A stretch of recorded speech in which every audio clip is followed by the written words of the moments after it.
Hello everyone, welcome to ZaranTech SAP S4HANA APO PPDS training course. In today's fast-paced business environment, effective planning and scheduling are essential for optimizing resources and meeting customer demands. Let's dive into the world of SAP S4HANA APO PPDS. Now, if you're scratching your head wondering what that is, don't worry, we've got you covered. Simply put, SAP S4HANA APO PPDS stands for SAP S4HANA Enterprise Portfolio and Project Management and Detailed Scheduling. It's a mouthful, I know, but stick around because we're going to break it down into bite-sized pieces. SAP S4HANA APO PPDS is a game changer in the business world. Studies show that companies leveraging SAP solutions experience a 10% increase in productivity and a 12% reduction in operational costs. These numbers speak volumes about the impact of SAP S4HANA APO PPDS on businesses today. Now, you might be wondering why this topic matters to you. Well, let me tell you, understanding SAP S4HANA APO PPDS can be a game changer for your career. Whether you're a business professional, a developer, or an IT specialist, having a grasp of this powerful tool can open doors to new opportunities and enhance your skill set. In this course, we will be covering everything you need to know about SAP S4HANA APO PPDS. We will start by exploring its core concepts and functionalities, dive into practical applications, and even touch on some advanced topics. By the end of this journey, you will have a solid understanding of SAP S4HANA APO PPDS and how it can revolutionize business processes. Don't forget to hit that like button and subscribe to our channel for more insightful content on SAP and other tech topics. And if you have any questions or topics you would like us to cover, drop them in the comments below. Until next time, happy learning. Now, let's look at the agenda. 1. SCM and PPDS introduction. 2. Supply chain horizons. 3. Repetition of PPDS introduction. 4. Creation of master data. 5. Master data. All right. So then let's get started. So before we begin, a quick introduction. My name is Anil. I come with around 16 years of industry experience. I've been instrumental in implementing various supply chain technologies that includes APO, IBP, PPDS, ePPDS, and so on. Right. I have been fortunate to implement as well as support multiple projects in multiple industry domains like heavy engineering, MS, FMCG, chemical, and so on. Yeah. The training approach that I prefer, and we would be going with this training approach, is it's a combination of theoretical and practical both together, because if you just go through theory, it won't help you to understand the concepts, and just you will have to also create your own scenario. So this entire training would be placed in a way that we would start with setting up basics, then doing the proper implementation in a way that it would happen in actual project, and finally we would be able to see the results of the scheduling. Okay, so all of us would be selecting some sort of master data and then taking it ahead, but more details to follow. So let us go over the course curriculum so that you know what are we going to learn. But let me walk you through what are we going to learn throughout this training. Okay, so this training is actually placed or divided into 5 different modules. Okay, so the first module is introduction and course overview. Don't pay attention to the duration that is here, because when we are in a flow, you may not be able to exactly follow 0.5 or 1 and so on, but that's an approximate indication for all of us that we have to move on to the next topic. So don't pay attention to that. Pay attention to this course content. Okay, so first of all, we will spend substantial amount of time in understanding the PPDS. What is PPDS and what is the role of PPDS in a supply chain planning?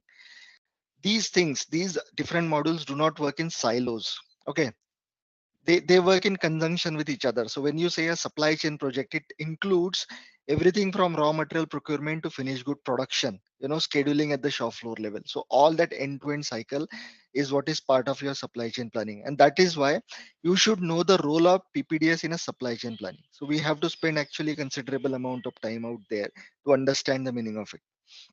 Okay. Then most important part is we have to spend a lot of time into setting up some master data. As I said, this is going to be a practical training session, right? So each one of you will be selecting one product or will be creating one product on our own in the system, right?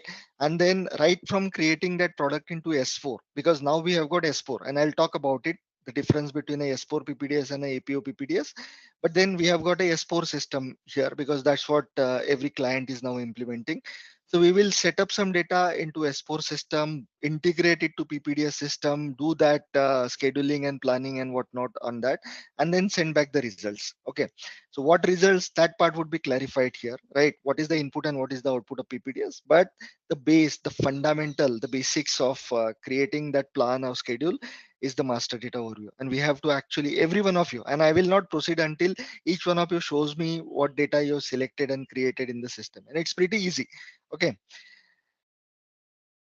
And the integration as well, right? So uh, first initial couple of sessions will be spending time on understanding setting up master data. Okay. Then we will go on, and once the master data is set up, we will find out, okay, what type of demands the PPDS can follow, right? Because as I said, PPDS is part of a supply chain planning system, correct? Supply chain planning system. So that does not only include your production order or a process order and then scheduling it. It includes everything, because the production order cannot be created unless there is some demand in the back end, correct? On that demand, you cannot just start producing unless you have a raw material for that. You cannot have a raw material unless you plan the raw material at least 4 to 5 months ahead, right? Because you have to give sufficient time to your vendors to produce it and transport it and store it at your location. So all those things are part of the demand management. So we will understand what sort of demands go. Okay. And we will also understand about some make to stock, make to order strategies that are there at the location product master, correct? The way any particular production order can be produced against a sales order or against the forecast and whatnot. Okay, so we have set up master data. We now have demand. Okay, then we go into production planning model. Okay, so PPDS, anybody knows long form of PPDS? So basically, there are two parts in the PPDS. Just like if you go to SNP, okay, so SNP says supply network planning. If you go to IBP, it says integrated business planning. So the word planning is there, correct? Similarly, production planning Yeah. word is here, and then detail scheduling. So this module, this PPDS module, is actually planning as well as scheduling. You can do both the things there. Okay. So planning means what? Scheduling means what? We will see and we will understand what is it here. Okay. Sorry, here in the unit number 3, production planning module, right? But at many times I will also explain to you that in general, PPDS may not be used for planning, only used for detailed scheduling. That's also possible. Okay. We should know because the input for PPDS is coming from other planning modules like IBP or SNP, right? Or any other module as well. So PPDS can be used for detailed scheduling also, correct? So Yeah. that's the thing. So we will understand about how you can do production planning, one how it can utilize. In fact, I will combine both these models together, right? Production planning followed by the detailed scheduling. Okay, so we would understand the significance of master data settings that would impact your production planning. We would understand what detailed scheduling is. Now I'm moving on to the next step. So once the planning is done, we go into detailed scheduling. So what is the business meaning of detailed scheduling? Okay, always, my advice from day one to you would be always try to apply a design thinking principle. So whatever you do, and design thinking means that you should always think from the end user perspective. Don't think from a consultant or a technological support person perspective. Okay, that's the problem with most of us, that we always think that, okay, I am a technical consultant, so, or I am a consultant, so we always try to think from the tool perspective, but always think from a user perspective. And the moment you start thinking from user perspective, you would start creating the applications or whatever you are doing as part of your consulting responsibilities. they will be always from a end user usage perspective, and then you will realize that the end user for all these things are the manufacturing or the shop floor guys. They do not have to go in too much details of too many complications. They want simplistic thing, but whatever they want should make a logical sense. The moment you realize it, that I am creating something, it has to make a logical sense to that guy, you would create the best possible solutions, best possible consulting outcomes out of you, right? So we will see this. Okay, I mean, in a layman's language, what do I mean is, you say that okay, I have to run a scheduling, I have to run a planning, I have to run a scheduling. Okay, so many people just talk, okay, go and click here, and this is the heuristic, that and that is the outcome, the plan order, and then you click on this button and then it would do a scheduling. No, it doesn't work that way. You should think it like, okay, how do I most efficiently utilize my resources? So what does it actually mean while I say that utilization of the resources at the shop floor? Okay, so more of it is coming soon while we enter into this unit 3 and 4. Okay, so there we would understand the various methods, various influencers on the PPDS planning and scheduling. Okay, and then we would move on to the module number 5. Okay, so module number 5 is about tools of the production planning and detailed scheduling. Okay, just wording I would modify it. This should be tools for production planning and detailed scheduling. Okay, so what does it mean is, uh,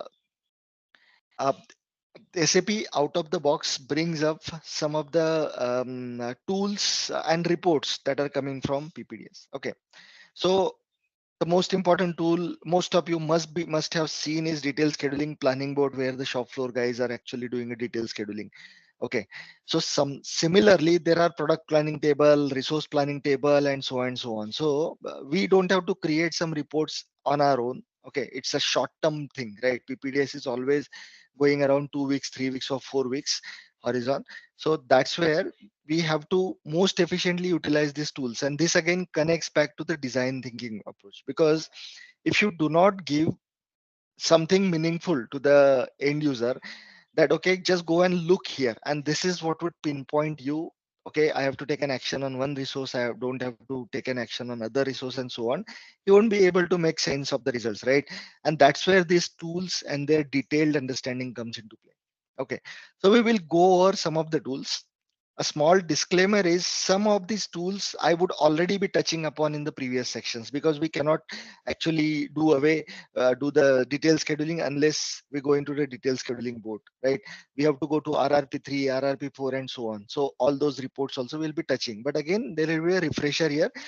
On top of that, some of the additional reports. Okay, and then once this is done, we will have some additional topics like the master recipe and configuration, and so on and so on. There will be some surprise test in between for all of you, right? So my only advice to you is, set up data on your own the way we progress. Okay, so if you cannot do it here, try to do it here, but I don't recommend it 100%, because I don't want your attention to be diverted somewhere else.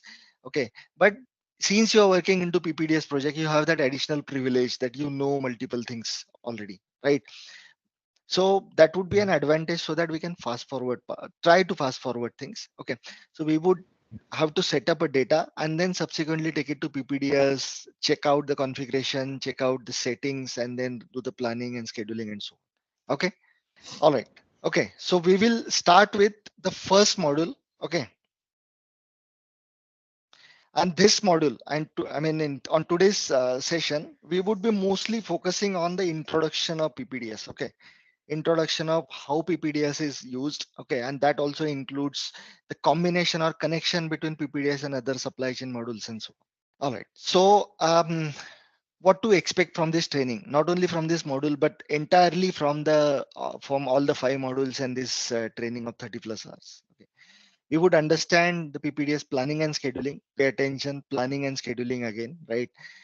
You would be able to put up the requirements for PPDS. Okay, what does it mean is, as a functional consultant, if you want to say implement something, enhance something, Those I would call as putting up the requirements for designing, developing something.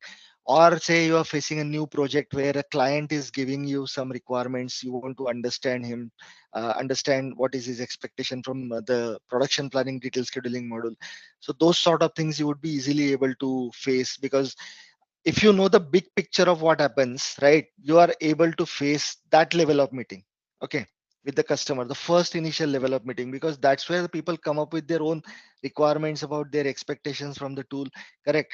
And then what we do is actually the third stage. We do the setup and configuration, because somebody would have captured the requirement, somebody would prepare a blueprint document based on that, and then finally the consultant would go and do the configuration. So you would be able to do both the things actually, because big picture is important. You would be able to manage the PPDS master data. Of course, you may have seen this in bits and pieces or in sequence, but this is the time we would go through it from left to right, right? Be able to do the error handling and root cause analysis. So there could be multiple things, right? Why the job has failed, why the queue has failed, okay, why my capacity is lesser, what is the problem with my PDS, and so on, correct? You'll be able to request your enhancements, and ultimately you would be able to use the PPDS more effectively, efficiently also, right? That's the thing. Okay. So I've spoken about it in general, right? But then PPDS is the PPDS module is something that is used for both, right? It is used to generate the procurement proposal, also to meet the production requirement, as well as it is able to do a resource level production plan. Okay. So because every one of us know about it, this is okay to know. Okay, I will just take you through some of the planning things. Okay, so all these things, okay, so all these things are planning. This is demand planning, this is supply network planning, this is integrated business planning, this is production planning, this is enterprise resource planning, and this is requirement planning, right? So all these are different types of plannings. Okay, there are various tools available to do these plannings in the market as of today. Okay, all these are the first step, correct? Because demand planning is little separate than all these different plannings, because what demand planning does is the prerequisite. So once you have a planning of the demand, then you feed into these ones. Now here, these are different names for kind of doing the similar thing, right? Because what you do in supply network planning is you plan the supplies across the network. First of all, right? What is a network? There is a distribution center which sends the demand to your production planning location, or secondary distribution center sending to primary distribution center, sending to production planning, and so on, correct? So this is a network, and then to plan this network we do a supply network planning, correct, based on the demand planning. So this is input, and this is the demand is an input to supply network planning. When you say integrated business planning, so this is just an advanced version of SNP, because what we do here in SNP, it used to be like, okay, you did the planning at once and then you have to wait for next day or next week so that you do the planning again, because the integration was not so tight with other modules and so on, correct? Even between the modules also, once you release the demand to supply, and then you have to wait for the next time the release happens and so on. So there was some sort of lags, correct? And the simulation was very difficult previously, correct? Because in the SNP you could not do on the fly simulations, because the planning itself would take very long time. So SAP came up with this concept called integrated business planning, where everything is so tightly integrated that you can on the fly do simulations and whatnot, correct? So both of them do almost similar thing, correct? Then it comes to production planning. So basically I would little bit separate it out. Sorry. Oops. So this production planning, I would call it that this sits as a next step after both these things. Okay. Why so? It's because the way the application is used, and what I say is not 100% as it is. There are various possibilities of combining things. Okay. So what does it mean is, you first of all did a supply network planning or integrated business planning, then you feed that outcome into production planning, so that production planning is happening at the plant level, okay, wherever the manufacturing is happening, and at that location level, uh, multiple additional constraints appearing. For example, you have resource constraint, you have the raw material constraint, you have your labor constraint, correct? And then you have machine breakdowns and on. So this is more of an execution side of it. That is why these guys do a rough level planning. Okay, just rough level indicative planning for next so and so horizon. But this guy does more of a close to reality planning, more of a execution level planning, correct? So it would just pick up the plan from all any one of these, and then it would convert into more of a realistic one. That is why the master data required for production planning is also little bit detailed one, correct?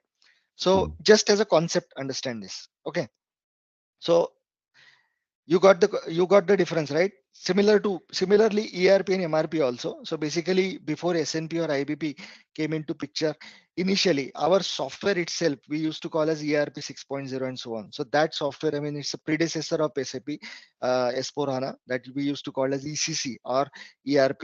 And the by concept ERP means enterprise resource planning. So ultimately you're doing a planning at the entire enterprise level for all the resources. That would include your transportation, your storage, your manufacturing, and so on and so on. Correct.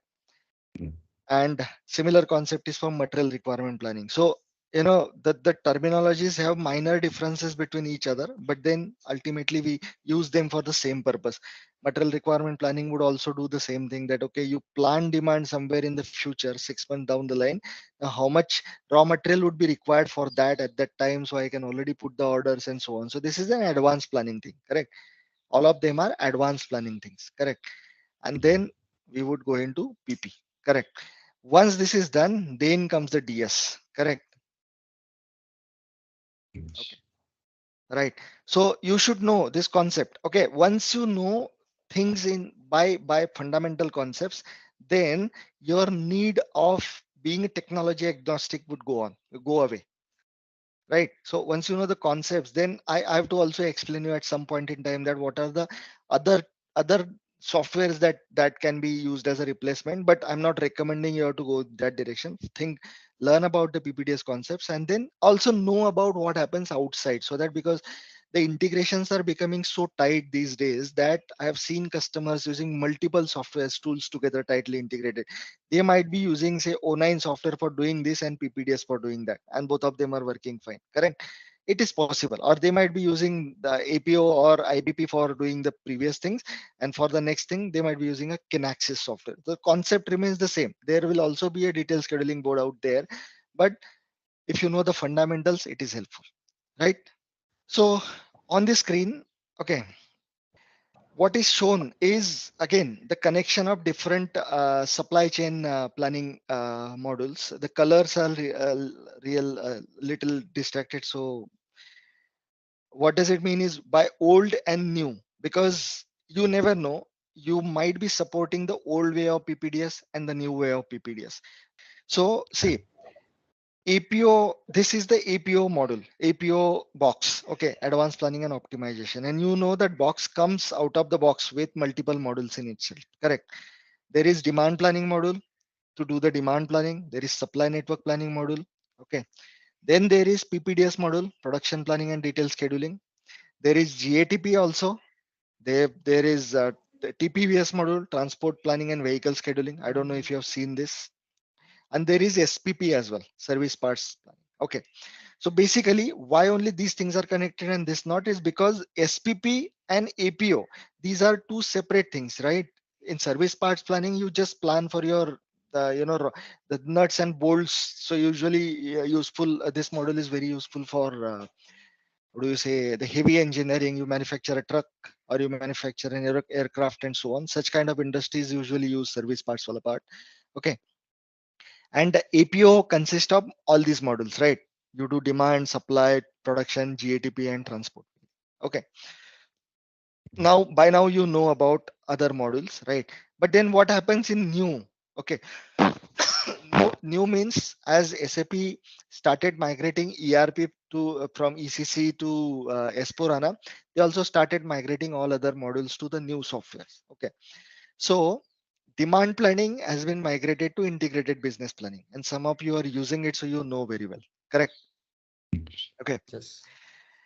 SNP is also migrated to integrated business planning. And in IBP, there are modules, right? IBP demand is equivalent to this demand, correct?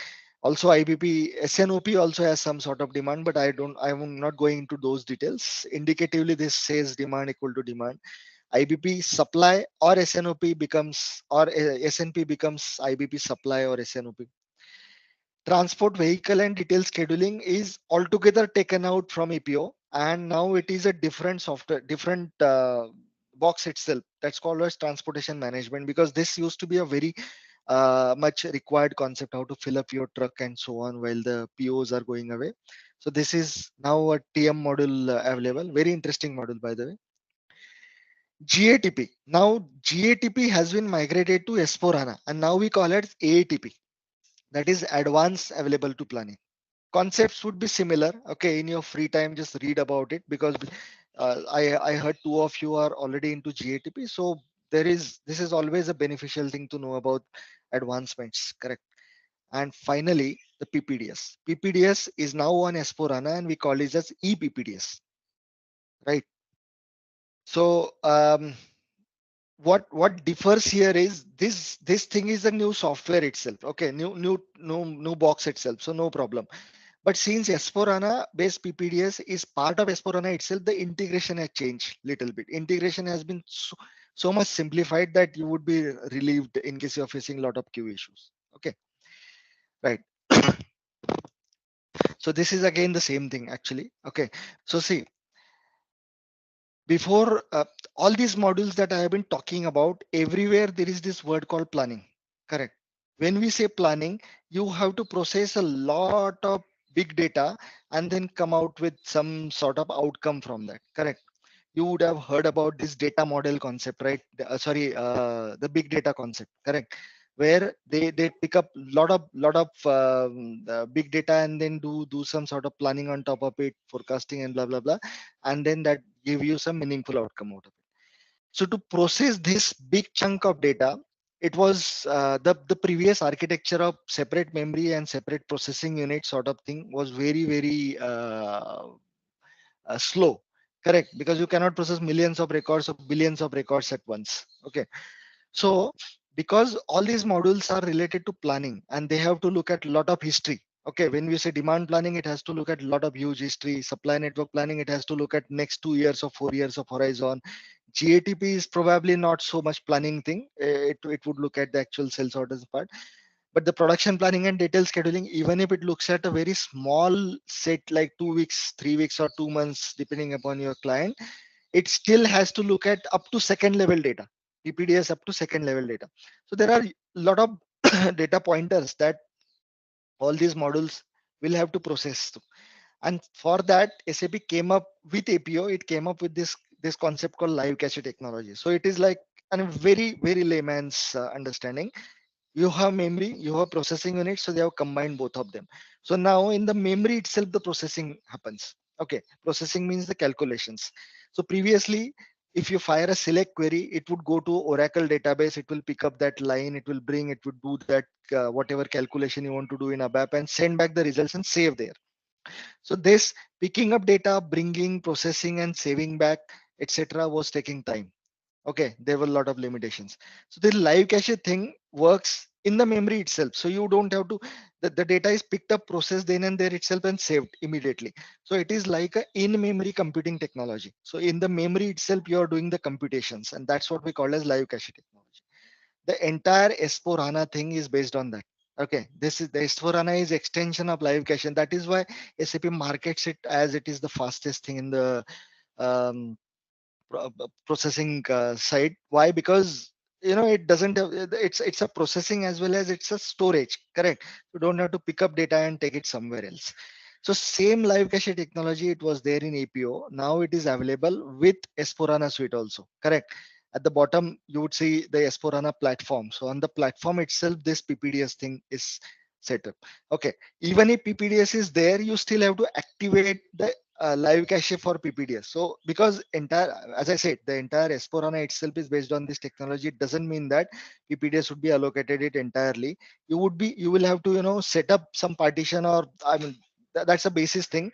But then we still have to activate the live cache for that PPDS part and then use it. Correct. But as a concept, you should know what live cache is, and you knew it. That's good. Okay. So this is actually a end-to-end flow. Okay, and this is a very high level and pictorial, just as a the high level big picture for you to know that what happens in a supply chain planning. Okay, we are still in the introduction of PPDS phase, the module one. Okay, but this is how in general any project would look like. Okay, when a client says you, okay, implement a supply chain planning for me, this is how the architecture would be. There can be various colors, features and variations in this for sure. Okay, but this is it. Don't have to read through the entire diagram because it starts from this part, it goes here and then goes to the right side. Okay, I'm calling it as a typical PPDS system design. When you go to discuss or sell PPDS to any customer, then this is where you start with. You have to explain to them that this is how the PPDS system works in general. These are some kind of questions, and the questions that you ask in such meetings to the customer, they are specially related to one of these models. Okay, what do you do here? What do you do there? And so on and so on. Okay, so the diagram looks complicated, but see what happens is, first of all, you have got a ECC or S4HANA system, correct? Because you cannot do your executions unless and until you have a execution system, that is ECC or S4HANA system, correct? You might come across any other ECC or S4HANA sort of ERP system also, okay? Because there could be, say, Oracle or Microsoft Dynamics. So all these are ERP systems, correct? SAP is the market leader, and that is why most of us, 90% people are using, or customers are using that system. But yes, there are competitions available. ECC S4HANA ka competition. What is it? Microsoft Dynamics, Oracle, Fusion. Okay, you should at least know the names, because why I'm actually stressing for you to know and increase your knowledge horizon is because of this cloud thing. Competitors are rising. Okay, what happens is you have to say just do one particular task, say transportation management. Now somebody can write a code and then create a software out of it, and that is very easily possible to be integrated to any other ERP tool. So he would just offer that software on cloud to any client. Okay, so client says, okay, let me try it for 1 or 2 years, and he finds it very easy and he starts using it. So that is why you may come across some of the modules here which are, mixed of multiple vendors. Okay, so at least you should know about the names. Okay, that helps all the time. I think SAP came 30, 35 years, 40 years back, and it should be the older one than Oracle. But I know about one interesting thing in them. So what happened is Oracle as a database provider was very strong, is very strong rather in the market, right? So then they decided to get into ERP phase, ERP software domain. So they already had their Oracle Financials, the software which was a great market leader. Even it was better than SAP Finance module. Okay, SAP FI module, as I learned. Okay, so then what happened is they started acquiring the best companies in those phases. Say, for example, PeopleSoft was the market leader for HR. SAP HR was there, but PeopleSoft was better than that. Okay, so they acquired PeopleSoft. They had their own finance and some other tools also, which were best in the segment they acquired. Because some companies are master of something, but not jack of all. SAP had everything at once, right? When you say ECC or S4HANA, it is the best thing at one package, correct? But Oracle started acquiring the best of best, okay? And then they combined all of them and they came up with the product called Oracle Fusion. It is still there in the market, Oracle Fusion software, right? But then, I mean, I haven't seen it is becoming as popular as SAP because of compliance, and SAP has that strong presence. I don't want to get into why it did not become popular, but yeah. So with that logic, perhaps Oracle came later than SAP, I would say. Yeah, so it depends on requirement. It is, I can tell you 100% that it is not as popular as SAP, by now, but you never know. Okay, overnight success. This is the age of overnight success. So they might come up with some features, okay, and some easy possibilities. For example, integration is one of the difficult part. It used to be a difficult part with SAP, right? Yes. Yes. Integration, because integration models and whatnot is there. Some customers offer it, they would just put up a adapter on top of your software and it's easy to integrate, so that can be one of the game changer.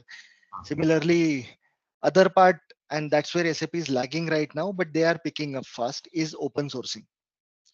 None of these softwares are able to talk to outside modules, outside things. Okay, that's what we call as extensibility.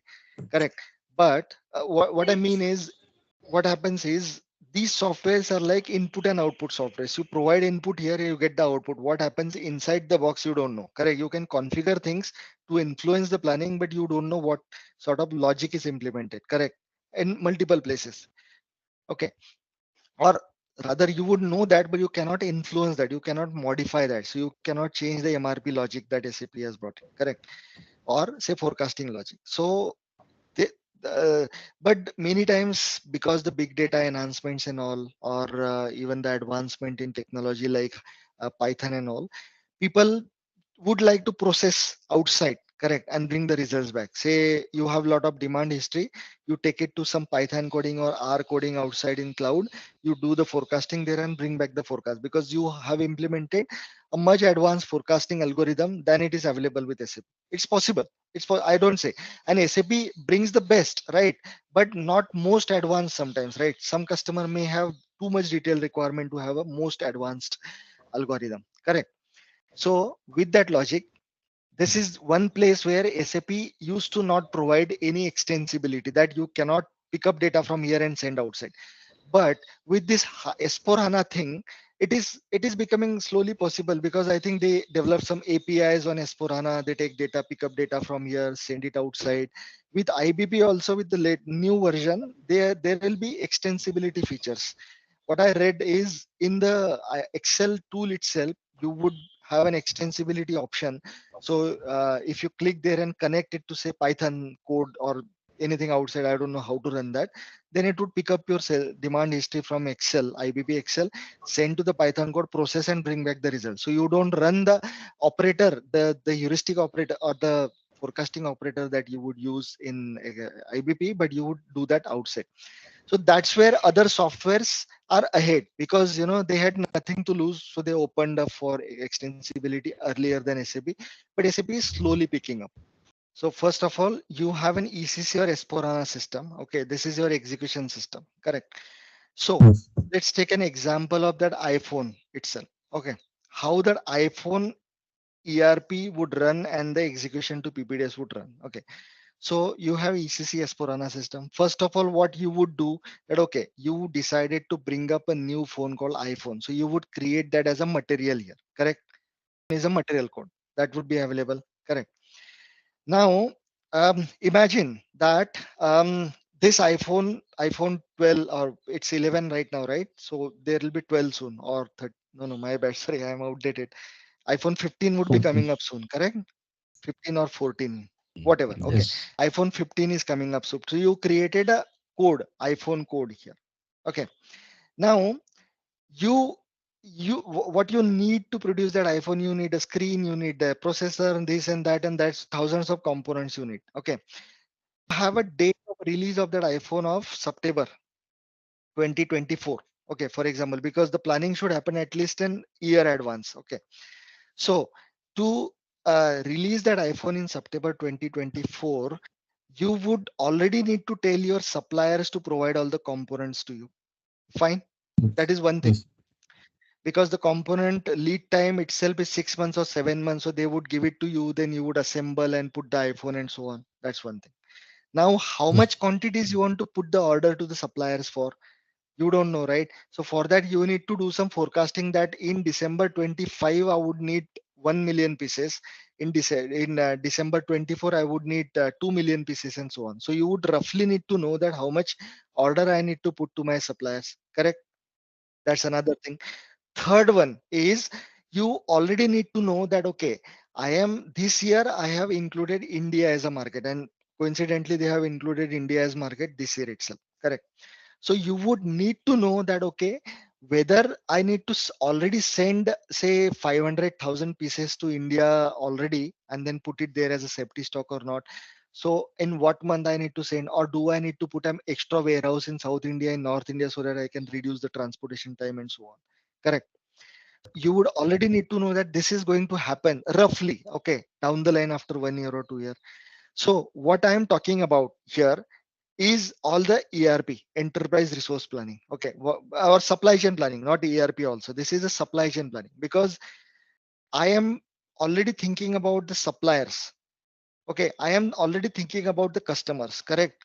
Where to Yes. procure, whom to send, what time to send, what time to procure, and in what quantity. All those whats and wheres are here, correct? So with that example, what would happen is I created iPhone 15 as a new code in HANA, correct? But I don't know how much quantity of this would be sold somewhere in 24 and 25. So I need to know some sort of history for that, right? Then and then I can predict the future, because based on my sales history of last year, I can predict next year's forecast, correct? That would give me a rough idea about how much quantity would be sold. But here the phone is completely new, so I don't have a history. So what they do usually is, and a small diversion, there is a concept on demand planning where you can do the realignment or interchangeability thing, where iPhone 14 can capture the history from so iPhone 15 can capture the history from iPhone 14, its predecessor. So that would at least give him some history, correct? This is clear, right? Yes.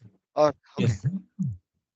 So you introduce iPhone 15 here, and in the demand planning module, which is doing your forecasting for next 2 years, because for next 2 years, I don't have any sales order. So I have to only work on forecasting. So say in this case, I have chosen IBP module for forecasting. So in IBP, I would pick up the previous predecessor of this software, predecessor of this phone, pick up the sales history and generate a forecast here. Fine. I've got a forecast. Yes. At the same time, there are two other possibilities of demand, and we will see how to create and so on there, correct? So there is something called as customer independent requirement and plan independent requirement. So these are some sort of forecast only. These are actually some sort of rough forecast that are created in ECC. Okay. So these are, I would say in a simple language, I would say these are predecessors of sales orders. You would convert that PIR into a sales order subsequently and so on. But more of it is coming in the module 2. But for now, there could be three type of requirements. Okay, customer independent requirement could be like, okay, I know that Chroma in India is going to put up this and this order, or you just talk to Chroma and tell them, okay, how much do you expect me to send? So they already tell you 200,000 is my order for next year. Okay, so you put that as a customer independent requirement already here. This is not an actual sales order. You are not going to do goods issue against it yet, but this is just a CIR. Similarly, plant independent requirement. So you, based on your judgment or your sales guys inputs, you know that this customer is need this thing, would need this much, and that customer would need that much and so on. So that sort of plan independent requirements can come in. So there could be these three type of requirements. Okay, on top of that, one additional part, in case the order, in case the phone was already live in the market, so you will also have some sales orders, correct? Because if something is already live, you would get sales orders. So all these things that I'm talking about are types of demands: forecast, PIR, CIR, or sales order. All these are types of demands that would come. Okay, so now you gather, capture all of them for next 2 years of horizon, or 3 years of horizon, or 1 year, depending upon your client, and I will explain you the horizons very soon. So all those things go into any one of these ERP tool. Okay, what level of complexity you need, you would select the tool. If you don't need too many complications, like if you just want to do the material requirement planning on a very simple basis, you would use ECC or S4HANA based MRP, correct? If you want additional complications that you know and faster processing capability, you would go to APO SNP, and because this is anyways getting outdated, then you would go for IBP. So this guy would do what? This guy would do a mid to long term planning for you. Now these are important words: mid to long term planning. So this planning would be for roughly 2 years horizon. Okay, starting from say September 23 to September 25, I planned it out, correct? Mid to long term. Okay, I will talk about what mid to long term is and what short term is on Excel very soon after this. But for now, this is doing a planning. Okay, but this plan which it is planning now from mid to long term, it would sometime come into short term, correct? Because say today I am in July, correct?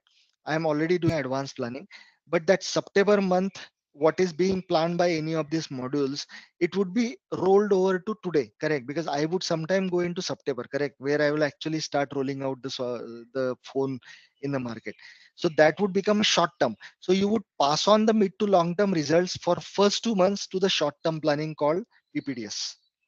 Okay, Yes. the rollover happens. This is coming on Excel also for you.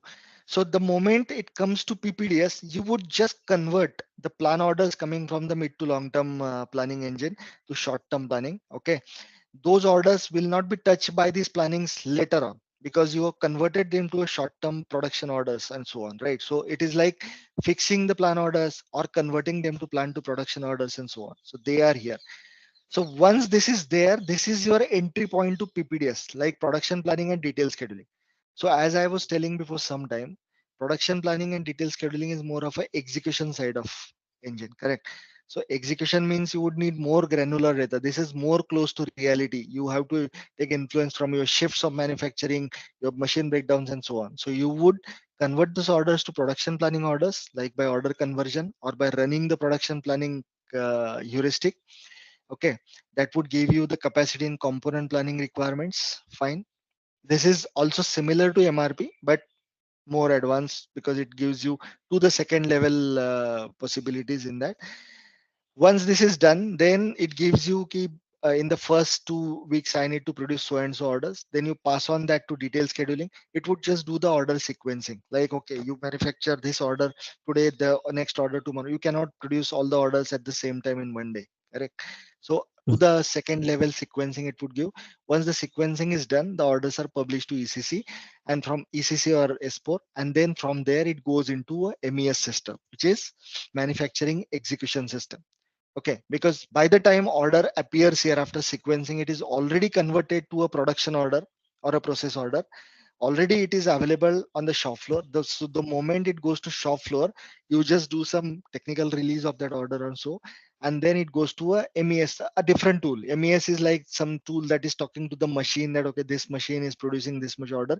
So on then and there, this guy would do the real goods receipt of as and when every operation of the order completes, right?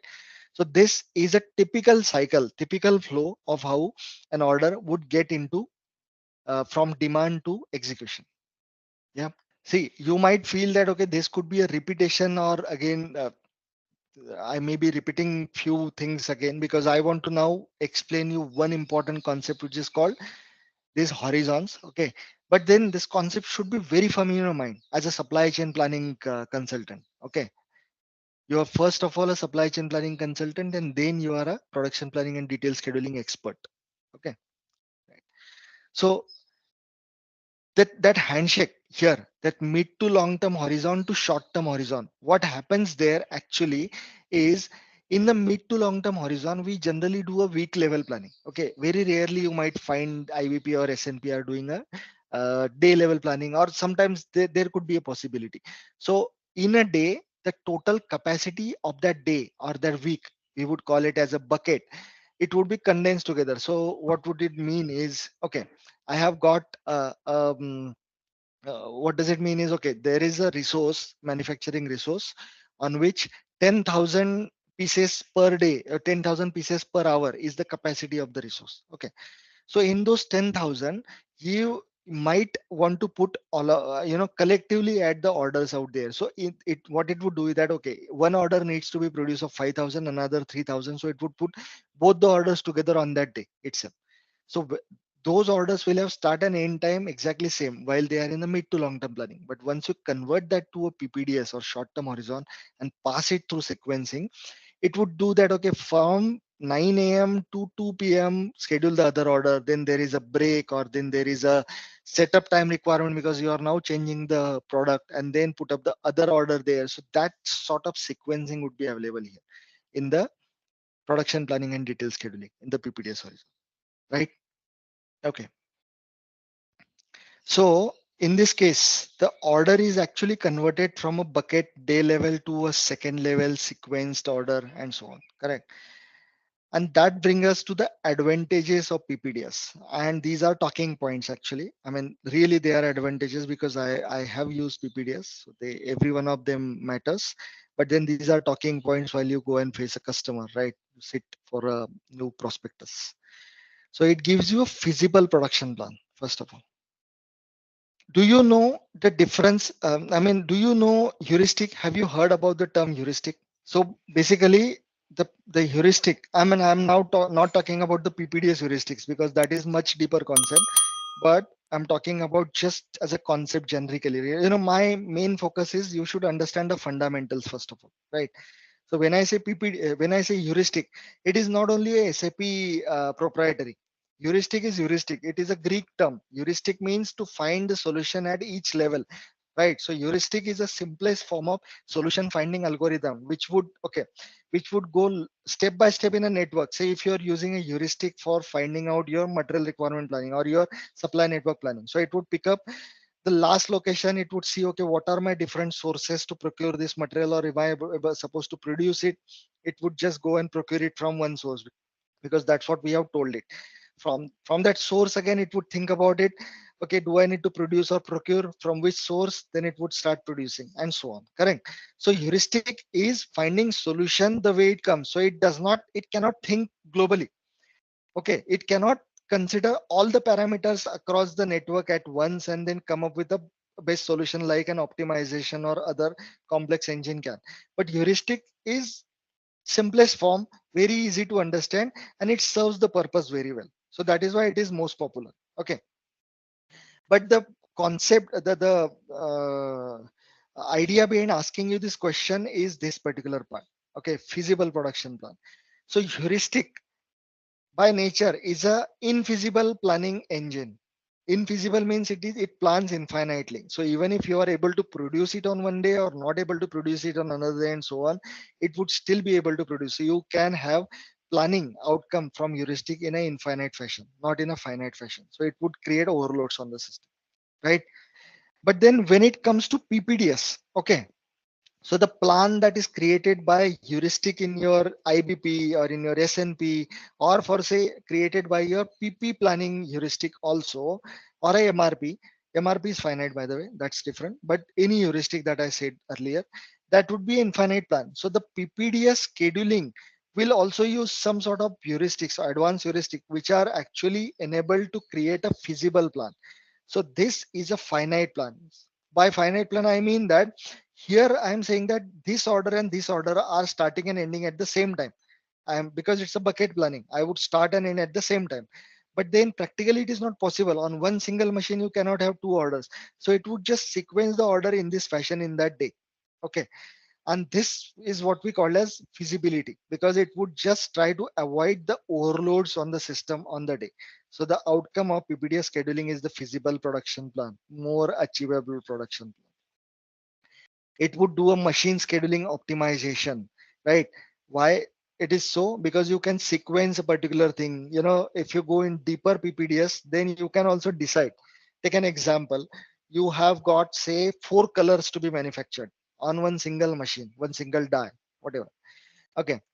So if you go from red color to white color suddenly, then you have to spend a lot of time in cleaning the machine. Correct, because red color would have left bigger impact on the machine, and you are now going to produce white color, so you have to spend a lot of time. So that's what that lot of time spending is called as setup time. So you have to set up the machine so that it produces white color later. So in this case, red to white is huge time spending in cleaning deeper so that it doesn't leave a stain. Whereas if you go from white to red, it is better, because lighter to darker is lesser time spending. It is easy to clean white. Similarly, go white to red to green, it's better, but green to white to red, if you do this kind of sequencing, then that's a disaster, because you would be spending a lot of time in cleaning things. Correct. So all those sequencing, like which order to which order to which order you should go, that sort of optimized sequencing and scheduling can be achieved with PPDS. It ensures to have on-time delivery for sure, correct? Because in advance, if you plan for detailed scheduling for 3 weeks already, okay, so you would already know that, okay, boss, I have some order 2 weeks down the line. The order that I'm producing, the production order that I'm producing for that plan order, I won't be able to achieve. So I will have to increase my capacity so that I am able to fulfill that on-time delivery. So it helps in on-time delivery. Higher throughput, of course, because you can do in a most optimized sequence. So you reduce your setup times, so your outcome is going to be very high. Correct? So smooth operations at shop floor for sure, because the shop floor guys, what they do is just pick up every day. If you have a greatest system implemented, then they would come down here. The MES guy, who is the execution guy, he would just pick up the the PPDS scheduling board printout and go and just tell that, okay, from this time to this time I have to produce this operation, then the next operation. Or there will be a bigger screen, a very big screen, uh, directly coming out of the scheduling board to the shop floor. So the guys will just go and refer to that screen and see, okay, from time to time I need to produce so and so. So that is why it gives you a lot of opportunity to do very smooth operations at the shop floor. You can do order prioritization also. We'll see the prioritization scheduling heuristics. Block planning is something possible with PPDS. So as a concept, block planning is if you want to reserve a particular resource for a particular sort of order, say all the red color items, if you have the characteristic of red assigned to the product, then all the red color items, so that scheduling board or the PPDS scheduling would just reserve that resource for that. Because say for example, you have a high priority mark on some products, okay, so you assign that as a characteristic to those 10 products. So scheduling while executed automatically would block that resource for that characteristic based products. Okay, so block planning is a very good concept. I would like you to note these keywords down somewhere so that you read much deeper about it. Okay, I can explain you the concept, I'll show you how it is done and so on, but that itself is a bigger configuration. So in case we cannot go to that depth, okay, so read about it, because this would be your differentiators from other PPDS guys. You can get alerts, overload, underload alerts, and so on. And then fewer setups. Of course, it connects to the optimization part, because you can avoid doing lesser setup times and so on, right? So these are your talking points while you go to the PPDS. How do you say? Any client who is a prospectus for you. Yeah. So with this, actually, we have kind of completed the introduction and we are ready to go for, understanding the master data and so on. Okay. But before we go in there, one important part that I want you to understand is different horizons that are there in a supply chain planning. Okay. Request. So in case you feel that you know something, all of you, okay, not, because I have to think from everyone's perspective, right? So in case you think that, okay, you know this in much detail, all of you can just pinpoint, okay, you can say so, that's not a problem, because we want to save time on something that is already known. And why this statement is because all of us are from supply chain background, right? But in case you don't know to the greater detail, it is fine to spend 15 minutes and you should know the different horizons. Okay, so now I'm going to explain to you different horizons that are there in a supply chain planning. Okay, horizons like these things, right? When does this thing happen, when does the other thing happen, and so on. Okay, so from the theory perspective, the last section or the introduction perspective, the last part of what are different horizons a supply chain planning works. Okay, yeah. So I am going to plot this like week 1, week 2, week 3, week 4, and so on. Okay, or rather, to do that I need to make it small little bit. Week 1 and week 2, why capital? Week 1 and week 2, week 3, week 4, week 5. So I would say, and week 6. Okay. And after that, I'll just go into month 1, month 2, month 3, month 4. Say it is a 12 months of horizon that I am going to plan. Okay. Let me separate this out. Okay. So typical supply chain planning project would be somewhere in this duration. Okay, 12 months of horizon. It could be 12, 24 months, 36 months, and so on. There is no restriction of doing. Okay, so I would just include that Q1, Q2, Q3, and Q4. Okay, so this becomes your 1 year, then this becomes your second year, and the third year maybe I will make it as total no, similar quarter only. So let's say we have 3 years of planning horizon. Okay, so when we say demand forecasting, we generally do demand forecasting for the entire full horizon. Correct? Okay. You may be using any other tool. Okay, no problem about it. But you would do demand forecasting for the entire 24, 36 months or so horizon. Okay.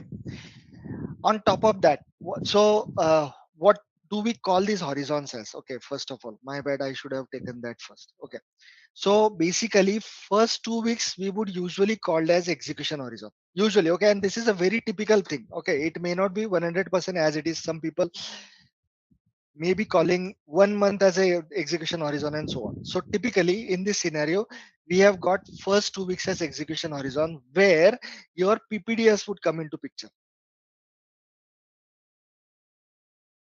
Okay, then from week 3 till your all through the horizon is your, how do you call it, as your um, planning horizon. Okay, okay, so basically 2 weeks you would do the execution, and next whatever is the horizon you would do the planning. Okay, so in a supply, these are the, I mean, these terminologies are from your supply planning engine perspective. Okay, but then in general from supply chain as a concept perspective, first 2 weeks are called as operational horizon. Then next 1 year perhaps you would call as tactical planning horizon, and then from 1 year onwards till next 2 years you would call as strategic horizon. So first of all, 2 weeks is the operational horizon where all the executions are happening, and that is why your execution software is coming into game. There will be MES and other softwares on top. I'm not going into that detail, just the supply chain planning softwares. Okay, so in the first 2 weeks, orders, okay, thinking from a production perspective, because we are focusing on the PPDS model, or a production model. So the orders here in the execution horizon would be production orders or process orders. Okay, so the orders in the first 2 weeks horizon is going to be production order or process order only. Okay, this is the horizon where you don't do the planning. The planning is already done and the planning has already fed the input here. Okay, because that goes in a sequence, right? So when week 3 was planned, when the week 3 becomes week 2, the planning doesn't happen on it on anymore, but the execution happens. So the week 3 plan order gets converted into a production order when it enters into week 2, and then the PPDS scheduling and MES play their role. Fine. Okay, Yes. but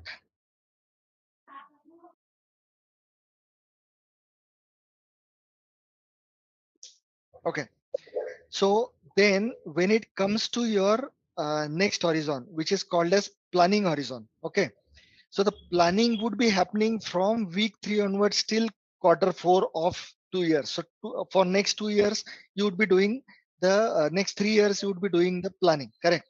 So what it means is in this planning horizon, demand planning is generating its forecast, and then supply planning or IBP or any engine that the few types of plannings that we spoke about, they are working day and night and creating the plan orders.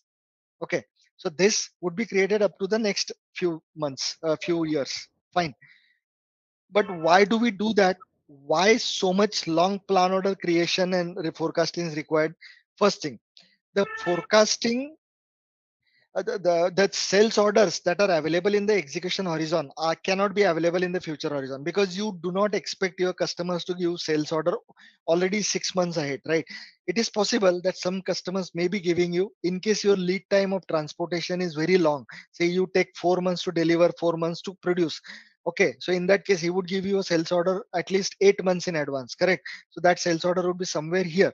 That's a different case. Okay, but usually sales orders arrive just in time, usually. Okay, and that just in time or whatever it is, that we would again be talking in this section. If you go to this unit number 2, where make to stock, make to order scenarios are explained, I'll be talking about it there, no in detail. But in general, okay, this is a very very typical explanation. So in general, the sales order is not expected to be arriving so early in advance. So sales order we would expect here, but not always. Huh? Sometimes if you have good relation with the customer, he would be giving you some sales orders that I want some delivery of the material in month 4, I want some delivery here. So it is quite possible. So that's not a generic one. But in this case, sales orders are here, so production orders are there, plan orders are available here, correct? So in these plan orders also, you're creating these plan orders based on your forecast, because last year you had some sales history, you have generated the forecast, so you already know the plan order. Okay, so now in this case, what happens is, for the first year up to 12 months, the customer uses it at tactical planning horizon. Why? Because what it does is, okay, I have got some heavy forecast somewhere in the month 8. He would look at that already now. So the forecast is super heavy, but he would be able to see the capacity shortage there, because okay, month 8 I am not able to produce, but I am already seeing a forecast, and the forecast is 10 times my production capacity.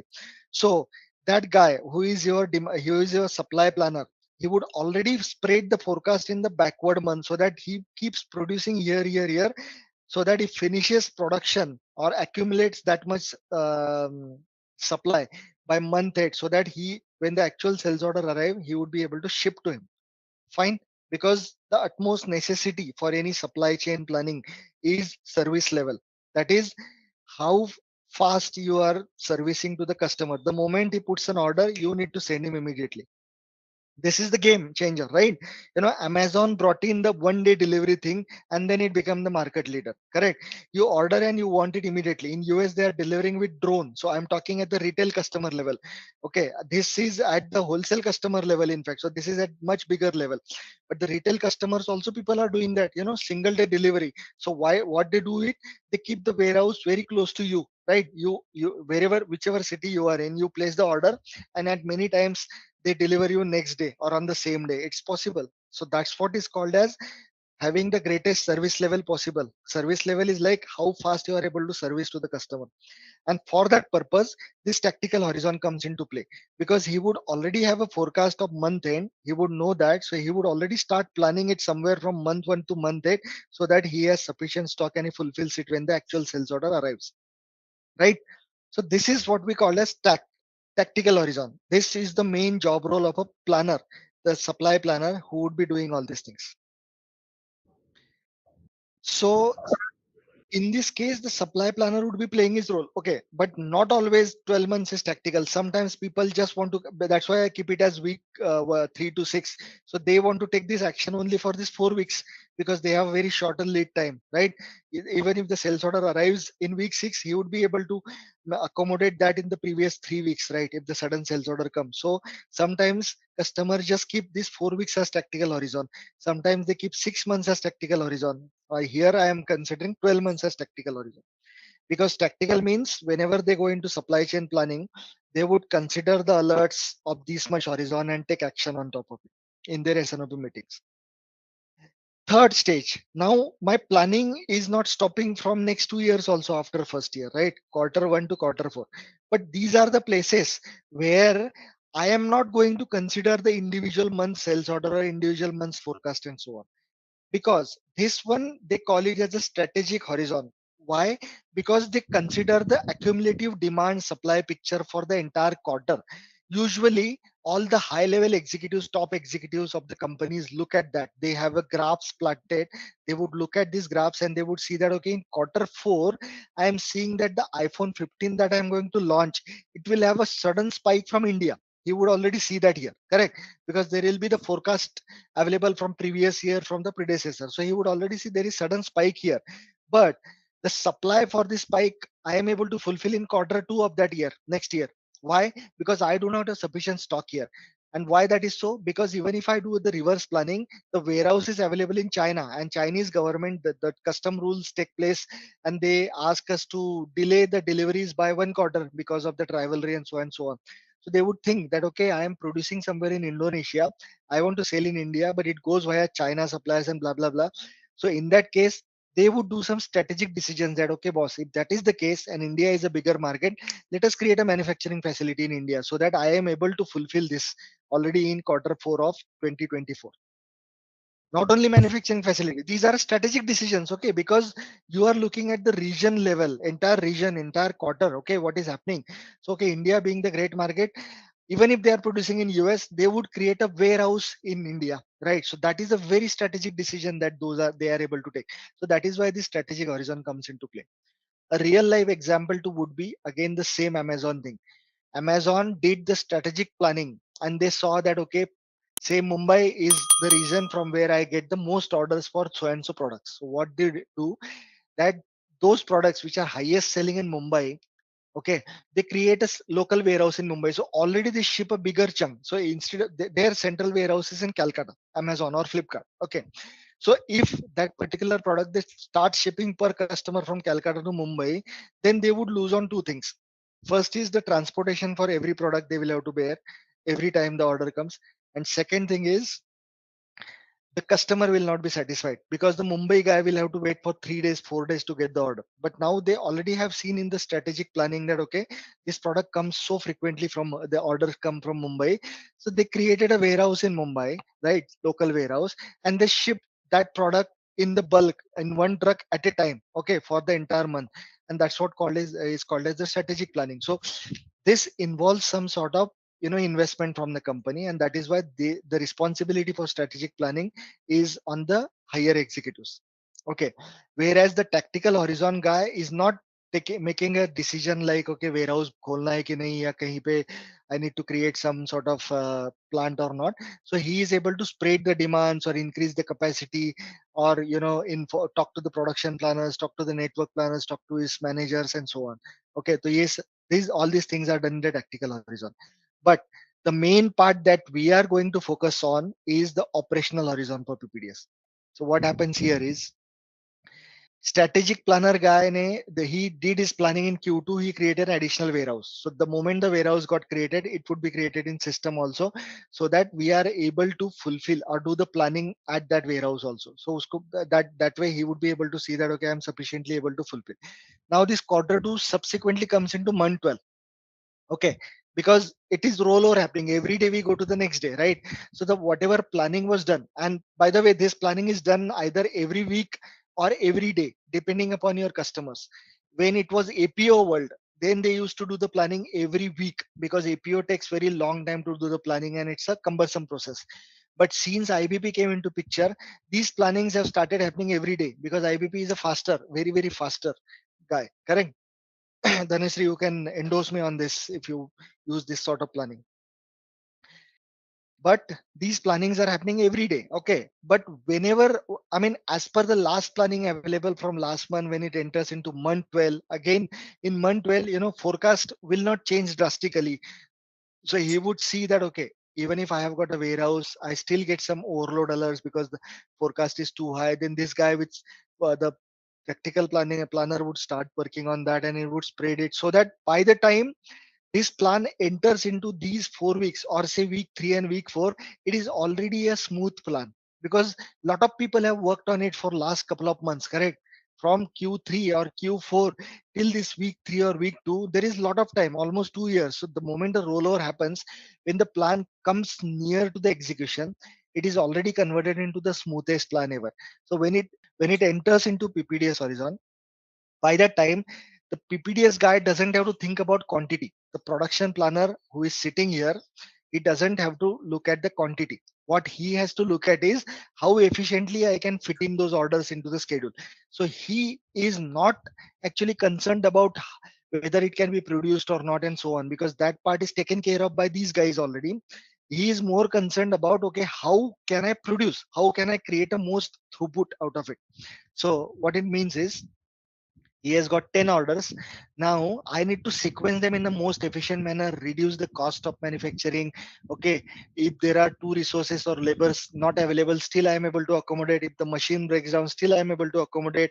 How do I avoid extra setup money and setup times and so on, so that I can even produce more than expected, not less than expected. So here, if he says 100 and he is able to produce only 80, then that creates a 80% throughput, and that has impact on your entire supply chain.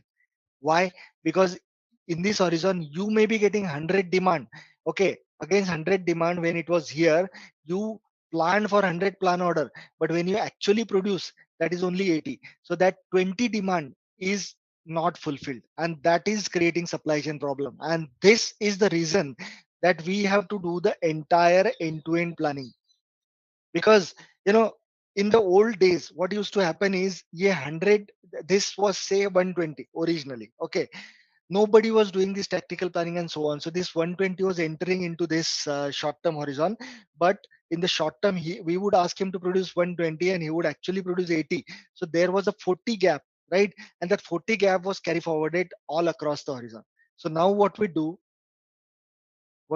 is, when it was into tactical horizon, it was 120. But by the time it moved here and here and it came to week 3, it was 100. Okay, but this guy would be able to produce only 80. Okay, so what is this? Still there is a possibility of not 80 but maybe 95, because there could be a sudden breakdown and so on. So the capacities that are used for PPDS and that are used for this next horizons, they have a slight difference. So we already operate based on 95% capacity. Okay, so production planner would be using the full capacity, but when it comes to the next horizon, it is actually converted to 95% of what is available. So that 5% gap is placed just to accommodate any sudden changes or sudden breakdowns and so on.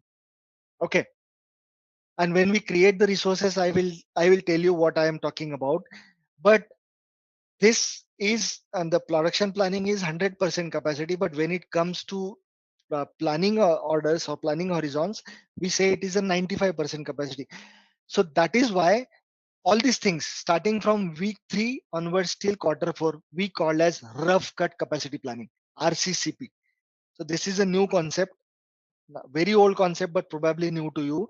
We call it as RCCP, rough cut capacity planning. Okay, this is execution and this is RCCP. Fine. This is the execution horizon. Okay, that we said anyway, right? Say I am producing iPhone 15. Okay, this is my product. Okay, now for iPhone 15 production from in week 1 as well as in Q4, this is going to be one single resource. For example, right, the assembly resource is one robot. Okay, he has one capacity. The robot has a capacity of how much? The robot has capacity of 100 iPhones in a day, for example. Okay, 100 iPhones in a day. Fine. So this becomes his capacity.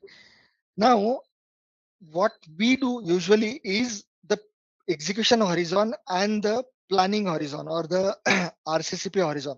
Both of them refer to same robot as a resource. We would create it as a master data resource in S4, and that would get translated to whether it is an execution system or a planning system. So IBP will have the same and PPDS will have the same. Okay, as an example. But if the IBP will create that resource. So see, there are three things: S4 resource, IBP resource, and PPDS resource. So this guy S4 resource gets created as IBP resource as well as PPDS resource, because they are the separate systems, correct, or separate tools. So that is why we do the integration and convert it to respective resources. S4, he has capacity of 100 per day, 100 iPhones per day. Okay. So in S4, the resource is able to produce 100 per day. Okay, usually we keep S4 and PPDS exactly same, because S4 we maintain the actual, even the PPDS we have to maintain the actual, because that is what it is doing the manufacturing. Okay, so the production order that are created in the execution would be considering 100 per day, right? But when we transfer this resource to this planning horizon or to this rough cut capacity planning horizon, the capacity we send with some sort of efficiency rate. So we say 95% efficiency rate. So 95% would be 95 per day. So this horizon in its entirely will be doing the planning based on the resource capacity as 95 per day. Okay. So I am now putting 100 plan order here. Okay. So in one day, if the resource is producing 95 and if the order is 100, then it would go from one day to the next day. Correct. In this horizon. But still, since it is a weekly planning, it would show in the same week. We are not doing day level planning here. Okay, in my case, we might be doing day level also. That's fine. But then this 100 quantity in this week would be reflected in the same week. When this order enters into this particular week number 2, right? So this becomes now day. Actually, I should have marked it as day, but there was lesser space. So day 1, day 2, day 1 up to day 14 I would call. Okay, because this is day 1 to 7 and day 2 to day 8 to day 14. In one week there are 7 days or 5 days working days and so on. So when this 100 enters here, it gets converted to a PPDS order, and in PPDS order the actual capacity is 100 per day. Okay, whereas in on that day how much this guy would be producing is only 95, because I indicated the IBP resource to produce 95 per day. I am operating with this frequency, with this efficiency. So the PPDS will have to actually produce only 95 on that day and 5 next day. So we keep this sort of efficiency margin between the resource capacity of PPDS and resource capacity of rough cut planning, just to accommodate that. Okay, I cannot operate with 100% in PPDS because there could be resource issues, light electricity issue, water issue, machine breakdown issue, and so on. So this sort of 5%, 2% as per your customer, that margin is always kept. And whether it is planning system or it is actually somebody doing the planning manually, this sort of margin is always kept. Okay, I have to ask someone but some question, because I need this feedback whether people have understood, and who is not talking at all is Dhanashri so far. Dhanashri, explain tactical horizon. What happens in tactical horizon here? The way you understood. Layman's language doesn't matter, but the concept should be clear to you.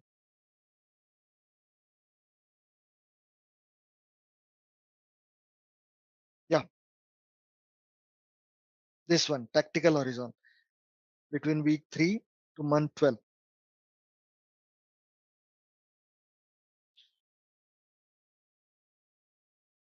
No, Dhanashri? Yes. Hmm. Or else, okay, just explain us the difference between operational, tactical, and strategic horizon. In one single sentence is enough. Or I'll tell you one more question. If you are not able to capture all those dots yet, in your current project, what are these horizons typically in your current project? You may not have strategic horizon, by the way, in the current project, and I have to talk about it. But you will definitely have operational and tactical horizon, irrespective of the tool that is being used.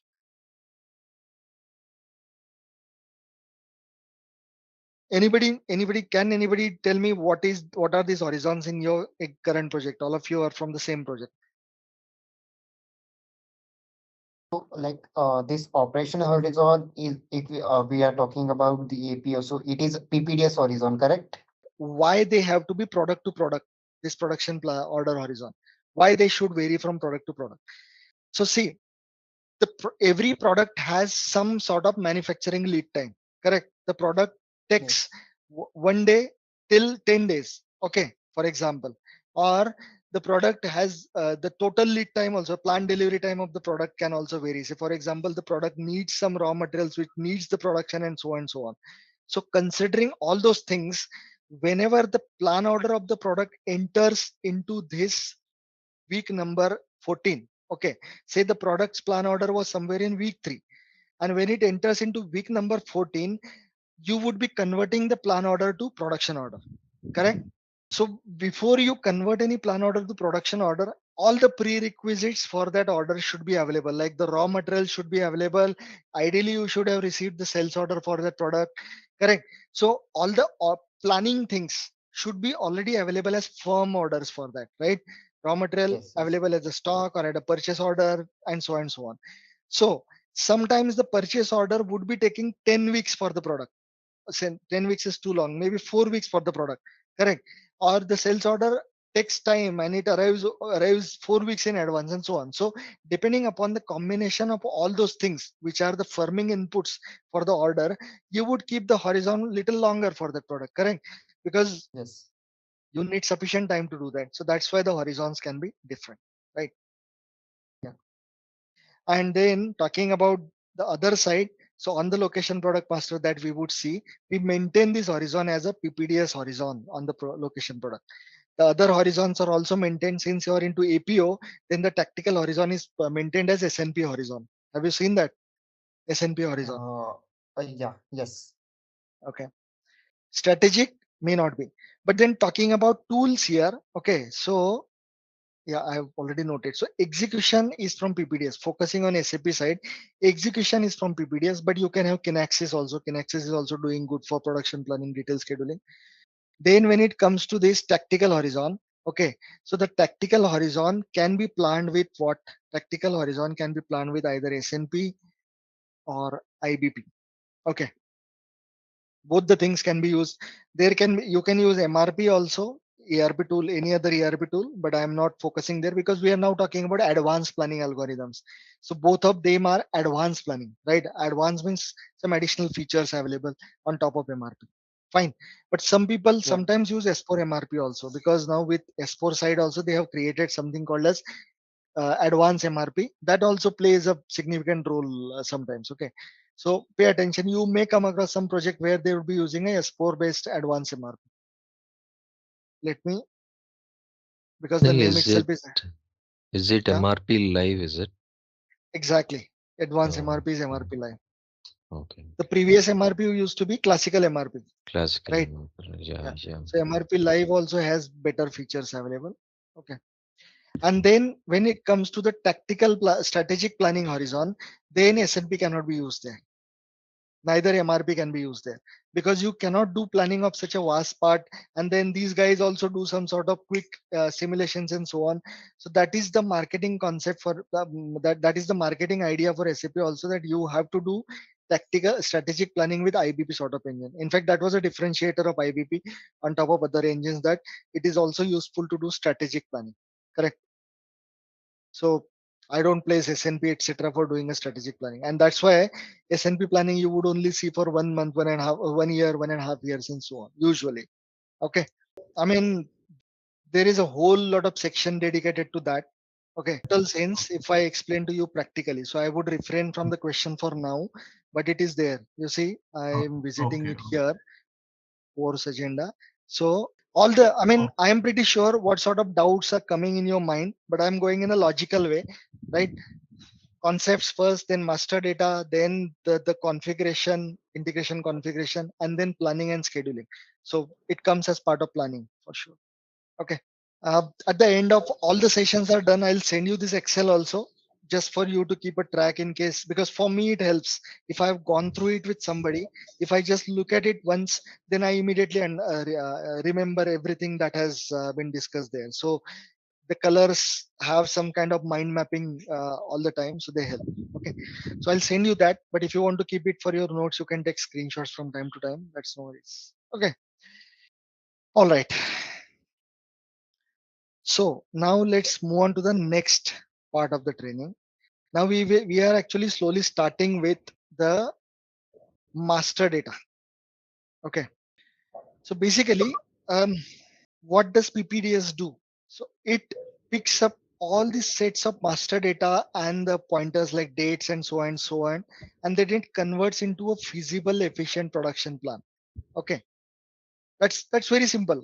Okay, I mean, what it takes is, I am going to produce something, correct? So for production, before all these things also, what you would need is location, product, etc. But from production perspective, you would need a BOM and routing and a production version. You are aware about it or not yet? BOM routing production version. That doesn't matter anyway. We have to cover that up because that's the most important building block for PPDS scheduling planning. So basically it works like BOM plus routing slash recipe. So depending upon type of industry, if it's a process industry, you would Yeah. create a recipe.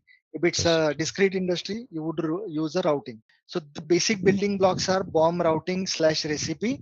Both these things get converted into production version. Okay. So somebody was saying that I know about BOM and PDS, but don't know about routing. But basically, you know about it already. Why? Because without BOM and routing or recipe existing at a time, there cannot be a PDS. PDS is simply the conversion of BOM plus routing slash recipe. Okay. So under the recipe or routing, we assign different resources because you need to produce on some resource, refer to the capacity of that resource. Then you have some capacity of the resource. All these things are input to PPDS. Then you have a due date, like when do you want to finish this production, correct? So you need to follow that due date also. You have to assign some scheduling rules, whether you need to go in a backward direction, forward direction, or backward forward, or on time and so on. So different rules you should see. If there are any shifts maintained for the resource, because you don't want to keep producing or scheduling the order when the shift is blank, correct? And of course the calendar, whether you want to produce on the weekend or not, on the evening after 6 and blah blah blah, correct? So these are some of the inputs for a PPDS planning engine. So the PPDS planning engine picks up that master data, considers either heuristic or optimizer based production. Optimization based PPDS scheduling I haven't seen at most of the places because it becomes too complex. Unless there is a very specific requirement, people do not go for it. So people do various types of heuristics, around 35 40 types of heuristics that are available in PPDS. We choose one of them, and then the outcome of PPDS is efficient production plan that meets, like, it is constrained by resource capacity. So it's a finite plan. You cannot have overload of the capacity. You can have that, but you will have an alert out there, correct? You have highest utilization, lower setup times, minimum stocks because it would try to fulfill it on time, try to avoid early building, and minimum work in progress, correct? Work in progress is like there is a sales order, okay, but for that sales order the plan order is work in progress. No, it is the wrong case because you cannot keep the customer waiting. So the for sales order is on 17th of July, your plan order should finish on 16th July. Do 1 day of goods receipt processing time and ship it. It's as simple as that. Okay, so that where PPDS helps us. Okay, and see, I won't go through this slide, frankly, because these are again the marketing things, and I kept it. But I spoke up a lot about it, right, in the earlier explanations also. That what does PPDS do? So keep it handy for future purposes. All right. So let us now focus on the master data side of it. Okay. So what I'll do, I'll very quickly go through multiple slides possible from here, which are relevant for the relevant. Okay, up to slide number 17. So you know the basics, and then we get into system. Okay. So basically, now and just keep me correcting from time to time if I should also talk about the APO side of the master data. Okay, because my more focus and intention would be how do I set up master data in S4 and bring it over to PPDS in S4. But in case you do not know about how the master data in ECC, and then how do you bring to APO via the core interface, SIF, etc. Let me, please buzz me from time to time. I will explain that part also. Okay. Yeah. First of all, what you need for a effective planning within PPDS is the materials, the plants, okay. Here, not only plants, but you would need customers, vendors also, because this is more of a talking from a APO master data perspective. And APO would be, SNP. If there is IBP, then it is also considering the entire tactical planning horizon as well. That is why you would need customers or vendors also in case you want to go to that level of planning, right? If vendor is included, you can do the network planning for raw material procurement. If the customer is included, you can have additional note that customer is sending you actual sales order, correct? But for us as a production planning guys or PPDS guys, we do not need this customer and vendor, right? Because we are not doing a network Yeah. planning, we already have a plan order. So what we need is material, a plant, and a work center or a resource, correct? Work center or a resource is actually coming from here, the bomb routing and resources part. Okay. So how do we operate here? Is we follow certain sequence of steps. First of all, the master data is managed or set up within ECC or S4HANA, the way it would get created. Usually we are not responsible for setting up any sort of data in S4, right? But here we will do that. Then we would transfer all that data. So if it is like a APO system, ECC to APO, then you would set up all those integration models and then transfer the data, correct? If it is S4HANA to PPDS, then you transfer, but technically you do not do the transfer because it is available in the same system. So you kind of just flag or enable any master data that yes, boss, this master data is for PPDS also. This is a basic difference of the integrations. If it is APO and ECC environment, then you literally transfer the data via core interface. Okay, queue gets generated and so on and so on. But when it comes to PPDS on S4HANA, we call it as ePPDS. Okay, when I say PPDS on S4HANA, I call it ePPDS. It is the embedded PPDS because it is embedded. Okay, so when it comes to ePPDS, then you literally, practically, you do not transfer the data. Actually, I mean, you just do the enabling of the data that it is available for PPDS. Okay. Then when it comes to PPDS side, then there are some data elements which you set up in PPDS directly. Whether it is ePPDS or PPDS, you have to enhance the resource. For example, you would do some sort of shifts and shift sequences on the PPDS resourcing, correct? So only from a resource perspective, you do some modifications. Rest of the data comes as it is. Okay. Rest of the data is basically it is held in S4HANA and then it is straight away available. So that is where the completeness of master data is necessary. Okay, sometimes you may have to do some sort of enhancements so that the data is complete if required for your customer, correct? Once the data is completed, you do the validation, you do the consistency check and so on, then you do the managed capacity variants, correct? So it goes through roughly these 4 steps that you create, then you transfer or enable it for activation, then you complete the data in um, there is something additional to the completeness actually, which I am forgetting, but let me recall. And finally you manage the capacity variants. Then this is just a glimpse. If at all you are not able to follow it, it is okay. But glimpse is like an S4HANA, you have materials, you create the resources or work centers and capacities, correct? So with the materials, you would create BOM, and with the resources, you would create routing or recipe. The BOM and routing or recipe you would combine and create a production version. And the production version gets translated as the PDS to PPDS. Similarly, the material come as a product to PPDS and the resources come as resources to PPDS. So very powerful slide, really. If you do not know the basic ingredients, then this is an important slide. Okay. But once you do it on your own, you don't even have to look at it because it would be so embedded in your mind. Correct.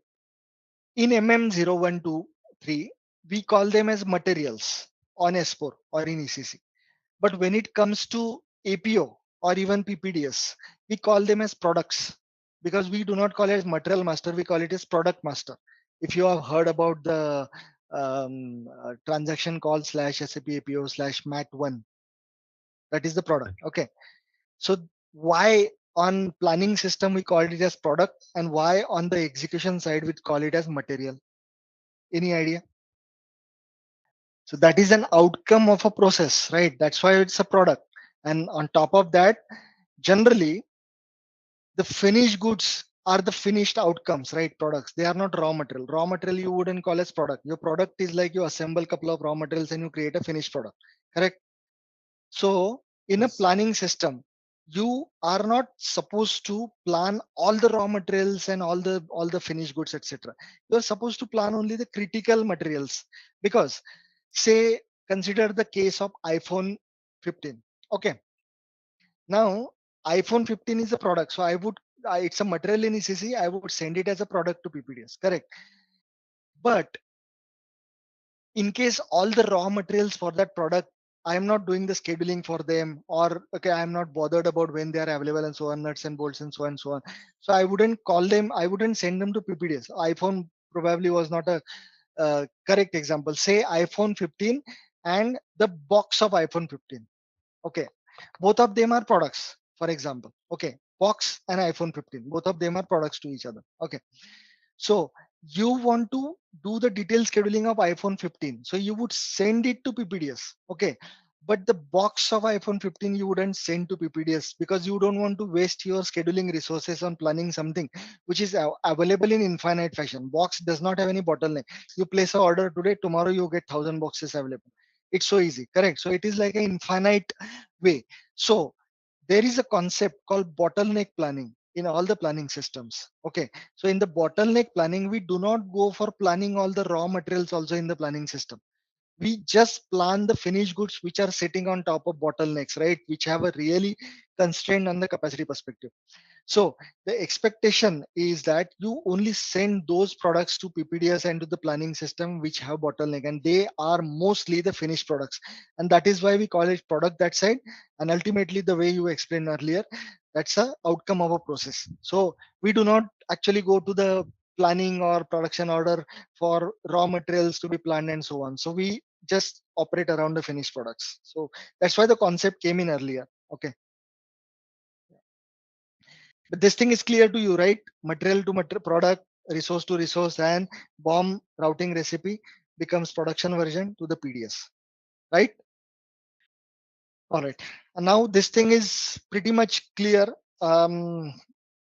because you're using it. So whether it is S4HANA in ECC or S4HANA PPDS or APO PPDS, when you have a plant, customer, and vendor, all of them would go as a location in the system, and they would be called, they're differentiated with location types. Correct. I am going to run through here because I'm assuming you have seen this as part of your APO day-to-day work. And ultimately, what we need for PPDS is only plants. Correct. Still, it would arrive in PPDS as plant or location type 1001. Okay. The integration is again different. Core interface or advanced planning activation depending upon type of system you are in. The material master would be converted to product master. Work center or resource that you would create. Okay, both of you can create either of them. For recipe, you would create resources. For routing, you would create work center. They are separate master data but have practically similar information under them. So they would be transferred and created as resource master in PPDS. Then you would create a bomb routing recipe and then a production version that would be a PDS in PPDS. And then if at all you are trying to use PPDS for planning also, like network planning also, it is possible, but not recommended and not done. So between two plants, like or one DC and one plant, then you would need a transportation lane also. Okay. So that transportation lane is created from any of this inherent master data called info record, contract, or scheduling agreement, so on. Okay. Next one is the location part of it, correct? And I spoke about it like plant, vendor, customer, and blah, blah, blah. Fine. So I will not spend any time. The next slides are going in details about what is the location and so on. So before going in there, okay, I want to, okay, I want to tell you some basic concepts, okay, and they are part here. Okay, I want to tell you some basic concepts about how PPDS is activated in the system, okay, and then we go on creating the master data, okay. And please keep your Excel handy because you will have your own set of master data to work upon, okay. And what that master data is, and write it down. You will have a location, you will have a material, you will have one or two or three resource or work center, whatever we set up, okay, whatever is available or set up. And then we would set up a routing or recipe. We will have a production version, and you will need to show me this, okay. I'm not going to leave you unless you show me your data preparations on your own subsequently. Okay, and then what else? Material, location, resource, recipe, routing, production version. I think that is enough for now. I'm not going into transportation lane and so on because there is no need of complicating things. So see what it can be that we have a plant and we have a DC, correct? And we build a transportation lane between both of them. So there will be one single material. Instead, I am dropping the DC because I'm assuming that this tactical network planning has happened and I have already entered in the execution. So I'm focusing on the plan side of it and trying to produce, trying to schedule the different plan orders that are available at the plant. So this data is sufficient for me. And keep this on your Excel also. As soon as you get a system access, you will need to find that out. Okay. Okay. So before we go in there are few settings that you need to do when it comes to activating the PPDS system. Okay, so this is your um, S4HANA system. The first thing that you do is go to SPRO. I mean, this is not a daily activity or monthly. This is one-time activity. So once you go into SPRO, there is a dedicated section called Advanced Planning at the bottom. Can you see it? Can you locate it? Here it is. Okay. This advanced planning is for PPDS dedicatedly. Okay. You go inside this one and then somewhere here, basic settings. Yeah. So under basic settings, you have this option called activate advanced planning and scheduling. So you just need to double click and ensure that this is activated for your system. So as you know, SAP has started selling these softwares like business functions separately, right? So they would sell you the S4HANA, but if you don't want to purchase the PPDS part, then this option would be disabled for you. You cannot actually disable it, right? But as soon as this is available to you and you enable this, it means that now you can use all the various functionalities of PPDS for your own set. Correct? Fine. This is one time thing. Second thing that you do is go and set up the settings for data transfer. Okay. So I am jumping one step ahead. These settings are not for master data, but they are for transactional data. So we will perhaps come back in here. But then you were asking me this question, right? How do I transfer data? Do I need to set up the integration models and so on? So you don't need to set up any integration model. Say you want to transfer all your, say, production orders or a stock, correct? You just need to enable it, save it, done deal. So the moment you create it in S4, for a material which is PPDS relevant, then it would immediately go to PPDS. It's as simple as that. Okay, fine. So these are two important settings, activation and settings. Okay, there are some other settings also like global settings and all, but we will come back to it subsequently, slowly. Okay, no need to go through it all of them at once. Okay, so the first thing what I am doing is I am going to identify some location material and all those things, and then keep sending them to PPDS. Because first thing is to identify some material which is relevant for me, and then I will operate upon them. Correct. So first thing is what I would do is go to SE16 and MARC table because I, see, I am a supply chain planning guy, so I don't know all the peculiarities of a material and so on, right? I mean, in the interest of time, I'm trying to select what is available already. If it is not there, of course, I'm going to set up something on my own, do some trial and error. But for you guys, I would advise that, okay, pick up the material that I would select here, make a copy of it in MM01, right? And create the separate material for yourself. I would strongly advise that if you want to understand the basics. Okay. So for now, let me see if I have any material available. By tomorrow, actually, if we are able to select, okay, 11:39, right? So we should be able to finish up location and material today. Okay. So by tomorrow, you should have also selected your location and material in the backend system. Okay. So we have got 3030 material locations. Okay. So I would go for 1010 because I know that is one of the plan. We have got lots and lots of materials with some MRP type and so on. Okay. It will be little difficult to do it this way. Then what I would do is, because I did some homework earlier. Okay. So I would go and select one material, which is my FG. This is good for me. Okay. In the interest of time, I had chosen it, but there is no particular rule. Okay, what you can do is pick up any damn material that is available from the MARC table. For say, let us stick to one plant only, 1010. No, sorry, my bad. Let us not stick to one plant. Otherwise, what will happen is, if I am doing a scheduling, I will disturb your thing or he will disturb my thing and so on. It is quite possible. So as far as possible, stick to 4 different plants. Okay, stick to different plants. Okay, if not happens, doesn't matter. If you are able to, you can select one single plant, then at least we will try to stick to different resources per material, right? Your material should be different and your resources should be different for that matter, correct? Then your scheduling will not interfere with each other. Otherwise what happens is you go and try to schedule everything that is there at 1010. So you creating orders, I creating orders on different resources, and all of them, one guy will do the scheduling, my schedule would get disturbed and so on, correct? So better to try to stick to different plans. And let me see what are the plans, so I can allocate the plans to you here itself. Okay, so we don't have a lot of plans, by the way. We have got 10, 10, 10, 20, 17, 10. And I don't want you to spend time on creating a plant, although it is not a very big deal of setting up your own plant. Fine. And the material that I have selected is FG126. Okay, so please try to avoid this material, FG126. So you will have one material, two material, five material, doesn't matter. It is up to your appetite of setting up data. What I would do is on this material, we'll select the bomb routing recipe and all. We'll bring it to PPDS. We will create tens of orders, plan orders, and do the scheduling after we set up the PPDS. So this is how the training would logically proceed. Okay.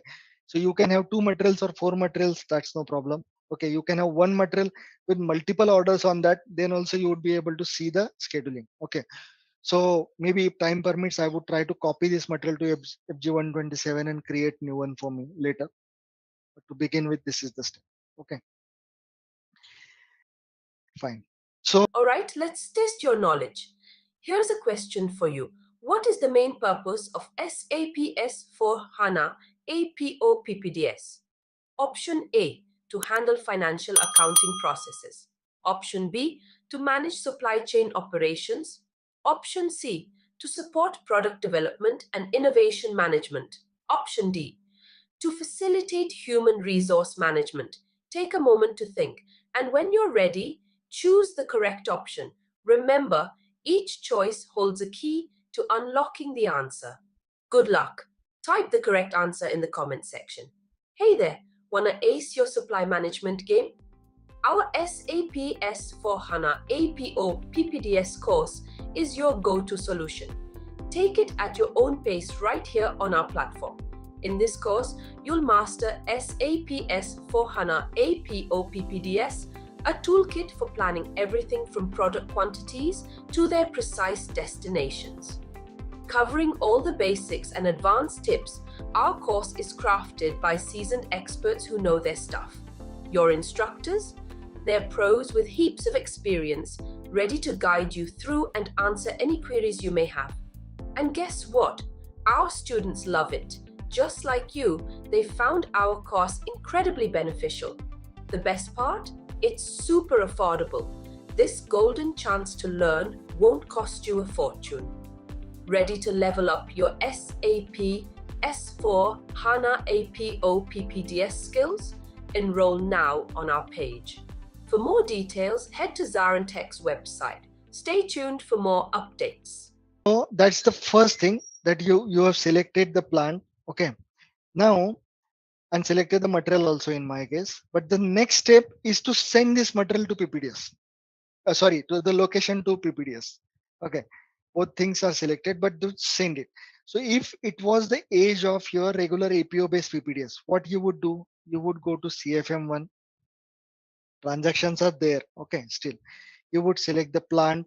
You would put the plant here, generate this integration model, activate this integration model, right? So if I have to send the plant, I would just select 1010 here and generate. Okay, let me try to generate, because I have never tested this whether generation is still a problem, because we don't need it anymore now. So let me try to, hey, see, the plant part is gone. Nothing is coming in. The moment I selected the material, the logical system, the plant part is gone completely. And very few items are remaining, which perhaps would need some sort of generation activation. See, everything is disabled the moment I selected it. Correct. Everything is disabled. Correct.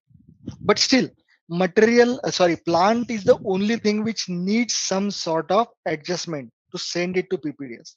And what that adjustment is, you will need to execute a report. Okay. So that is slash SAP APO slash create. I forget. I'm very weak in remembering the report. So this is the report, create location report, that has been provided by SAP. Okay, here you need to specify 1010, create for standard address and blah blah blah. Rest of the things, no issues to be selected. Okay. I mean, since we are working in the PPDS part, we focus only on the plant side, but the business part or shipping, receiving, they are from the network planning perspective, correct? So if somebody, if at all wants to do the network planning also in PPDS, they would go in that direction, but we would go in here. Now, I think this plant may have been already shipped to PPDS. So let's see what error comes, or if it, okay. So the location for plant already exists in PPDS. So it just verified whether the plant is existing. And then you go to your regular transaction code call LOC3. What is it, LOC3 or LOC? Okay. And then here onwards, you would feel like your home page. This is the regular transaction. It got created as a production plant. Sorry. You go and display it and all other information will be here. But at the plant, what is required is rest of the things are coming up very well, no issues. Okay. But if you go to the calendar part of it, then in case you want to follow a particular production calendar, then you need to assign that from S4 side. See, if you go to change mode, then you can assign here also, but usually we do assign from S4 side also. But while we come to the scheduling side of it, we will see with and without what happens and so on. Okay. Otherwise, I can show you something additional. Okay, very quickly. So since now the plant has been transferred, okay, we have the plant here. So what is the transaction for plant? I don't know. So I'll go to SPRO and see. I think it is T001 or XK02. It is for vendor, I guess. Yeah, it is for vendor.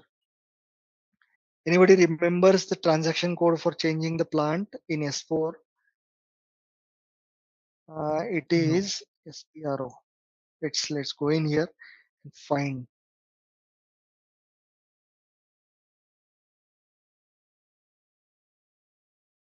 I know the table actually because we rarely have to go to do that on S4, but kitting attributes.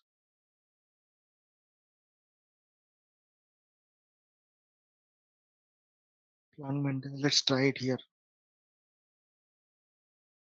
So what I want to demonstrate quickly is integration model is not required, but the moment I will change the description of the plant there in S4, it would be updated here immediately. It doesn't take time because it's the online transfer. And in many cases, actually, it refers to the same plant. I hope it's here. Yeah. So do I have authorization or not? It doesn't allow me to change something. Okay, never mind. But I will just copy this 1710 and then try to create 1711 as a plan. Yeah, it does not allow me because this is not a transaction to create plan. This is just to extend the plan as a maintenance plan.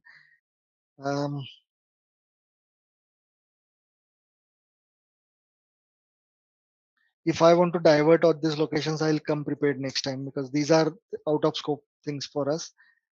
But still, E001W is the T code for plan.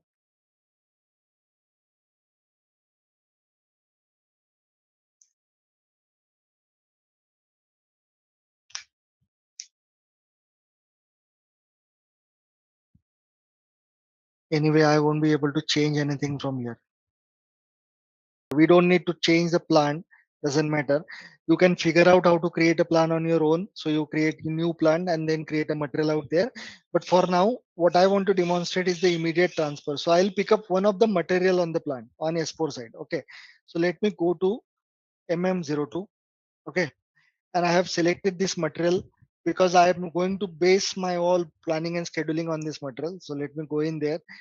The only important views for us are MRP 1, 2, 3, 4 and advanced planning. These 5 views are most important for us because all the information that is required for planning and scheduling is available in this 4. Okay. So I'm selecting them and plant is 111010. Okay, fine.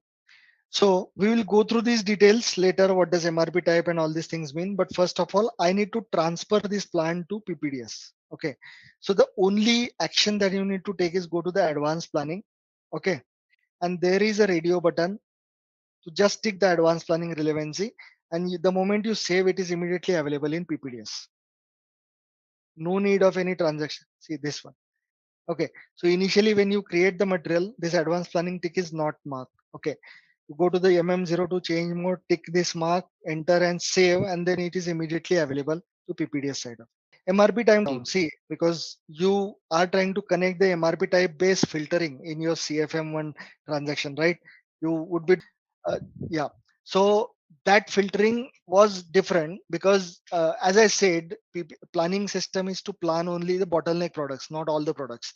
So what used to happen is you were assigning X0 as the MRP type for external planning of the materials. Usually in your project also probably you are sending X0 or maybe a custom Z type of MRP type is created. So you're just sending those materials to APO. Okay. But Yes. here, see, X0 is a standard MRP type coming from SAP for without MRP. So what happens here, the configuration of this MRP type itself says that this material, even if you pass on to MRP, it will not run MRP. It is an external planning material. So that don't those days are gone. Okay. Where MRP type Okay. based filtering used to happen. Here you do not have a MRP filtering. Okay. You are just doing an Okay. advanced planning activation and immediately it is transferring. Correct. So you selectively assign the advanced planning to some materials which are only required to be planned and scheduled within PPDS. All right. Yes. However, the MRP type plays a significant role while it comes to the firming and the fixing and that concept. Correct. We spoke about it, that we will cover that in future. So the MRP type is still used for doing the auto firming and all other things, but not going into those details yet. Okay. So this is very, very relevant, but the filtering function of MRP type is gone. It doesn't do the filtering Okay. anymore. Okay. Right. So even if it is PD, I didn't mind for now. Okay. However, we'll see next time if we need to change it for the fixing part. But in the next session onwards, what we would do is everyone is supposed to have one plant and one material of your own. Do not select this one because I am owning it now, but you can select 4 of your plant materials. Fine. And then set up the advanced planning on top of it. The moment you set up, this plant is then available into your MAT1 transaction the way any other plant is available. Sorry, material is available, right? So you go in here and this is available. Technically it refers to the same table. So because if you go to the change mode, you wouldn't be able to change anything. Okay, I am locking it. Acha, I am locking it. See the difference. I am now into MM02 somewhere, right? So it is giving me an error of you cannot go into change mode in PPDS because technically it is referring to the same transaction. Correct? See, did you did you understand this? That at table level, perhaps the SAP APO table is different, but in the backend, they are so well connected that if I am in the change mode in S4, it does not let me go in change mode in PPDS. Fine. So that is why the integration model things are not needed because you are practically you are transferring, but technically you are not. Technically, you are just enabling it to be available to the other system, right? Okay. Rest of the things we will see in here. Okay, just small change I want to show. See, the description says fin 126 mi serial number. Now serial number 1234 I am going to put in the S4 side. Okay, and save.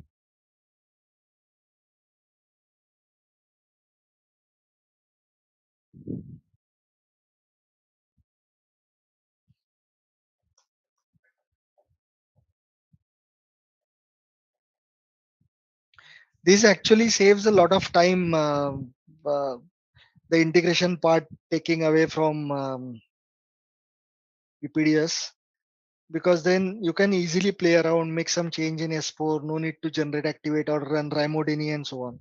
Okay, you're aware about Rymodini, correct?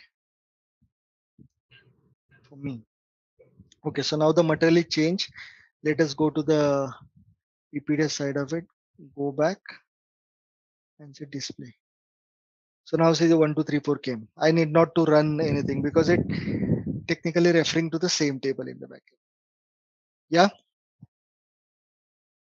Okay. So the session today would be like, we'll do a quick recap, 10-15 minutes in the recap. Then we will see some of the homeworks that was given to individuals, and then we'll start with the next steps. Okay. Right.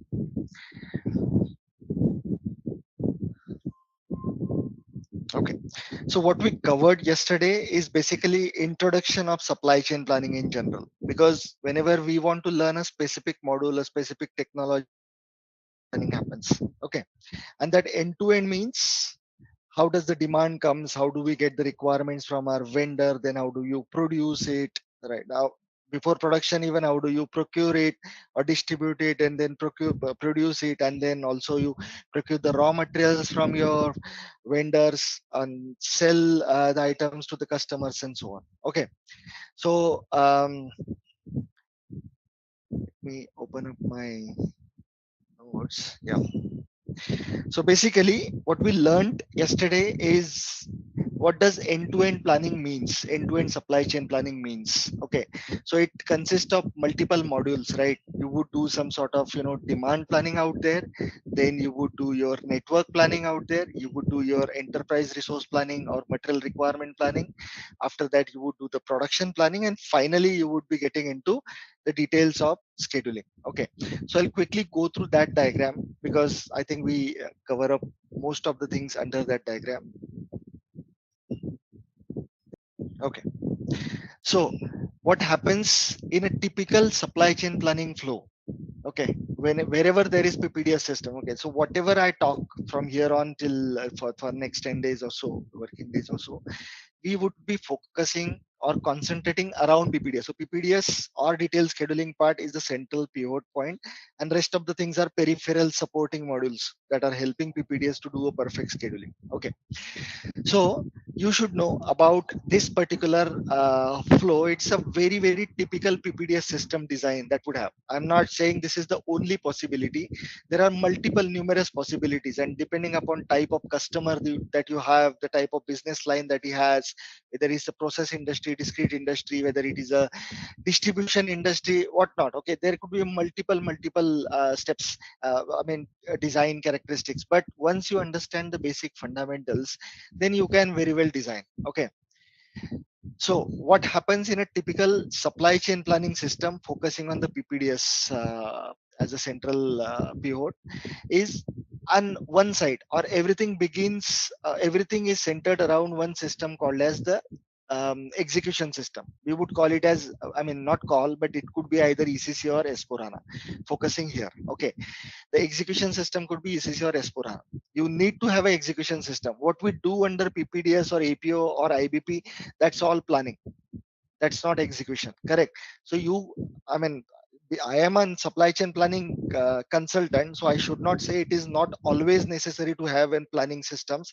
But as the world is progressing more and more, right, when there is the need of faster supply chains, the planning systems are gaining more and more important, especially after the COVID thing. A lot of companies have started digitizing their supply chains. So those systems are getting more and more importance now. However, none of the planning system can do anything unless there is an execution system at the pivot. So you will always see most of the projects have either ECC or S4HANA. There are some other systems also like Oracle Fusion and other ERP systems that are there. If you have heard about Microsoft Dynamics, Oracle Fusion, and there is one more, the Panasonic owned system, I forgot the name, JDA Edwards, that is purchased by Panasonic. You would come across numerous as such systems. Okay, so that's your, first of all, that's your execution system. Okay, now when we think about supply chain planning in general, then we have to think about a very long term planning. Correct. Execution is like today what I'm going to do, I need to do this, I need to convert the purchase order to execution order, and so on. So that's a different case. But when we think about the planning, so planning usually you do for a very long time horizon. Okay, especially supply chain planning. Why? Because you are sitting somewhere in America, you have a factory in USA, right? And you have supplier in China. So the Chinese supplier takes 2 months to manufacture and 4 months to ship, because via shipping, it takes around 4 months. So 4 months of shipping plus 2 months of manufacturing, it is 6 months. So if you want to purchase the raw material from a Chinese supplier, you have to give him order at least 6 months in advance, then and then you are able to produce on time, right? So because around 6 months or so lead time is involved, and see, I will be using this supply chain terminologies from time to time. Since it is a repetition, I may not be able to explain in detail. But if in case it is not clear to you, please pinpoint to me. And just one advice I want to give at this moment: if you want to be a great, I would say great consultant, great, it means you want to differentiate yourself from rest of the pool of consultants. If you want to win over the customers, then start using the typical technical terminologies whenever you speak to the customer, whenever you discuss. So, okay, time required to travel is one thing, but the lead time, transportation lead time, manufacturing lead time, these are the right words. They are there in the Bible of supply chain planning. Okay, so when you say you transport something from China to America, that is the transportation lead time of 4 months. When you say you manufacture something in the factory of the raw material, it's a manufacturing lead time, correct? And overall 6 months is the planned delivery time of that material, correct? So 4 months plus 2 months is 6 months, and that is the planned delivery time. It means that, okay, I want to procure this material from some customer, then I have a planned delivery time of 6 months. So start using these terminologies. We would be seeing them. My concept is the bombardment, continuous bombardment of the keywords on your ears. Then that would be actually very firm. Your mind mapping would happen very strongly, because now I'm talking about it. Just after this introduction, we are going to go and check the master data part of it. So while we are in the master data, we'll see where do these are maintained, and these are the common terminologies. Fine. So considering that 6 months of plant delivery time of all the raw materials, you need to plan way in advance. Okay, so because you are planning, so today you're sitting, you need to put the order at least 6 months in advance. So you need to give him advance notice, right? For that purpose, because of the longer lead times, you have to plan at least 2 years or 3 years in advance, so that you can take informed decisions. You means your planning team can take informed decisions. For that purpose, you do not have any sales order, right? Because since you want to plan for some demand which is available in January 2024, it is not even 24, June 2024, well, almost after 1 year. So you do not have a sales order that, okay, I need some sort of demand in June 2024. So that for that demand, I need to place an order to the vendor, which he should submit to me at least by January 2024. Correct. So it is like this. Let me go in here, and I will talk about this diagram also in brief very shortly. But this is I mean, just focus on this part. Okay. And for that, I'll remove the extra distractions from the screen. Okay, so this diagram talks about, initially we are in the days. Okay, then we start with the weeks. So week 3 onwards still, and somewhere week 6 it is in the weeks. After that it goes in the months, month 12, and then for next year it goes in the quarters. Okay, so I'm planning at a very high level.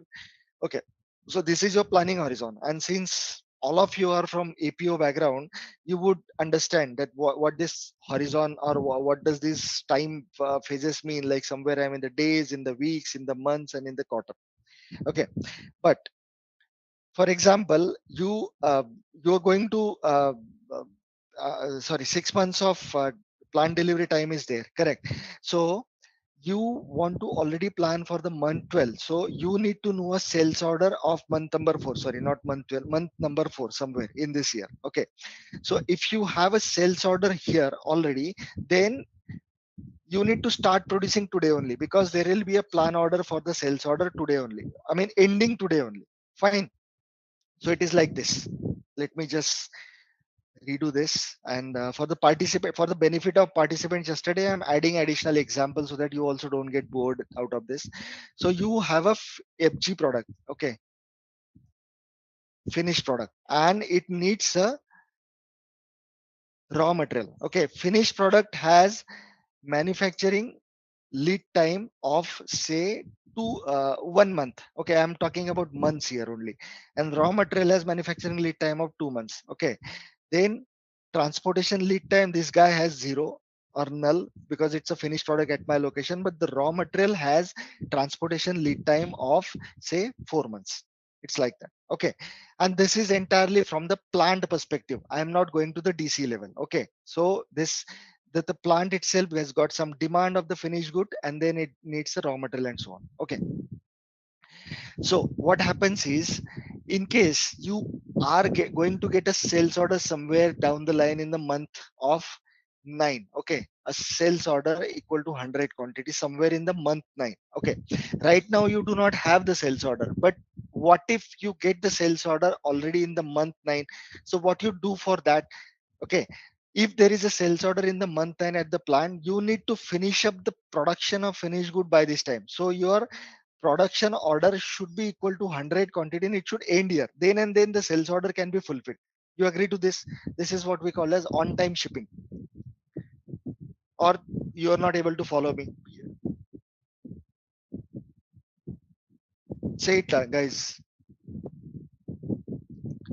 If there is a sales order in the month 9 somewhere here, okay, so you need to finish your production in month 9 itself on the particular day. Now I am in a month, but it would happen on a particular day. Okay, okay, so you have a sales order here and you have production order you need to finish here. But then for the finished good, for the production order to end in the month 9, you need a manufacturing lead time of 1 month. So this is the production order end. Okay, so production order start would be somewhere 1 month early, because you need to start it in month end, then and then you can finish in month 9, because you need 1 month of manufacturing lead time, right? Because every order that we talk about has a start date and an end date. It takes some time, right? So this is the manufacturing lead time translation. Now if you want to start the production order somewhere in month 8, it means that the raw material should be available here, right? Yes. Because unless and until raw material is available, you cannot start it in the month end. It's the first step that is required. But if the raw material is sorry, this is not start, this is end. So if the raw material is required here, and I'll call it RAM only for making it small. So raw material ending is here because the production is starting here, but I need 2 months of manufacturing lead time and 4 months of transportation lead time. So the raw material is ending here. It means it would start at least 1, 2, 3, 4 months somewhere here, correct? So the raw material would be starting here from the supplier, right? And when I say starting, it means the raw material shipping will start from month 4 and then it would arrive in month 8. So it would be here. Now, if the supplier has to start the raw material purchase order in month 4, he has to start producing somewhere earlier than the manufacturing lead time, which is 2 months. So he has to start producing it here. So RM production is equal to 100 is starting somewhere in the month 2. You got it, right? So imagine that somewhere in the month 9, you are going to need a sales order of 100. You need to start planning at least how many 1, 2, 3, 4, 5, 6, 7 months in advance. This is one thing. On top of that, you cannot give the raw material production start notice to the vendor that I need it tomorrow and start it today. It doesn't happen. He also needs some preparation time. So you may need to give him order at least a month in advance, correct? So imagine we are sitting somewhere in the week number 2 here, okay, because this is week 3, so we are somewhere in the week number 2, which is month 0, because I'm considering all these weeks belong to 1 month. Okay, so if this is month 0, I need to give the order to the vendor because I need to produce something in the month 9. So this is way far, 6 months, 8 months, 10 months down the line in the future. So this sales order of month 9 is never available so much in advance. Because of that, coming back to this diagram, because of that, we have a demand planning module. I went too far in explanation here, but that was required to explain all the PPTs, that all the slides that we covered yesterday. So because I do not have a sales order in advance available, so I will use some module called demand planning, or there could be another possibilities of using the execution side of independent requirements called customer independent requirement or plan independent requirements. So both these things are to be punched in manually. So these are not the sales orders. Okay, these are some sort of plan demands. Okay, similarly, the forecast is also planned demand. So forecast is generated automatically by the planning tool like a demand planning AP or IBP. And this customer independent requirement or plan independent requirements are some sort of planned demands. Okay. Planned demands. They are not the real demands. Only sales order is the real demand. These are planned demands that something may be coming of that sort. Correct. So these have to be entered manually in ECC, planned independent requirement or customer independent requirement. There are two types of demands. So planned independent requirement is generic forecast, right? It doesn't need to belong to a specific customer. Customer independent requirements are specific to customer sort of thing. So it is especially used in case of make to order scenario where you need to produce something for a specific customer where you can put up the requirements of the customer also, right? Okay, this the customer might give us a sales order of so and so type of product, so I will already enter a customer independent requirement of that sort. Okay, or else you get a forecast. And nowadays almost 99%, that's I don't know 99 or 90%, but many projects actually I cannot translate it into word figures that way, but in many projects we have some sort of forecasting tool. It is giving us the forecast. Okay, and that forecast is 2 years, 3 years, and forever, right? So here in this example we have taken a forecast. We have this orange line, it says demand forecasting, and it is going on until Q4 of 2 years. So it is a total 3 years of horizon, right? Day one till week till month 12. This is first year, then Q1, Q2, Q3, Q4 second year, and Q1, Q2, Q3, Q4 third year. So this is a 3 years of demand forecasting horizon that we have planted here. Correct. So we have ECC where history sales orders are there. We have the demand forecasting where the forecast for 3 years is there. That all goes into one of the planning tool. Okay.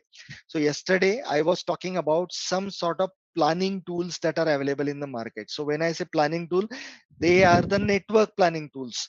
You are already using SNP as a supply network planning tool, but there is IBP, which is integrated business planning tool.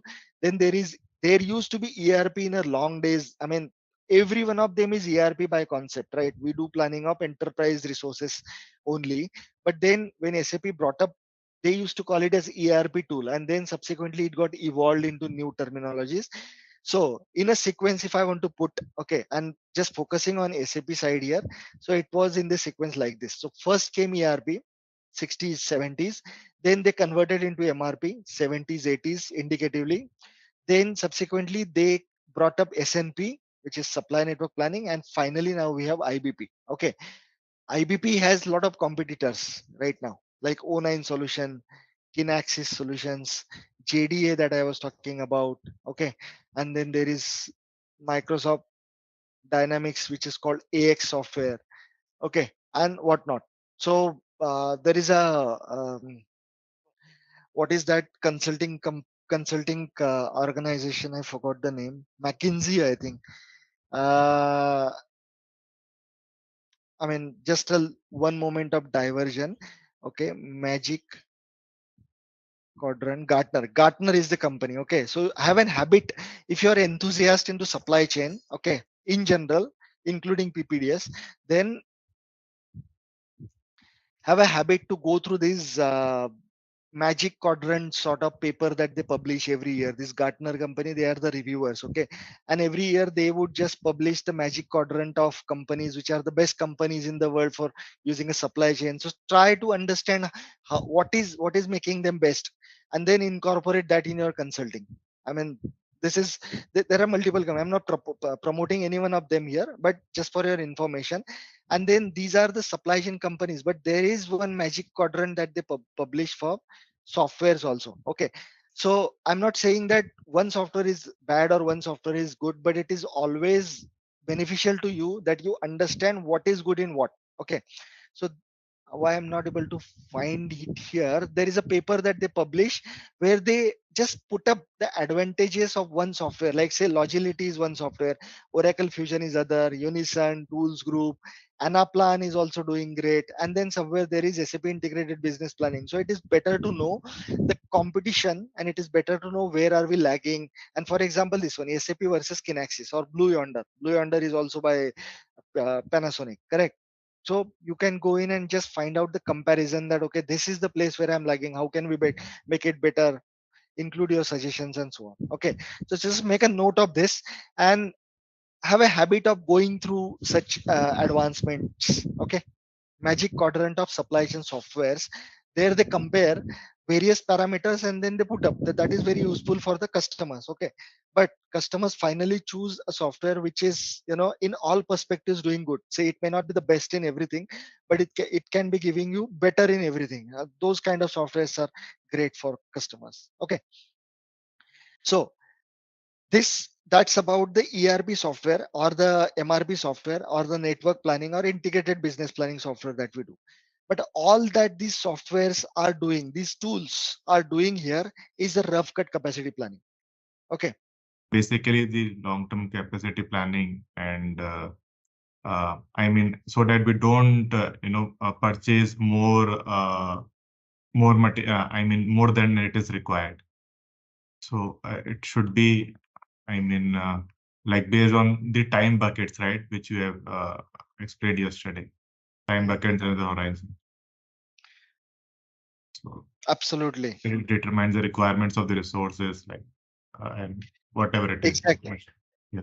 Exactly. But then a small modification out there. So what happens is, because you're planning so much in advance, okay, because see the sales order is supposed to come in the month 9, which is not available to me, the sales order, because the sales order is just sent just in time. Nobody is giving you sales order so much in advance, like 1 year in advance, right, from the customer perspective. So what we do is, instead of the sales order, we just predict the future based on the forecasting tool. So we just imagine that last year I had got sales order in that month, so this year also I may get it. So how do I represent it already in my system as a forecast? Fine. I got the forecast. Okay. So here, this planning tool that we spoke about, it is planning for almost 2 years in horizon. So this sales order is for month 9, but it will also do a forecasting for quarter 3 of 2024 or 2025. So such things, when you're planning so much in advance, it has to be always done in a rough cut planning fashion. What does it mean is, you cannot say, for example, this production orders that I'm talking about here, okay, and the transportation duration that I'm talking about here is precisely 4 months, 1 month. I'm able to tell you confidently. But in reality, when you start doing the execution, so when the ship starts from one location to other location, or when you are actually getting into the manufacturing, there are multiple challenges. Okay, machine breaks down, the ship is not cleared by the custom, there is a storm, there is COVID, so anything might come, correct? So those things nobody has control over. Natural calamities nobody has control over, correct? And the ship breakdown is even not a natural calamity, right? Now machine learning algorithms where they can also predict the probable failure, but there can be some unpredictable failures also even today. So such thing cannot be cannot be predicted. So if you plan for a sales order of 100, the production order of 100 and the transportation of 100 in this example, so when this order subsequently enters into the execution side of it, right, and I'll talk about it because we are approaching PPDS here. So when you enter into this first 2 days or 2 weeks or whatever that execution horizon is, when you put that order on the shop floor and start producing, it may not be able to produce entire 100. It is quite given. It can produce 100. If it can produce 100 or 110, it is better. Okay, but if it produces instead of 100, it produces 90, then it's a nightmare, because there could already be a sales order in this first 1 or 2 days which you need to ship. The sales order is 100 quantity. You have already promised your customer that I am going to give you 100, but in general you created a production order of 100 against it, but there is some sudden failure happened, or there was a strike and you could produce only 90. So that 10 shortfall is a nightmare for your service levels. The customer will not trust you that okay, he promised and he is not able to give me. For that purpose, what we do here is if the sales order is 100, then the production is produced only 95 from here itself. Okay, how do we achieve that? So the capacity that we consider in this horizon, in the planning horizon, is 95% of what I can actually produce. 95% is just the indicative number. So you can produce 100, but you are already planning in the future horizon based on the 95% possibility. So that 5% margin that you're giving, that is for adjustment in the short horizon already. So this is called rough planning. Okay, it could be 90%. Some customers operate at 80% only because they know the type of challenges that they face at the shop floor. So the actual execution capacity is different, and the planning capacity is just some percentage of the actual capacity. That is why we call it as rough cut capacity planning. This, in fact, there is another objective. So this is only from a planning perspective. This is only from a capacity perspective of the production order. But you predicted a forecast here because the sales order would be available somewhere in the sorry, this is forecast. So sales order will be available very short horizon, right? So you would not be planning based on the sales order here. There will be a forecast. You would be planning based on the forecast. So you plan based on forecast of production capacity 95. So you planned up 95 one day, 1 month, and remaining 5% next month, and so on. That way you planned here. Okay, but in reality, when you actually got the sales order somewhere here near horizon, okay, when this month 9 will slowly roll in into this week 3 and day 14 and so on, so that time the sales order would arrive. But it is possible that the sales order could be of only 90, or it could be of 110, because you do not have control. You can try to be as close as possible to the forecast, but you do not have control. This is called forecast accuracy. You planned for 100, but you got 110. So your forecast accuracy is just 90%, correct? 10 less. Or you planned for 100, you got, I mean, this is plus 10, minus 10%, sorry, 110. And if you got 90 only, then it is plus 10%, and so on. So don't get into it. But you do not get close by to that. And because of all these things, all these unpredictabilities, which are governed by the human interferences, the actual realities, you have to somehow plan these things in the rough fashion. And that's what you call this thing as rough cut capacity plan. Okay. So whatever you do here, this planning in the longer horizon with any of the tool that most of you are using, AP or IBP or the other tools, you do a rough cut capacity plan. Fine. Next step is when it comes, the plan orders are created from mid to long term horizon. Okay, mid to long term could be, week 3 onwards till quarter 4, or it could be from month 1 onwards till quarter 4. Okay, I would call these 2 weeks as short term horizon in this example. Some customer would call first 2 weeks, and then next 4 weeks also as a short term horizon, and rest of the horizon as mid to long term horizon. Okay, it could be anything. Okay, and this thing I have to talk when we go get into the PPDS in details, correct? Because these horizons are governed based on the type of master data that you say. So that's why I will keep coming back to this diagram again, because it should be super clear in your mind that what is my short horizon, what is my mid to long term horizon, and what is the overlapping horizon between the execution tool PPDS and the planning tool IBP APO, whatever. Okay, so these are the plan orders that the planning tool creates in the mid to long term horizon. But once the orders enter into a short term horizon, which in this case is first two, I will call it as week 0 and week 1. Okay, these days are not making sense. Week 2, sorry. Week 1 and week 2. So when the order of week 3 enters into week 2, right? Subsequently, the Sunday will become Monday, right? So the order of week 3 will go into week 2. That time we convert those orders into firm orders or PPDS orders and so on. So this conversions has a dedicated chapter somewhere down. But then just imagine, just understand the concept that the mid to long term planned orders are converted into PPDS orders somewhere here. Okay, either automatic way or manually, whatever. So that orders are converted, and those orders after conversion are automatically converted into production order, because there are some settings in the MRP and in S4 side where the confirmed or PPDS orders are automatically converted into production order. So what you are having here in week 1 and week 2 are all production orders. You get those production orders. Okay, and then on top of that, you might want to run planning, or you might want to directly run scheduling. So this is interesting. When we say PPDS, it has got two sides: production planning and detailed scheduling. Okay. And we are responsible to take care of both. Some customers want to run both production planning and detailed scheduling. Some customers only want to run detailed scheduling. What does it mean is the order is available in the short term horizon. Okay, here. Now, what happened is this order of 95 or 100, whatever has come here from the long term planning tool, it may not be 100% true. Why? Because probably yesterday's order you produce over, right? It was 100 quantity, but you produce 110. So you already have 10 excess yesterday. Correct. But still, say I'll just convert it into 100. Okay, every day I wanted to produce 100, every week I wanted to produce 100, but for some reason you produce 110 in the previous week, so you have 10 quantity excess. Correct. So the order that is there for tomorrow, you don't want to actually produce 100, but you want to produce only 90 because you're getting 10 excess from yesterday. The sales order here was only 100, so your 100 matches, 10 excess comes, that has to be utilized here. So for that purpose, some customers also run a very short term planning with PPDS. That's what we call as PP, production planning. So there are some heuristic in PPDS which are used for doing a production planning. Again, I'm just be sure that you understand the concept, the fundamental difference between a planning and a scheduling. So PPDS is both planning and scheduling tool.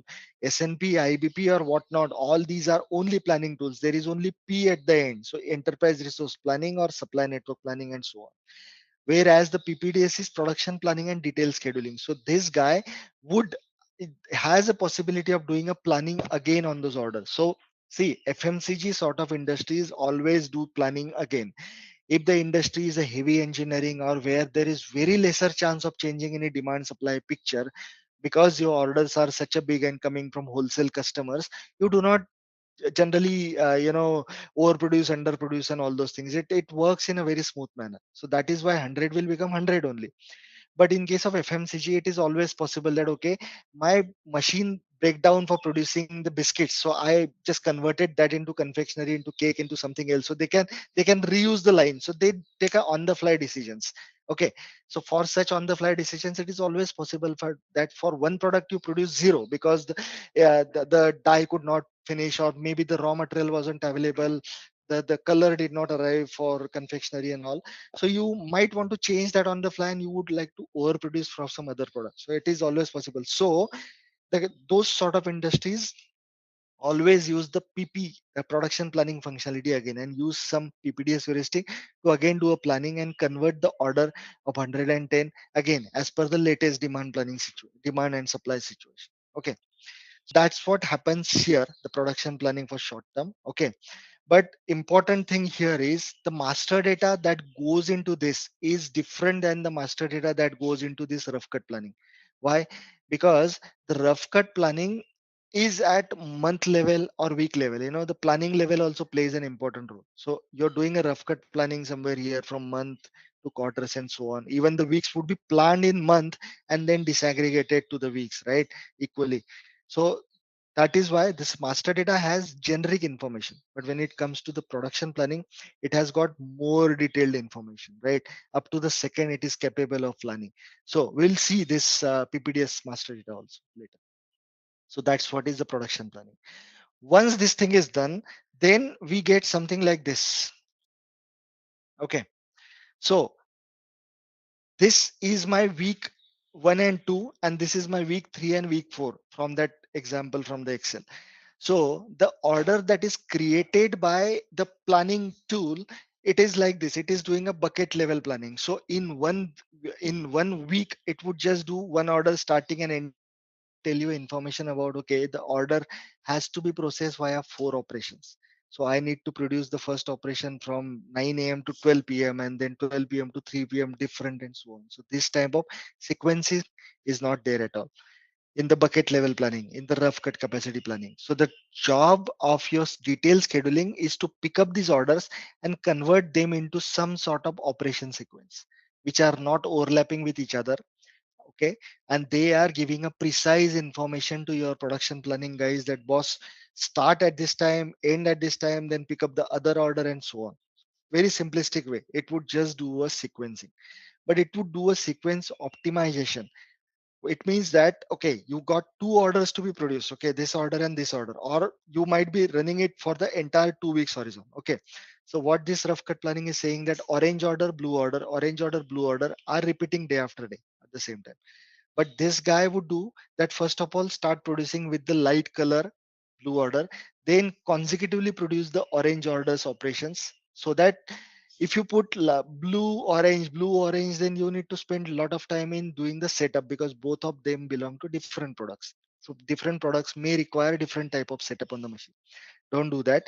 So let's put blue order because that was high priority perhaps, then put orange orders consecutively, then do some setup, then put blue orders consecutively, then put some time for setup, and then produce the orange order again.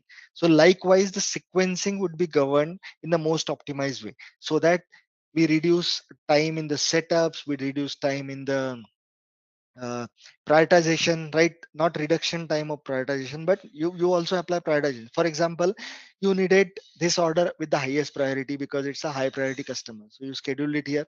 That could be a manual change by the scheduler possible, and then you produce this order because it was needed in the week one itself, then week two order was the blue order, and so on, right? So this sort of order operation sequencing is the outcome of ppds. That's what we do here. Okay, and that is how this entire thing works, from a demand planning to supply planning to enterprise resource planning to production planning to the detailed schedule. Once the orders are detailed scheduled and the operation sequencing is done, then you simply publish it to ECC. I mean, usually the orders are already published to ECC or available in S4, but just indicatively, the change in the schedule is again sent to S4 ECC. And then from there, it goes to a manufacturing execution system called MES. In the manufacturing execution system, it sits on top of any planning and scheduling tool.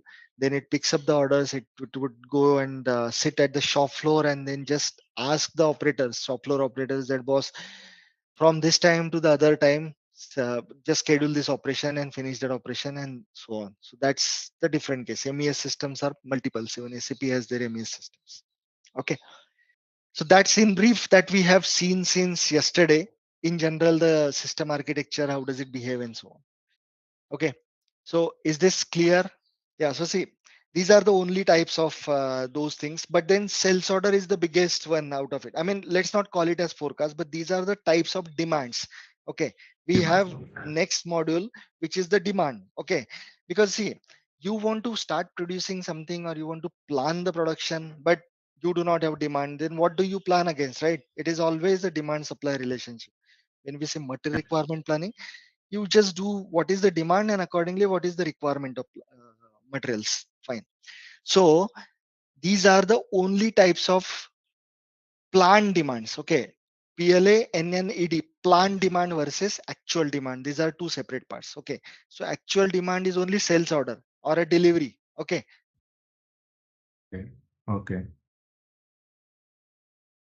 To a supply chain, entire supply chain, the demand has various definitions. Okay, so it will be coming up anyway, but it's better I speak about it here once. Okay, so I want to draw a typical supply chain. Okay, and I would just draw the line items and you guys will have to tell me what it can be. Okay, and these line items are from supply perspective. Okay, not from demand perspective. That's supply direction perspective. Direction is very, very important in supply chain. Okay, so this is a very typical supply chain network. Okay, now just to begin, I will give it as a name as plant one or plant. Okay, for some material. If this is a plant, he's receiving something from someone and he's sending something to someone. So what these someones can be on the right side,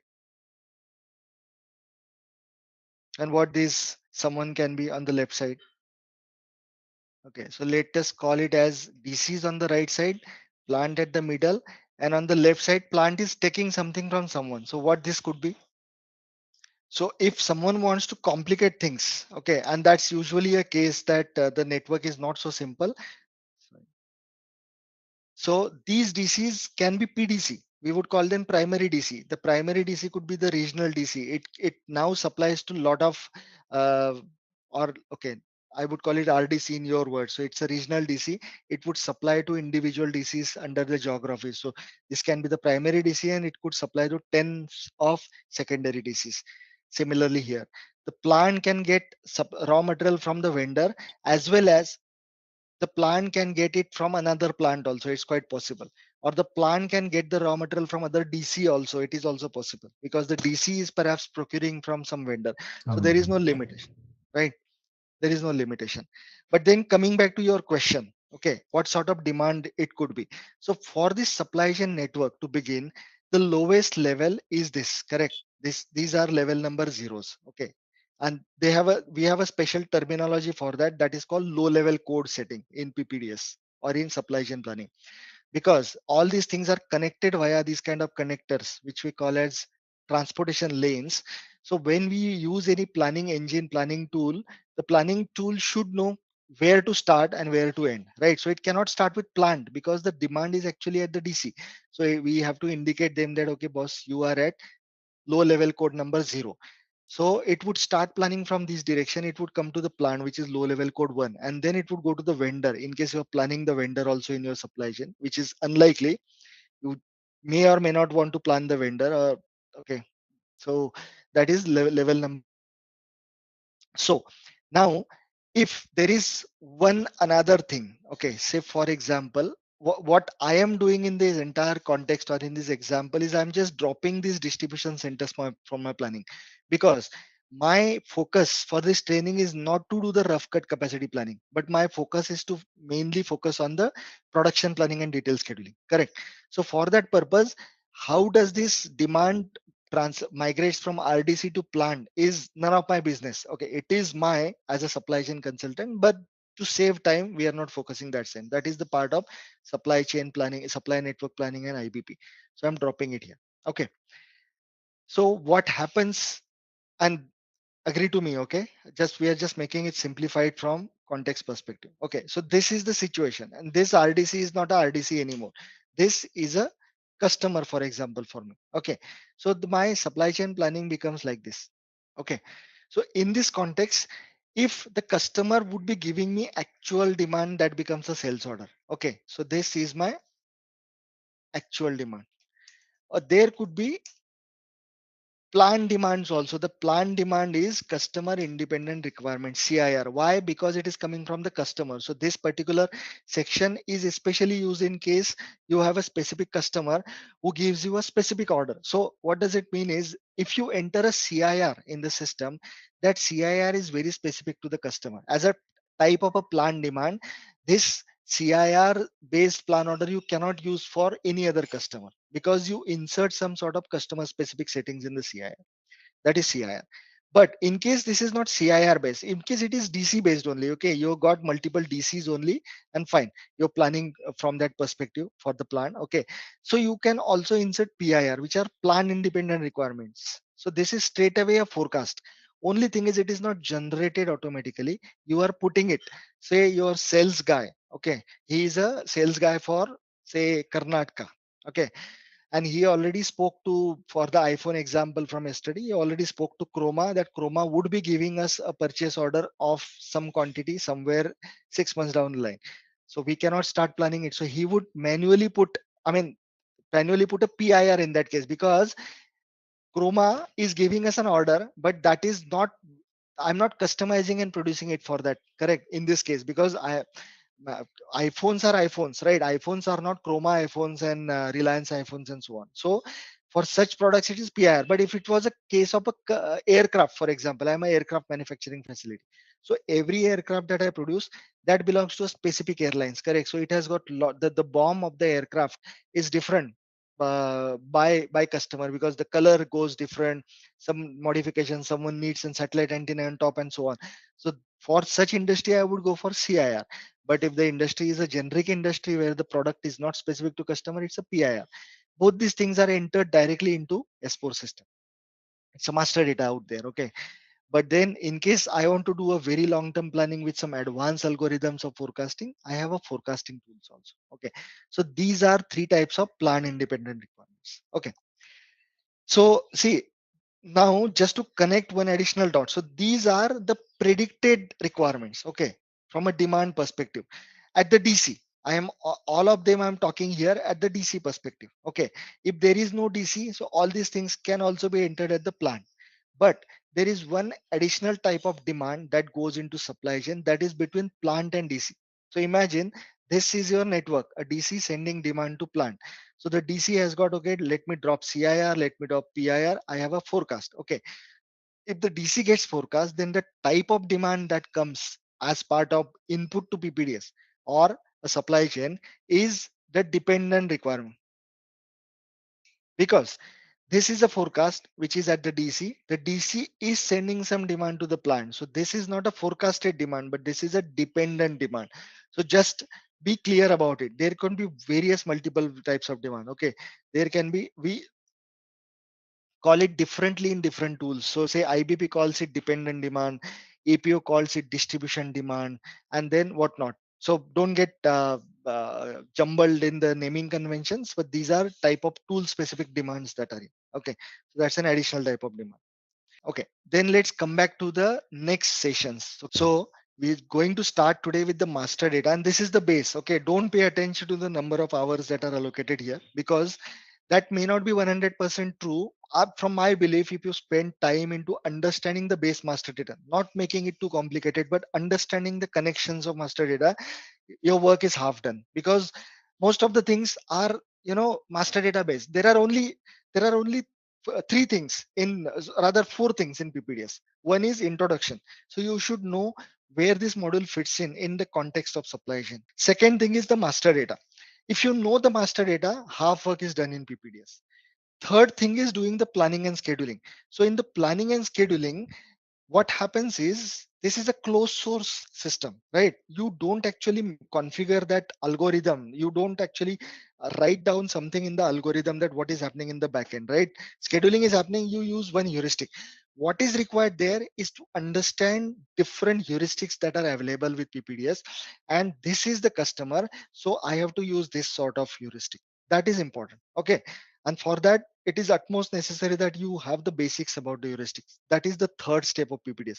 And fourth and foremost step is to understand various tools that are available. Because see, master data is there.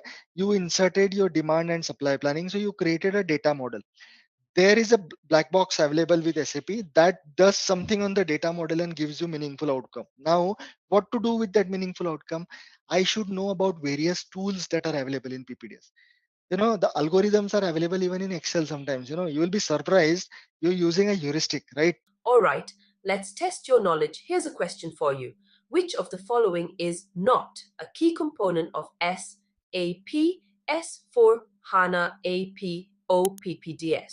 Option A, product portfolio management.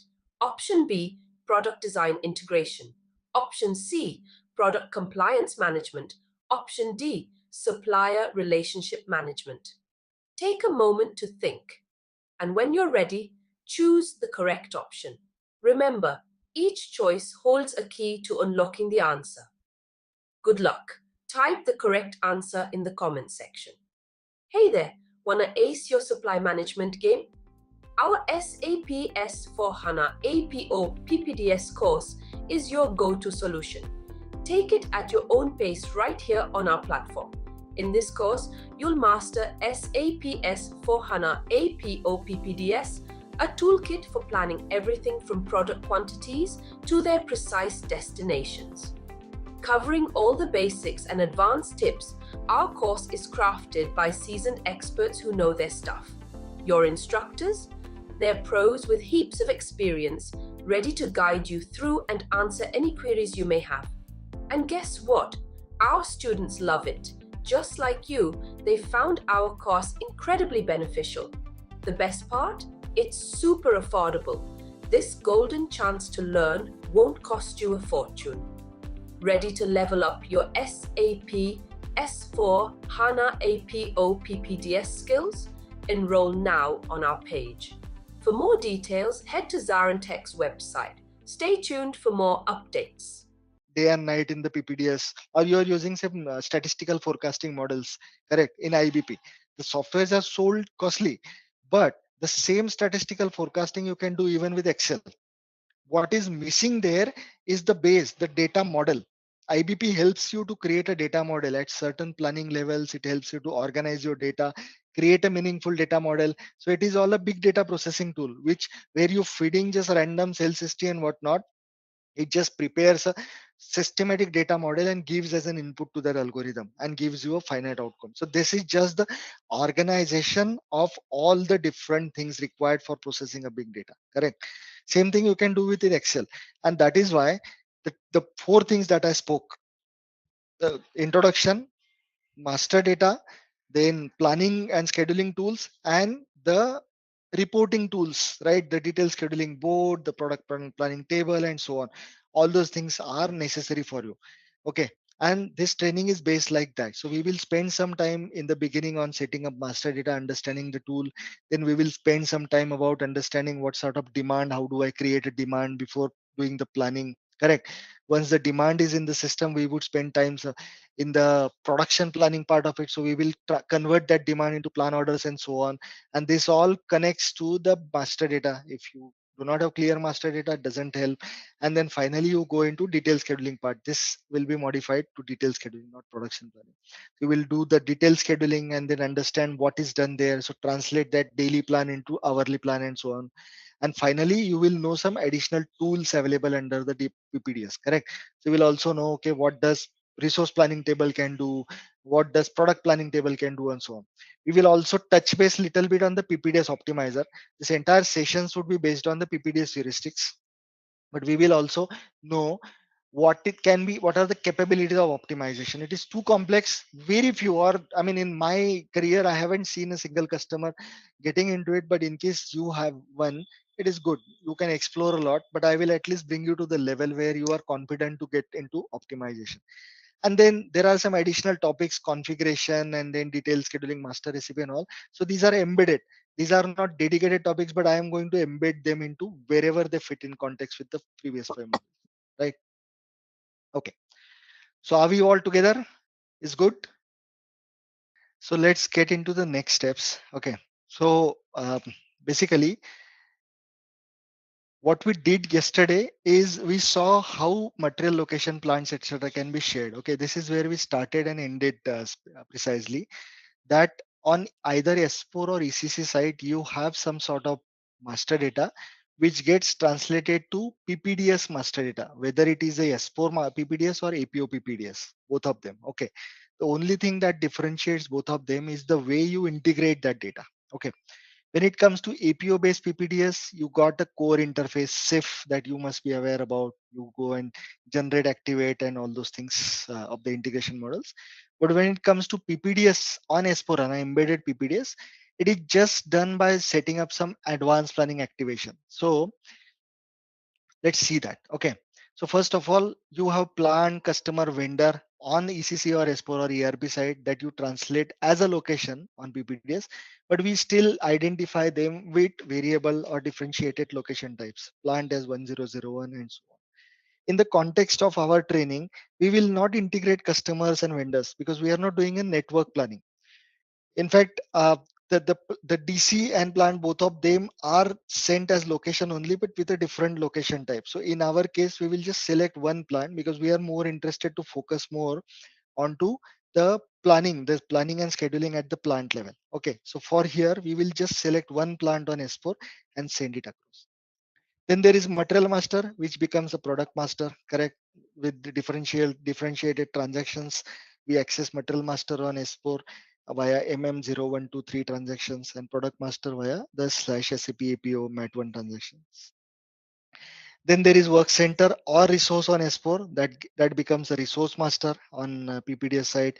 Then there is this complicated master data called bomb routing /recipe and production version, which becomes the PDS, but more of it coming soon. And then if at all you want to use this tool for network planning, right? DC sending it to another plant or one DC to other DC, you need the transportation lanes also, right? So that that line is connected. So for that, you need to have some sort of master data, which is either an info record, a contract, a scheduling agreement, or a purchase. The info record is purchase info record, or there can be a special procurement requirement. So there are various sorts of input master data that are required on S4 or ECC that get translated into a transportation layer. Okay. So that's clear, right? I'm now going forward to not here, not here. Okay, so let me give you some background. So basically, before we go forward and set up some data, let us go through some important settings that are required for any advanced planning system. Okay, and in the for help for just to bring the others to the speed from practicality, what we do is you go to SPRO in the beginning. The moment you get a PPDS system in hand, you go to SPRO. Okay, in SPRO there is a section called advanced planning. That is where all these things are coming into play, correct? Because see, MRP or ERP that I was talking about is also planning. But when SNP, IBP sort of tools came as an advancement on top, I'm talking from this context. When there is ERP, MRP, it is also planning. And same thing happens in SNP, IBP also. But we call these as advanced planning because of the features that are coming up, right? You can make a better data model, you can process huge amount of data, and you have more number of heuristics optimizer type of algorithms out there. So that is why we call it advanced planning, and SAP is returning that. So this is a embedded PPDS. Okay, this is S4HANA system. Under that, the PPDS is available under advanced planning section. So all the settings that you need to do, the various heuristics, the various tools that I was talking about, the master data that you set up, the global settings that you do, it's all under here. Okay, so this becomes your central pivot forever. Now you go to basic settings. Under that, you go to activate advanced planning, and this is the first step that anybody does before starting up with his PPDS journey, right? This has to be ticked. If it is not ticked, then all other features of PPDS will not be available to you. This is one thing. Okay. Then the second thing that you do is setting for master data and transactional data. Sorry, not master transactional, only for transactional data. So under this, unlike in the APO PPDS, you are doing this integration model setup and all. Here, you're just activating which transactional data should be going here and there. Correct. Stocks going from PPDS to PPDS from S4, sales orders, plan independent requirements. See, CIRs are not even here. Why they are not here? Maybe CIR embedded under PIR, it may be. But once you create a plan independent requirements, they translate plan orders, production orders, campaigns, purchase order and PREX, manual reservations, requirement reduction, inspection lot, batches, and scheduling agreements. So most of the times what you use is stock, sales order, plan independent requirement, plan order, production order, PO, PR, then inspection lots. That's it. Rest of the things are peripheral. Not every customer is perhaps using sales scheduling agreements. They just create a sales orders, no scheduling agreements. But this is also type of demand, a version, a type of sales order only. Okay, in layman. Then production campaigns. So sometimes there are some campaigns created, but I will speak about it. Okay, just note down some one of you and remind me while you are in the production scheduling board to explain what a production campaign is, because this is very specific to some industry segment. Some customers might want to create some campaigns in the production. So let's talk about it there. Okay, you can also create these campaigns in S4 and transfer them. Rest of the things are there. Okay, but these are the important master data, and your job is to ensure that you enable all of them while you are setting up the system first time. Now I will not save, go back. So these are two settings. Rest of the settings will come to that. Okay, so we, before starting of any integration, these are two settings. On top of that, one small setting I should tell you that comes under SMQ2 transaction. Okay, and not that we have to do it as a consultant. The people, the basis guys will have to do it. Okay, so are you aware about the queue? What is a queue and how does data transfer happens between APO and ECC or S4? Okay, perfect. So I think are living life with queues because you explain in word to word the way the queue should be explained. That's great.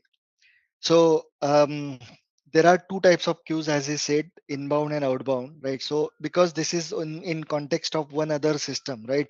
So say APO system. So this SMQ2 transaction that I am here, it is inbound to APO. And when I say SMQ1, it is outbound to APO, correct?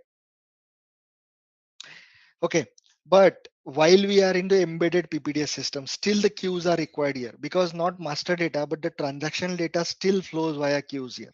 Okay, because of that, one setting that is required and that many times people forget is you go to either inbound or outbound transaction when execute. Okay, there are many queues of plan order and so on. Why are they stuck? I don't know. Sys fail. Object does not exist in database. Okay, never mind. So for time being, I'm going to select all of them. Okay, and just delete them because I don't want the system to be diluted while we start fresh. Okay, this is not the way you should do it because queues could be important in the production system, but this is test. Fine. So once you are in the SMQ2, go to QI and scheduler. Okay, and make sure that the CF star queues are registered. Okay, because these are all settings for a new system. You got a fresh system in hand. What to be done? Activate PPDS, verify that the transactional data flow is activated, and come down here and ensure that CF star is in R fashion. Okay, how it is done in case it is missing, because in the new system usually it is. Then go to registration. Okay, simply put CF star. Okay, and say okay. Then it gets registered. Okay, this mode is now deregistered selected, by the way. You need to say R. D is deregister, R is register. So this is already in the registered file. Sorry, mode, no, my bad, sorry. The type has to be R. Okay, mode has to be D always, my bad, right? So if you go for deregistration of this queue, let us do that. Okay, so this CF star deregistration. So this become U, right? Unregistered, my bad. It's been a while I'm looking at this. So now CF is unregistered. It means that neither data can come to PPDS nor it can go out. Okay, so ensure that this is always in the registered fashion, because I have seen people facing this problem multiple times that the queues are unregistered and they are unable to send data and look data into cross systems. Okay, so this is another setting that you have to do other than PPDS system activation, right? Okay, so the transaction code is MVM, which is model version management. Okay, go in that. So, and the sequence that I'm explaining has to be followed while setting up the system also. So what you do basically is come down to the screen. Now this is setup because we have got a already set up system, right? But if you got the system first time, you will not have this. Even if you copy and create a new client of the system, you will not have neither model nor a version. Okay, so in that case you have to click here and then create a planning version and a model both. Okay, and that has to be happening in the sequence. So first of all you create a model and then create a planning version under that. Okay, so the model is like, I have been talking about data model thing from beginning, right? Data model, data model, data model. So this is exactly same concept. If you have seen the big data analytics wala things, so the guys focus more on creating a data model out there. So data model is in context. I have lot of data, but I will create a data model, give it as an input to the processing algorithm. Okay, so same thing is here. Whatever data that you transfer from S4 system or any other outside system to PPDS or a planning system, you have to assign a data model. So that becomes your active model. You can create another models also, but that is not usually the case because people generally want to keep that data in sync with the other system. Correct. So that is the active model, which is consisting of all the data. Now it is quite possible that you got some 10 products. Okay. They are automatically assigned with the active model 000. And you don't want them to be considered for your planning. You just want to keep them in your planning system. So you can deliberately remove them from the model. That is possible. So if you remove them from the model, they are no more part of the model. Nowhere the planning engine is going to consider them. Okay, so that's the concept of model, and there is not many detail. It's just the name that you specify. Okay, and few other things like when it was changed and so and so on. So that doesn't matter. You just have to create a 000 model. I mean, very rarely you will find some project where there are additional models like 001, 002, and so on. But those 001 and 2 will not get data from other system. Whenever you integrate data from other system, it would only go into 000 as a default model. So this is your universal truth. This is the way system is set up. Now under one model, okay, under one model there is one version called 000, which is called as active version. This is the planning version. you can create multiple versions, say 001, 2, 3, 4, 5, 6, 7. Okay. So what happens under a version is, in a straightforward manner, model contains all your master data. Version contains the transactional data within the master data. Okay. So what it means is, okay, I have got some 10 products in my model. Okay, now that 10 products will belong 10 products. There is some planning situation for those 10 products, which is there in the active version called 000. All the transactional data also lies here. Okay, now I want to run some simulations on top of it. So I'll just make a copy. There are some jobs to make a version copy between 000 to 001 or any other version name. There is no limitation. You can give any name to the planning version. Okay, say simulation and so on. So you copy the version from 000 to other version. So it would copy all the transactional data. Master data would remain as a base. Okay, in that new version. So if you go to any of the planning execution tool here, okay, which processes data, say RRP3 or a detailed scheduling board or any other tool that I will explain further, you have to specify what is the planning version that you want to look the data for. You have to specify 000 or other version.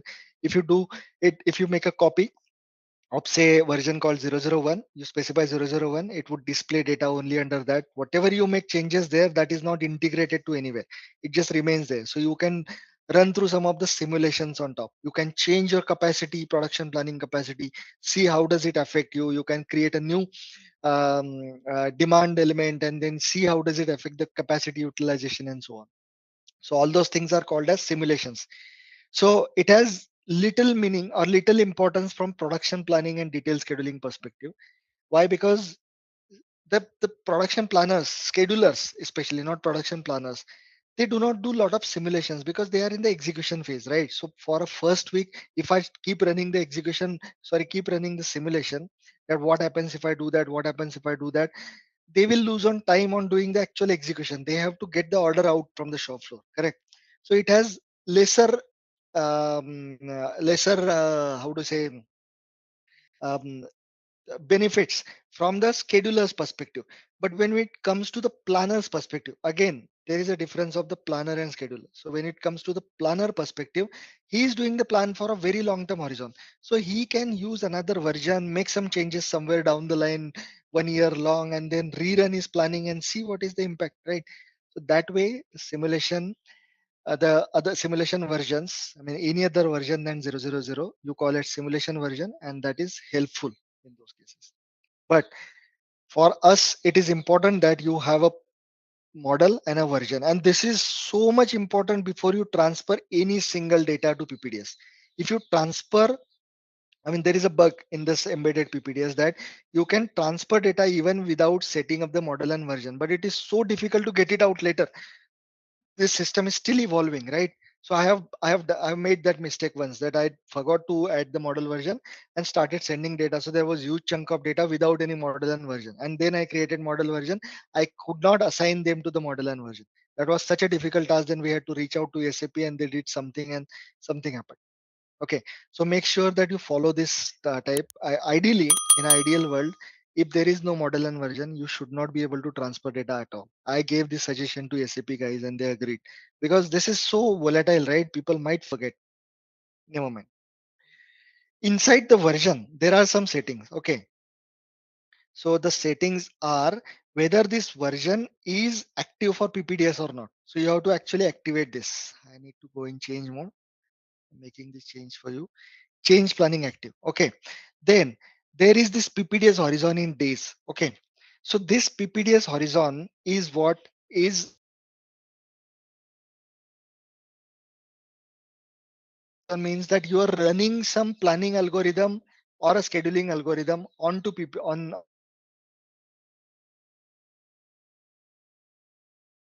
that that the scope of that engine will be just for 90 days, because I've specified 90 days. In the APO world, it used to be at the location product level. If you go to the location product master data in your system, in the ECC, in the PPDS with APO, you will see the PPDS horizon as one of the field under product master. Here with ePPDS, they have moved it at the generic level. So you specify at once only, okay, 90 days is what is my horizon. and then I will select to run the job only for 2 weeks, 3 weeks, or whatever. So in the job you can specify. But if you have 90 days of PPDS horizon, and if you are running the PPDS job for say quarter 1, it will just create results of only up to 90 days, because this is the master restriction that is in. Correct? Understand this difference? Okay, fine. So if you say no order without a source of supply, okay, let me see, this is new. Order without a source of supply, order without a source of supply allowed. So I would go with that, because yeah, at times you might want to punch in a purchase requisition without a source of supply, without a transportation lane, or you might want to create a plan order without a source of supply. But if you say throw some error out of it or do not create, then you won't be able to create it. So I leave it blank because we might need it from demonstration. Okay, so let me just save this. This is important, but the planning version should be activated for the PPDS.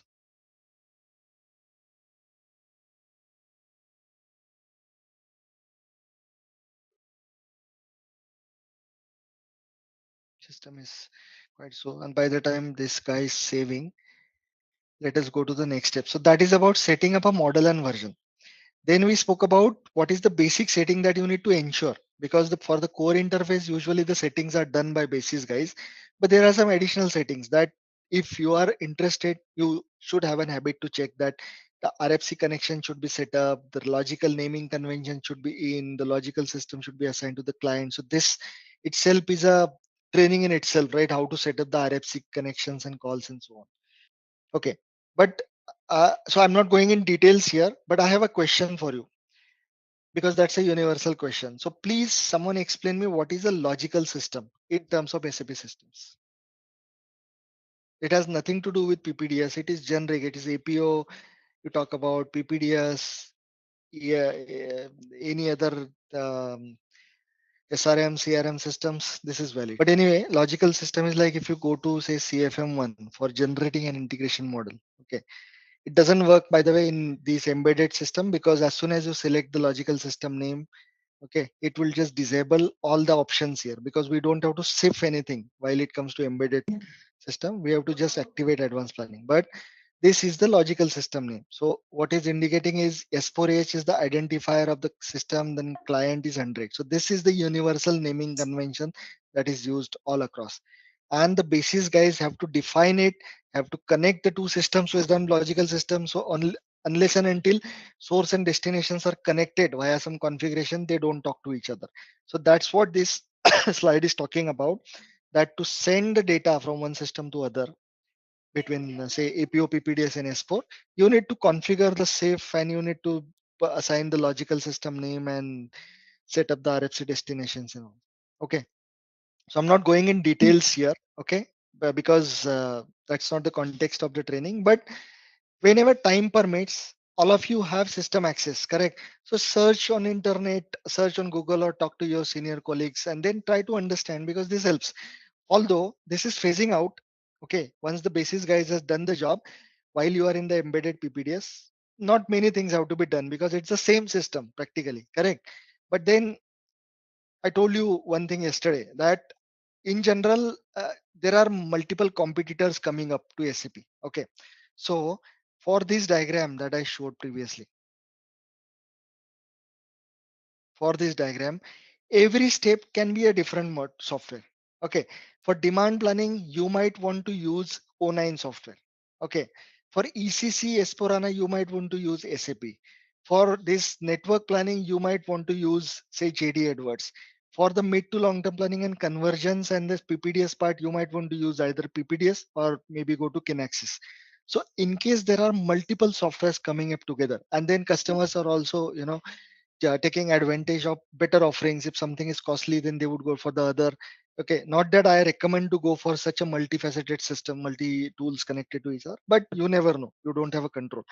So in that text, the integrations play a lot of role, very very important role, correct? So for that purpose, you should know that how the previous integration used to happen. Unless you know the basics, you cannot improvise on the future, right? So that's the thing. For the data for the where is it, for the core interface settings, just try and understand what are the settings in your free time. Okay, fine. Then coming to the next, so model version thing, right? As I explained to you, model and multiple versions under that. This is it. Make a note of this. Make a note of this program. Okay, this. Let me see version copy program. So let me open that here. I think it should be part of one of your SNP jobs in case you are using it. So we have got version copy. This is the new program as far as I know. This is the old pair. So see, you will come across multiple such settings sometimes, correct? So you may not be able to remember that, and I don't recommend to remember. So have a habit of going through the F1 help and understanding about that, right? But for PPDS thing, okay, what happens is some people do not want to use this system, activate this for PPDS. They might just want to use it for say reporting purpose because they have got the free license. Just imagine a hypothetical situation. Okay, but if you want to use this model and version, okay, this 000 version for your PPDS planning, then you would make the change planning active, correct?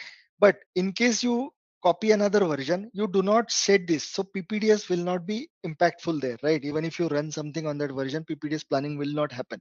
So you just want that other version for creating some reports and so on. So in context, the meaning varies, right? When you enable the change planning for PPDS, it means that you are able to use this version for PPDS, correct? It's that way. Okay, and then I want to go to this PPDS program version copy pair. Okay, so sorry, why am I should execute it, right? So this program, we have to just specify that from 000 version to say any other version that you created in case you did. Okay, what if you want to copy only master data or master and transactional data, and if you want to filter it for some products and so on, you can do that. But I am pretty sure this program should be part of one of the job that you're scheduling under your SNP. Okay, in case you're supporting a SNP system, because version copy is quite useful for SNP long-term planning, but for PPDS it may not be such useful. Okay, but you should know, okay, I can do a version copy between one version to other version. I can create infinite number of versions, not recommended, but yeah, one or two versions is usual for long-term planning and all. Okay, so make your own notes somewhere, right after the call or anywhere, and just list down, because I am listing or I am explaining you most common mistakes that people do while the system comes to you. And then see, if you are supporting a PPDS system, you may not need to do this ever, because for support, these things would be already in, and you are usually supporting a production system. Support means maintenance. But if you are implementing a PPDS, which is quite possible because a lot of customers are moving from regular PPDS or APO PPDS to this embedded PPDS.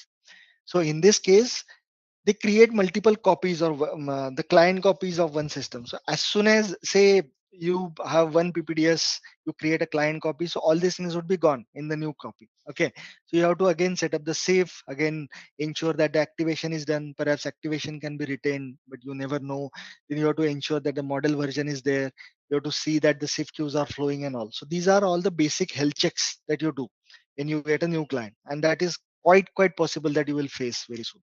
Okay, and this presentation would be there with you, and try to create it in a way that you just get the contextual topic list so that you know what to do around them. Yeah, the next step is to transfer the master data and enable target system independent settings. So transfer master data, we know that, I mean, this is going to be a case from here onwards, and we'll go through that. And the safe settings, okay, this I think I put up. Okay, and the last thing is actually modification of the data in the target system. So if you remember one diagram from yesterday, where is it? This one. Okay, so you do manage the master data on your source system, then you transfer system, then you complete that data, and you manage the variants, etc. in the target system. So there are these four steps that go in, right? So I mean, in context of PPDS, your job does not end as soon as you transfer data, because on the resource on PPDS, you might want to add some shift sequences, because the facilities to maintain additional data on the resource is much better within PPDS as compared to what you see in S4 side. And that is what we need to make sure that the data is complete that are utmost necessary. Okay, now next one, ATP categories for demand and supply. Okay, so let me go in here, SPRO. ATP categories is the basic difference actually, the way the planning system behaves as compared to your regular execution system. So let me see. I always get confused. Where is that ATP thing here? Do you see the global available to promise somewhere? Okay, never mind. Let me just search it. Okay, so before this thing opens, does anybody know what an ATP category is? So basically, before I explain to you that, I'm taking a little diversion into explaining you one additional topic, which is called time series versus order series planning. Okay. Does anybody know about these differentiations? The planning engine can do two types of planning. If you are especially from IBP background, then you should know about it, because IBP first of all came in the market as a time series planning engine, and now they are upgrading themselves to order series planning engine. So time and order series now for benefit of others. Take an example. Okay, say forecast. Okay, so when we say forecast, what is the forecast? Out of those three elements that I shown you, okay, here, where is it? Okay, let me not go to the diagram, doesn't matter. Say I say that, okay, month 9 I am going to get a sales order of 100. Okay, so I create a forecast of 100, correct? So forecast is just a quantity, correct? It is nothing than nothing else other than the quantity, correct? Now, if some customers may be doing a planning at this, where is it? At the quarterly level, okay, or at the monthly level. In this bucket, I'm doing a monthly level. In this bucket, I'm doing a quarterly level, correct? So the demand forecasting are operating in the month as well as in the quarter. Fine. So does it mean that it is still doing the forecasting per day in the weeks? Here it is required in the month. Here it is required in the quarter, correct? So what happens in this case is forecast is just a quantity. So they might be creating a forecast at month level. Okay, when this month was here, right? So they would have generated forecasts like these 4 months that could be part of this quarter 4. So simply someone would aggregate or copy the forecast of 4 months and show it as quarter month. But whenever this forecast would get into these weeks, then it would simply pick up the forecast of this month and disaggregate into these 4 weeks. Correct? You know this concept, right? Aggregation and disaggregation. Very powerful concept in terms of supply chain planning. Okay, entire IBP and all other things, right? Supply chain planning things, tools are based on effective aggregation and disaggregation. So the point is, I have got some forecast. Okay, that is just the quantity, but I am easily able to spread it here and there and there and here, aggregate it and then send it across. I will never say that forecast belong to month 9, so it would only belong to week 5 or week 3 or so on. Usually what we do in terms of demand planning is we do a equal disaggregation. So we just divide that forecast by 4 and say, distribute it to all the 4 weeks which belong to month 9. Correct? That's how it does. Okay. So this forecast is called as the time series representation of the demand, because it is nothing but what it is, just the quantity in terms of time. Okay, you can, and the time series is what it has got. Okay, granular level of times. Okay, day level, week level, month level, quarter level, and so on. So you put the order at any time, you aggregate and disaggregate, spread it equally. It doesn't matter. But if I say a sales order, okay, so the sales order is a firm demand. It would be coming from some specific customer for a specific date, for a specific time, for a specific quantity. Correct. So when I say that I have got a sales order somewhere in the month 10, so it would be shown in month 10, but it will belong to a date. When I will bring that sales order to somewhere in these weeks, week 3 to 6, it will not be equally divided. It will be belonging to a specific week And then when it goes to the days, it will belong to a specific day. So you cannot further dissect it, aggregate, disaggregate it. So it is an order, correct? So this is a firm order. Okay. So that sales order, it's a date and quantity of 100. This is not so simple, correct? So this is the basic differentiation. The time series based planning just operates based on quantities. They do not have a specific order number behind it or a specific date behind it. Whatever level you plan, you can aggregate and disaggregate and all other things. That does not belong to a specific thing. That is, so forecast is one such example. Okay, but order series one is all the orders, the firm orders. Okay, whatever you create, it gets a specific order number associated with it. If you create a purchase requisition in this planning, it will have a order number and so on. So that's what we call as order series planning. And these, both these things are actually identified based on a specific categorization within APO. Okay, I'm not talking about IBP, but within PPDS. Okay, let's focus on PPDS. So all these type of orders, okay, whether it is a time series order or a order series order, okay, time series quantity or a order series order, they would be identified based on a specific category, a two character word. So that's the concept that SAP brought in. Okay, along with APO, and that's what we call as ATP category. So say if it's a purchase requisition, they call it as AG. This is an identifier. Now this AG itself, any order that you create as a purchase requisition, if you tell them that okay, AG is the category of the order, system will know this is a demand or supply. So the basic configuration behind identifying whether this is a demand or a supply, what I have to do around it, can I aggregate, disaggregate, all those things, that goes behind in the backend, right? So as soon as you create a ATP category, you also have to define the categorization and the features of this type, whether it is a demand, supply and all. Okay, but the planning engine very well understands it. Even if you go to PPDS global settings, okay, and I should go it there now.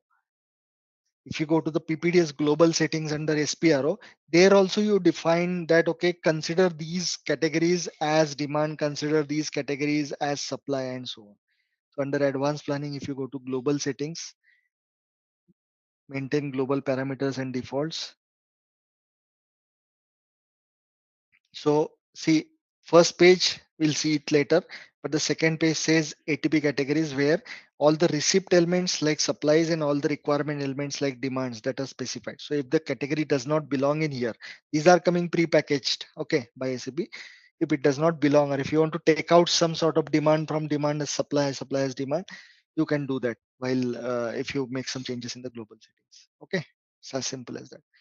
So this categorization is ATP categorization. And I want you to be very much comfortable with the ATP categories as we enter, because if you want enter into PPDS, because if you want to enhance the PPDS system, correct? If you want to create a report out of it, so you should know what categories belong to what, correct? And then subsequently, in a short time span of 6 months, you would get so used to it that you will always know EE is the plan order category, AG is the purchase requisition category, and so on. So that's simple. We don't use all of them. There are only few that are used commonly, and that's what would come. Yeah. What we covered is the basic settings, integration settings, understood about PPDS, repeated about the supply chain planning, and now is the time to go to master data. So now let us come back to the master data. And then yesterday I selected this one as mine. Now these boxes will be more, so I am going to take them out. You will tell me your boxes later. Okay, fine. So what are we trying to do now is start setting up the PPDS system basics, right? And we are starting from S4. What do we need? What master data we need a location plan, correct? Because I am from this network, I am not focusing on DC also. We are not doing network planning, and so we will just take this out. Okay, this part is separate. We will do the plant. Okay, we will not have a dependent demand per se. We will have actual demand and plan independent requirement and forecast. So with these things we will do. Okay, this forecast will generate the plan orders. Okay, and or maybe we can create some plan independent requirements also. Okay, CIR will see if the basic configuration is there or not, and then we'll create a plan order. Okay, we'll try to convert into process or production order, and then finally we will vendor also we are going to take it out. Okay, I just don't want to overcomplicate the network. and it doesn't help anyway. Okay, so this is our network. Every one of you will have to select what is your plant, what are the materials, and rest of the things. Okay, so now again explaining that what I am going to do is one material, okay, one plant. These are two things. Under this material, I want to create a bomb. Okay, that bomb will have two components, component one, component two. I hope you are able to follow it here. Practically, we will see it ultimately, but then these are very basics about the master data. But if you do not know, just buzz me out. Okay. So one plan, one material. Under that material, one bomb. The bomb will have two components. Under that, we would be creating either routing or recipe, whatever is feasible, possible. And we can create both also. That's not a problem. And under this, we will be creating one operation, operation two. Okay, and this is like not me only creating, you are creating as well. Okay, I will not proceed until you show me these things from your side. Okay, so operation 1 and 2, and for this operation 1 and 2, what we would need is resource 1 and we would need resource 2. So either resource or a work center. Okay,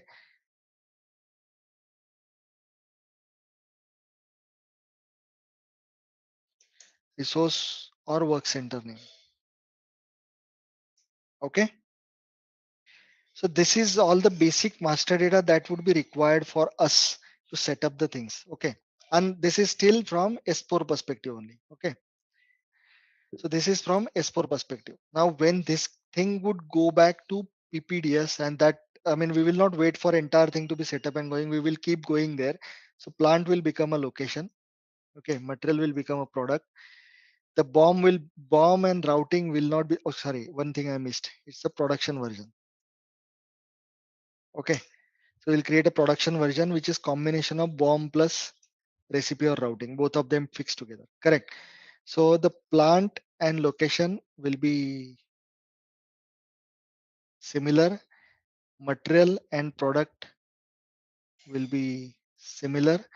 The bomb routing production version will not become these things. Okay, but that will become a PDS. Only one PDS, my bad. Okay. So material will become product. The component 1 and 2 will become the products as well. Okay, we do not have separate thing called component, but we will have product 1, product 2, because we don't differentiate between raw material and supplier. Yeah, so we will call them almost the same thing. Okay, then the production version will become a PDS, and finally the resource or work center will become a resource or work center. Okay, I should have called out the resource and work center first, then the PDS, because PDS cannot go unless and until you have the resources in place. Okay, fine. So now what I did yesterday is selected the plan called 1010 already. Okay, so just to repeat it very quickly, let me see where do the plant is shown is. I know the table here. I don't know where exactly the plant transaction is, but there is some transaction. Search on Google and let me know. But it's T1, T001 and T001W. So this transaction gives us the all the plants. No, sorry, not T001, but it is T001W. This is the company code one. Okay, so this is the basic configuration table in the backend where we'll see the list of plants that are created in the system. So we have got around 8 plants. Okay, you can create your own plant, figure out how do we create a plant, or you can use one of these plant, anything that goes with you. Okay, even if you select the same plant as me, it's fine, because the resources that we will create will be different. So your capacity consumption would be different than mine. Okay, that's not a problem. So I've selected 1010 as my plant. Okay, then there was one product called FG126 which I readily found. So I selected that. But before that, once you select 1010 as a plant, the way to transfer this under APO system, APO PPDS, is you would go to CFM1, right? Select the plant, put the plant here, generate the integration model, activate the integration model, and boom, it is available somewhere in PPDS. Fine. But when it comes to this embedded PPDS system, there is a specific program that has been given, and that program is create location program. Remember or make a note, CRE star LOC star. this program has to be executed and scheduled at once. So you just need to specify your plant here, execute, and the plant is immediately available on PPDS. This is the first step. Okay, I have done that already. So it would show, as shown yesterday, that the plant location already exists. Okay, this is the first step that you always do, that the location transfer happens. And the moment the location has been transferred, you go to your LOC transaction, usual LOC transaction under APO. Okay, go give the yellow 1010 and the plant is available here. First step. Okay, so you may skip this if you're using the same plant, or you might want to create a new one. That's no problem. Okay, but make a note of this new structure. You are not creating or generating integration model generation and activation. Now there was a homework on some people's name yesterday, so I'll just pick up the third homework, which was on my name about Remodini, because now we are talking about data integration. So I asked you this question yesterday, if any one of you know about Remodini as a concept, and the answer was nobody knows. Okay, so Remodini is a process which is helpful for the old way of working with the APO based PPDS. What we do in APO based PPDS, to transfer something, we first of all generate an integration model with transaction called CFM1. Then we activate the integration model with transaction code CFM2. And there are few other transaction codes like CFM3, 4, 5, 6, which are used to, display the integration model, delete the integration model, and so on. So you have around CFM6 or so various integration models. Okay. So there is a third thing called Rymodini. Okay. CFM1, if you go in, this says create integration model, like generation of an integration model. If you go to CFM, can someone go on mute, please? Akib, you please. Okay. If you go to CFM2, then it is activate or deactivate integration model. If you go to CFM3, it is activate, deactivate in the background. Okay. This sequence is good enough, right? Then if you go to CFM4, it says display integration model. And if you go to CFM6, it says change integration model. And then there is CFM7 or 8. So 7 says delete integration model. So this is the life cycle of an integration model, right? From creation, generation, activation, display, edit, and deletion. Fine. But on top of that, there is this program called Rymodini. This Rymodini program is, there is no transaction with it here. It may be there, but this says start initial supply for integration model. So what you do via this program is you specify the integration model name, logical system, and whatever application it is, and run it. Okay. So see, on a daily basis, whenever you are, whenever you are generating an activation and integration model, okay, first time, it would send everything. Okay. So if the material is already sent, if the data for that material, say it's a material integration model, it is already sent to the target system. Next time, if that material has no change, then it would not try to resend it. Okay. Or for example, sales orders. Okay. So there is an integration model for sales order. You generated, activated the integration model first time in your life. Okay. But during implementation of the system, all the data from scratch has been sent. Okay. All the data. But next time when you send, it does not send what is already sent or where there is no change, because there is something called a change pointer generation within the systems, which identifies that what has changed from last thing, because every time you cannot keep sending everything again and again. Okay. And generation generally takes a lot of time, so you will not also want to generate it. You just activate and send it, activate and send it every day, the differential activation. So to avoid all those things, or sometimes if you want to send something which is already sent, but you don't want to, generate, activate the entire integration model again, you want to send everything from the scratch, the way it was sent on the day one. You run this program, specify the integration model name, whatever application it is, and you do the initial supply for that. It means that initially whatever was supplied, that again will go through. So this is very useful in case you see, okay, some settings are not activated. Okay, or say there is still a difference, you're doing it multiple times, but there is still a difference between number of sales orders between both systems. So such cases are handled via this Rymodini. And I am 100% sure it should be a part of your regular job. Perhaps you may not have seen that. Okay. You may not, you may have just neglected it, but it is there. Raimudini. Okay. Let's go to the next step. We know about Raimudini now. Now I'm coming back to my master data. Okay. So let us check FG126. We need to at least finish up setting up the materials today. Actually, I mean, this is where we stopped yesterday and we again stopped today there only, but could not help it. Okay. So see, the material that I have chosen is what? FG126. Okay. That's correct, right? The material that I have chosen is FG126 at 1010. Okay. So these MRP 1234 and advanced planning are the important tabs for us. Okay. Go in that. The way to transfer the materials to PPDS is you just have to go to the advanced planning tab within the material. Okay. Advanced planning tab and select this advanced planning active. The moment you save it, it is immediately available with embedded PPDS. You need not to create any integration model, generate, activate part. Nothing has to be done. Just make it advanced planning. Okay. Now what I'm going to do is for this, because we want to explain the few details. Okay. So I'm not going to select a material which is pre-existing. I have decided it is not our responsibility, but I like to face this challenge. Okay. So let's go to MM01. Okay. Now there is a way to copy it. So I want to first of all select a SFG. Okay. So I'll go to any existing SFG raw material searching. So we'll go to MA RA table. Okay. And we'll see the material type. We have a material type somewhere here, right? This is the material type, because I cannot copy the finished good to as a raw material, correct? But I can, it's better I take the material which is of raw material type, correct? So hope you are following me, because you have to do this yourself also. So see, FERT is the material type for finished product. And there is one more for semi-finished good, SFG. Yeah, so HALP, semi-finished product, right? So I'll see if there are some semi-finished products. So there are so many. Okay.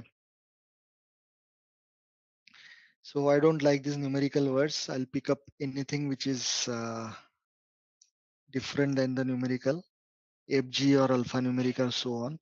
So okay, all of them are numeric only. Huh? I don't want to do this. Yeah, we have some. Okay, so I will select any material, because anyway I'm going to copy it, right? So I'll select. No, but I can't select it also, right? Because I have to have a material which is available at 1010 plant, correct? Otherwise it is difficult to copy. It is copied plant level. Okay, so I have an idea. What I can do is very quickly, I'll create a query between Mara table and MARC table. Okay, so Mara underscore MARC. And then let us create a query. Query is actually, this is transaction called SQVI, where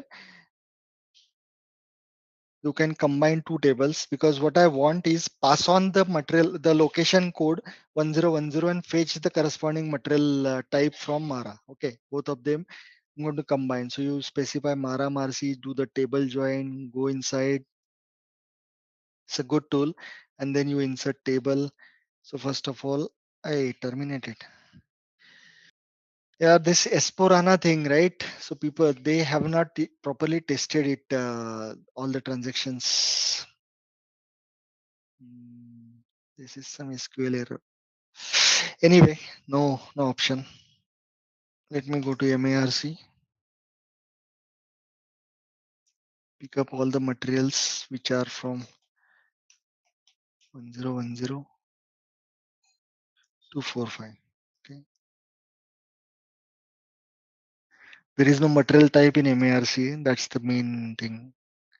That is only available at material. Okay. So let us pick up these materials from here.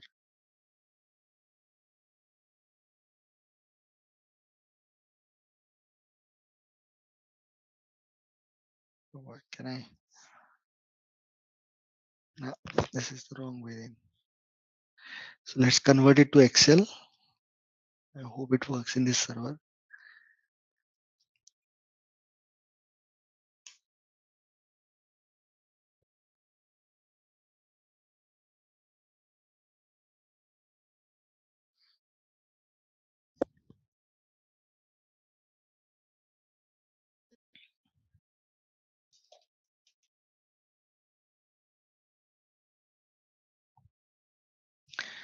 You guys are following me, right? What I'm trying to do, the process and why. Yes. You have to do it today, all of you. I'm simply trying to pick up a raw material which is available at 1010 because I want to create two raw material which I'll be assigning to to as a component to my finished good.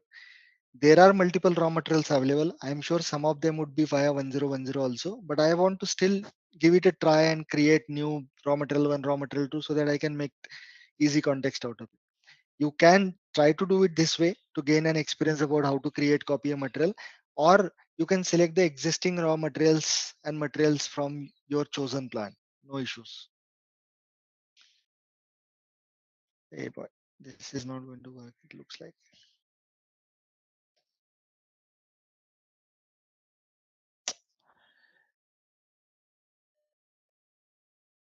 Okay, forget it.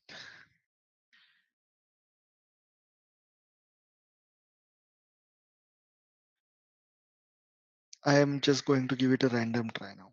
Okay. So create material, copy from. Okay. Material by material type. Do you see it somewhere? Material by material group, class, material by material type. Perfect. But I also wanted material with the plant.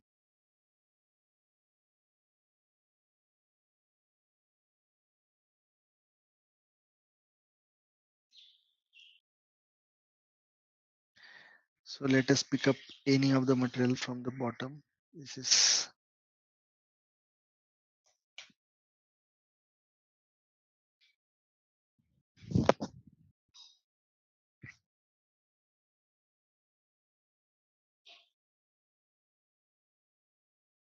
okay. Let's pick up this wheels 77 material. Okay. So this is now I'm going to call as component 1. Sorry, component 1. Industry sector is chemical.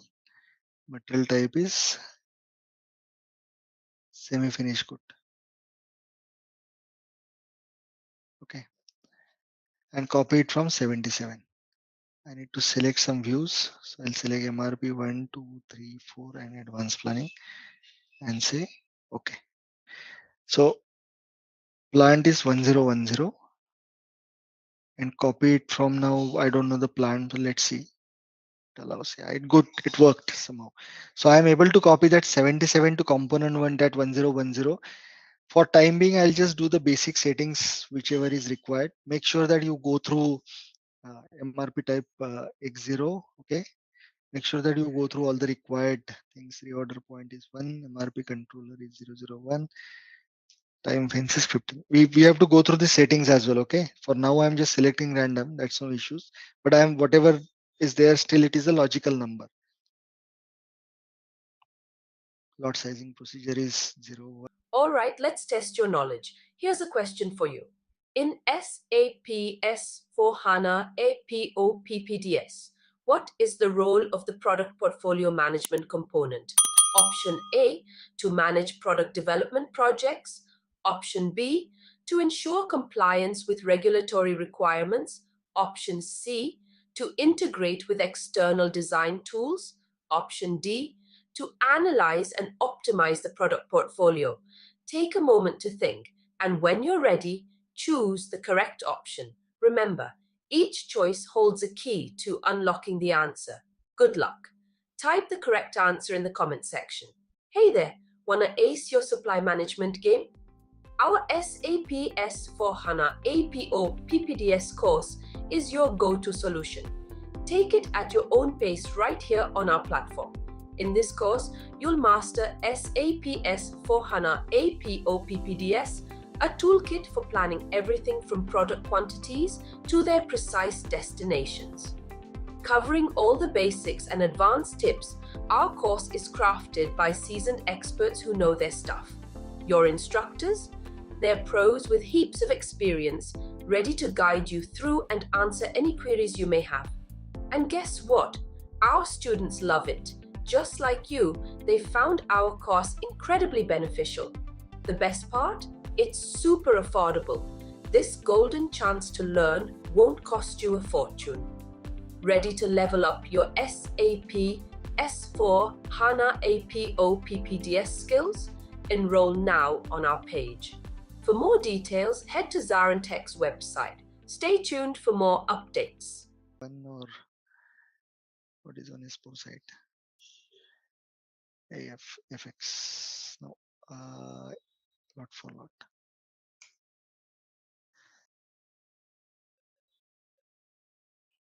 Okay, MRP4.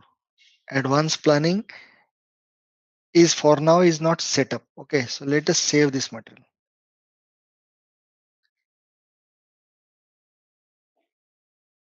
Hope it saves, and then that way my component becomes comp1. Okay, and second one would be comp2. These are two component materials that I have for FG126. Okay, now similarly I'll do the comp1 to be copied to comp2 because I want two materials, right? Again, select the same views.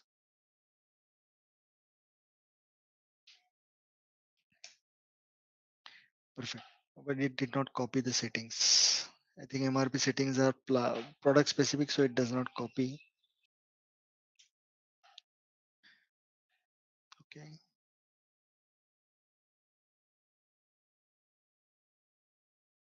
Fine. I'm focusing on the main tabs. Okay.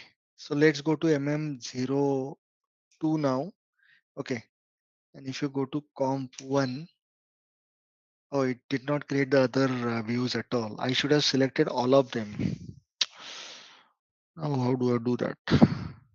Okay, let's try if we are able to send it, but it is usually have a side effect. No, I can't use it this way. Let me create completely new MM01 RM ROMAT 1. Okay, create it from 77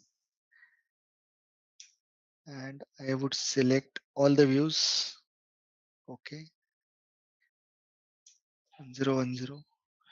Okay, the only issue here is you have to actually practically go through all of them, right? Sales org. So wherever you click, only those get created.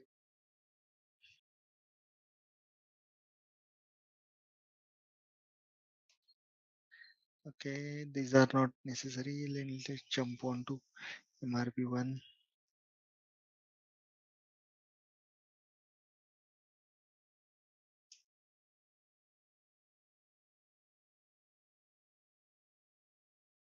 Fine. And what else? We perhaps would be needing something for forecasting, plan data, work scheduling. Okay, forecast we don't want to generate, correct?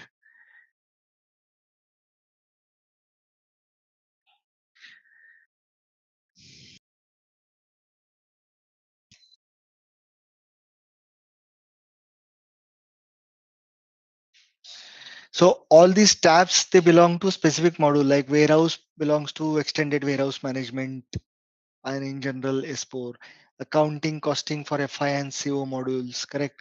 So that is why I am just trying to skip over them and that's fine. My important modules and the basic modules should be in. Okay, so is there a detail scheduling related module again? Yeah, I think quality I want again. Okay, and then let's save. Okay, and then verify whether the material got created correctly or not.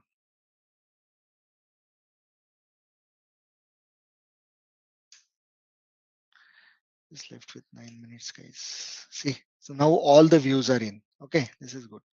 Now let me quickly copy raw material 2 from raw material 1. Okay, select all the views, go in.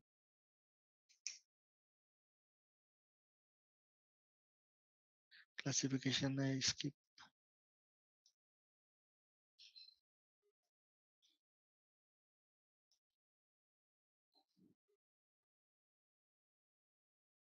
See, and in general, it is asking us to enter the required settings only in MRP views. That's what is required for PPDS, okay, not for everything. This is still not set up, okay.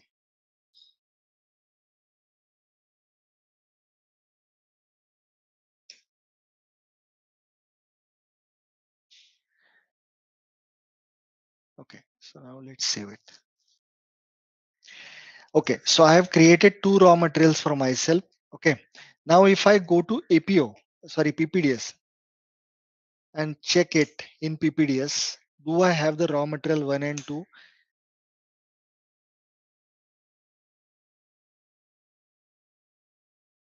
It is not there. Okay, and raw material 2 also it's not there. So let us just quickly do that setting in MM02 to send the raw materials to PPDS.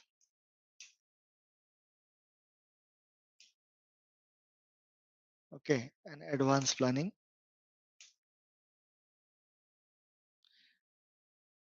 Clicked here, enter 2 times. It says now active for planning and say okay.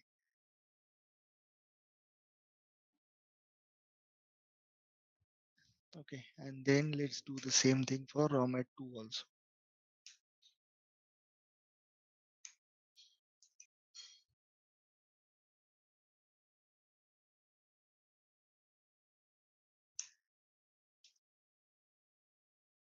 Okay, so now I should find both these materials here. It is immediate transfer. If it does not, then something is fishy. Now see the material is here, product description has appeared, material 2 and material 1, both of them. Correct. We forgot to change the description, but we'll do that subsequently. Okay. So the material gets transferred. So this is the way that you first of all created and transferred the material to your PPDS system. Now your job would be to either create or find or do whatnot, okay, because there is no limitation on your creativity out there. I would prefer if you create, then you have more control, and then you go and touch base the material master settings in more precise way. But the next step would be, now the plant material is created. Okay, plant material is created, so now we would be creating either a resource or work center in the next session, because we want to go and create a bomb routing. I forgot to mention about the bomb here actually. Okay, so we'll be creating a bomb and routing in the next session. For that purpose, we would need to have the resources and work centers first of all created. So now, because I decided to create two operations within my routing or recipe, I will create two resources or work center, whatnot, whatever it can be. Okay, and then assign them under my routing. I'll create a bomb parallelly for this material with these two components and combine both of them and create a production version so that I can transfer it as a PDS. So your task would be to identify material plant and then just create your network. You need not to follow me. You can have 10 components, doesn't matter. The more efforts you put in, the more complicated your PPT schedule would be and the better for your understanding. Or you can have just one component, it is fine, that's no problem, but at least create this basic, at least one or two is good enough, at least. Okay, fine. Now next step is for us, before I create the resources and work centers, I mean ideally we wanted to actually arrive at the production version level today, but then we could not.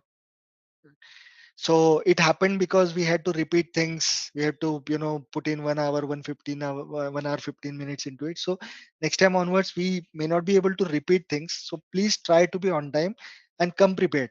Read something about it. These recordings would be whenever it is available. Run through it in a 1.5x speed in case you want to save some time, right? And go through the documentation, the presentation that would be available as well. Yeah. Okay. Yes. RP 1234 is generic. See, nothing has changed on that side. You may your current customer may not be requiring anything, so he did not generate those views. Okay. See, these are all different views. So under one table, we you may not need extended SPP, for example. So you will not generate it. I mean, I made that mistake in front of you, right? I just generated M234, nothing got generated. So that's the case. But MRP 1234 are there everywhere. See it. Yeah, it is there for sure. You can create the material on your own. That's a better way actually. If no question, then I'll still use the last 3 minutes and explain to you some things, because this is must for you to know. And we may not be able to go through all fields, but the important fields must. Okay. So on the MRP1 tab, we have base unit of measure. This is required. Okay. If you especially do the long-term planning, then people sometimes want to see it in different units. So this base unit is important. That is given. But the MRP type, okay, most important part, you must be knowing MRP type as a filtering criteria in case you're using the APO, correct? Yes. Because in APO, while you generate and activate an integration model, generate, activate, like CFM1, you will have to specify that, okay, I just want to take the materials which belong to say X0 material type to the next system. Correct. So that is used very well as a filtering criteria. MRP type has no significance in the planning system, but it is just used as a filtering criteria. While it comes to this EPPDS, embedded PPDS, we are not filtering the product master based on MRP type, because you just set the advanced planning relevancy and transfer. Then how come this MRP type help for us? So it helps for the conversions of the order. Okay. See, when we say X0 MRP type, it says without MRP with bomb explosion.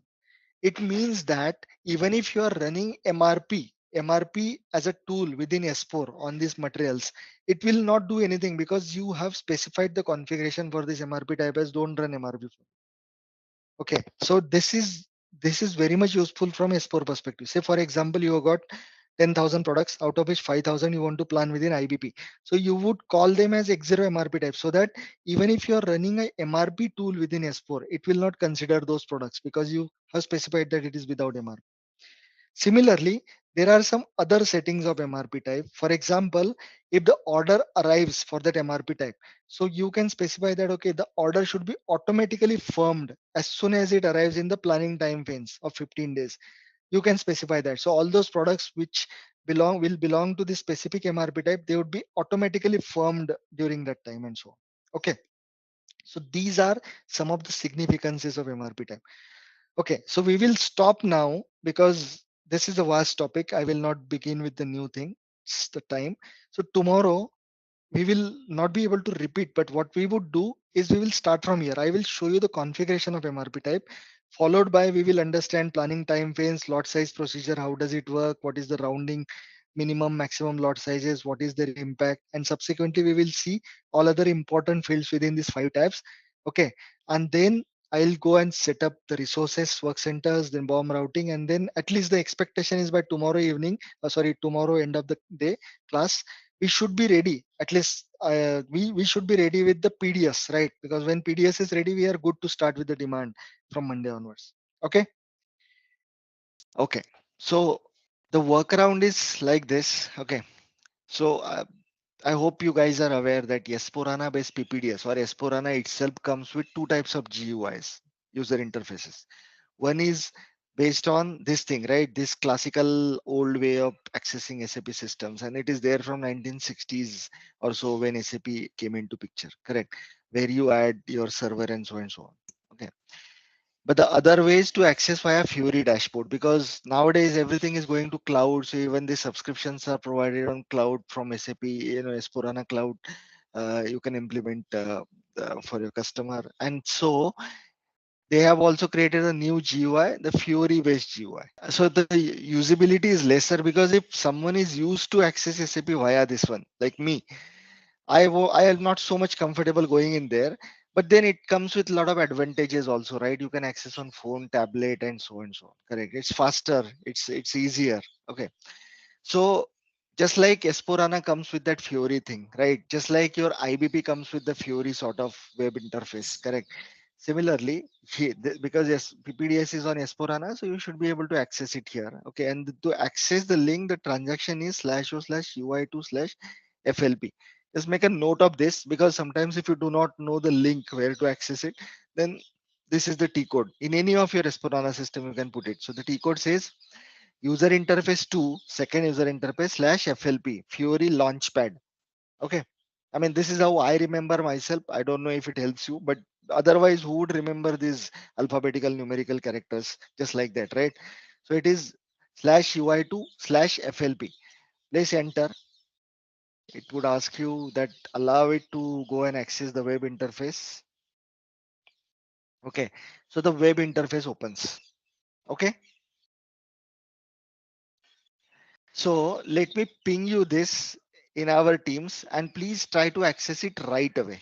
Okay, use the same ID and password that you are going to use for your regular SAP access, right? So for me, try to use your same ID and password and see whether you are able to access it, because this is not VPN bound SAP access, right? PPDS access, so we should be able to access it. So basically, on the S4HANA Fury Launchpad, you would by default find this advanced planning related tab.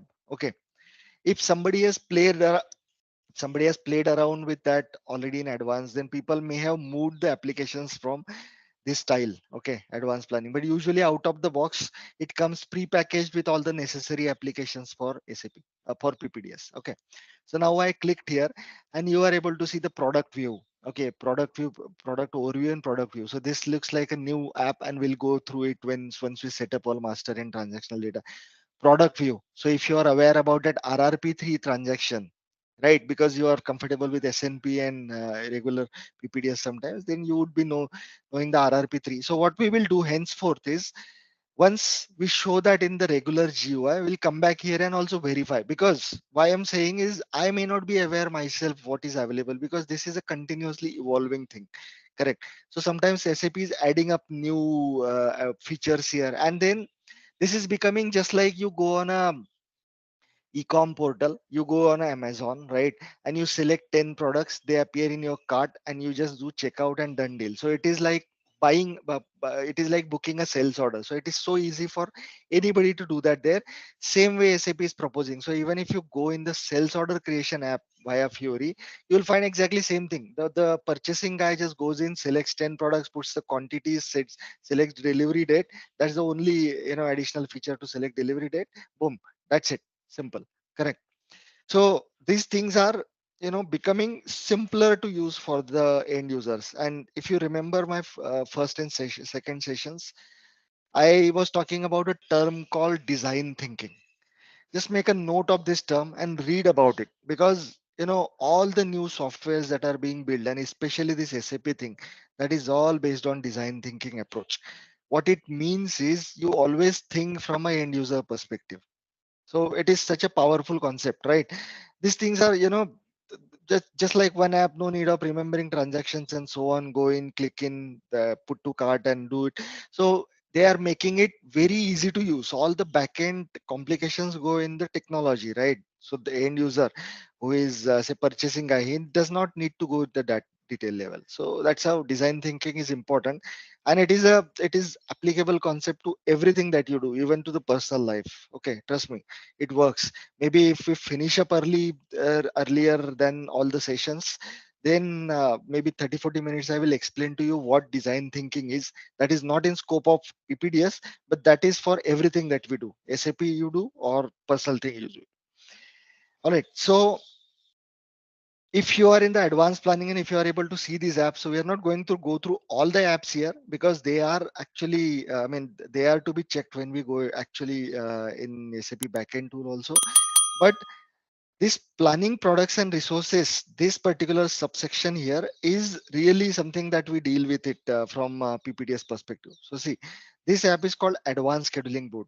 So just like I told you, one of the most important and powerful tool with PPDS is the detailed scheduling board, because planning, there are multiple options. Out of that PPDS thing, PP part is production planning. So to do production planning, there are multiple options like MRP, SNP, IBP, and so on.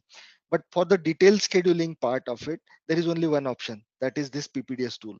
And because of that, this advanced scheduling board app is the most important one across all. And many times, because our detailed schedulers only go into this app, either this app or in the backend, and even whenever the scheduling is completed, right, you finalize the schedule for first 2 weeks or first 1 week, you pass on that same detailed scheduling screen to your shop floor guys, who would directly look at the schedule, that okay, I need to produce one particular product at this resource between time 12 to 2 and so on. Okay, So this is the one. The next important app is monitor capacity utilization, because this is all about capacities, correct? So what I mean is, you got 10 resources on your shop floor. Okay, you did planning, then you did scheduling, and so on.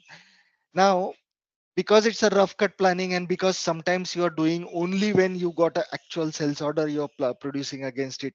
So it is possible that you may have higher capacity than you can actually than you got the plan order for or production order for, correct? So that time, if he goes to this monitor capacity utilization app, he would know that I have got excess capacity.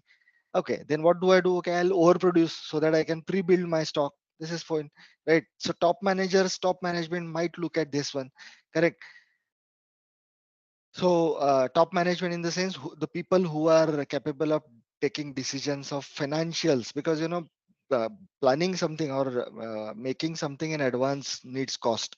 There is no sales order, but you want to build something or produce something, and you want to store it. So everything involves cost. So that is why the top management would look at this, and they only can take a decision, not the scheduler. Okay, fine. So other thing that is important here is, we will go through these apps which are PPDS relevant and all, but there should be an app to create material also, just in case your this thing gets delayed, your SAP GUI logon pad gets delayed. Then let's see if there is any app to create a material, because if you can create a material from here, it is the same app as your detail, your uh, backend MM01 transaction. So can you guys also search if you are able to find, and maybe let's do it like this. Material where use list bomb, display material serial number, change material, send material, create material serial number. I suppose this is the one. Let's see if we got access. Now this is the serial number thing. So this talks about barcoding. Never mind. So display material serial number, send material. Looks like we create material, send, get, create material, change material, display material. Perfect. So see, let's go to the display material and just ensure that this is the same thing, and this is exactly the same thing. See, I created yesterday raw, what was it? Raw mat, right? Anybody remembers? Yeah, raw mat 1 and 2. These are the ones that I created yesterday, correct? Say it, enter, and then select some important views or any one view, select your plant, and done. So you are in. Perfect. Right. What else do you need? If at all your access gets delayed, you have everything to create your material. Let's see if you can create a bill of material also.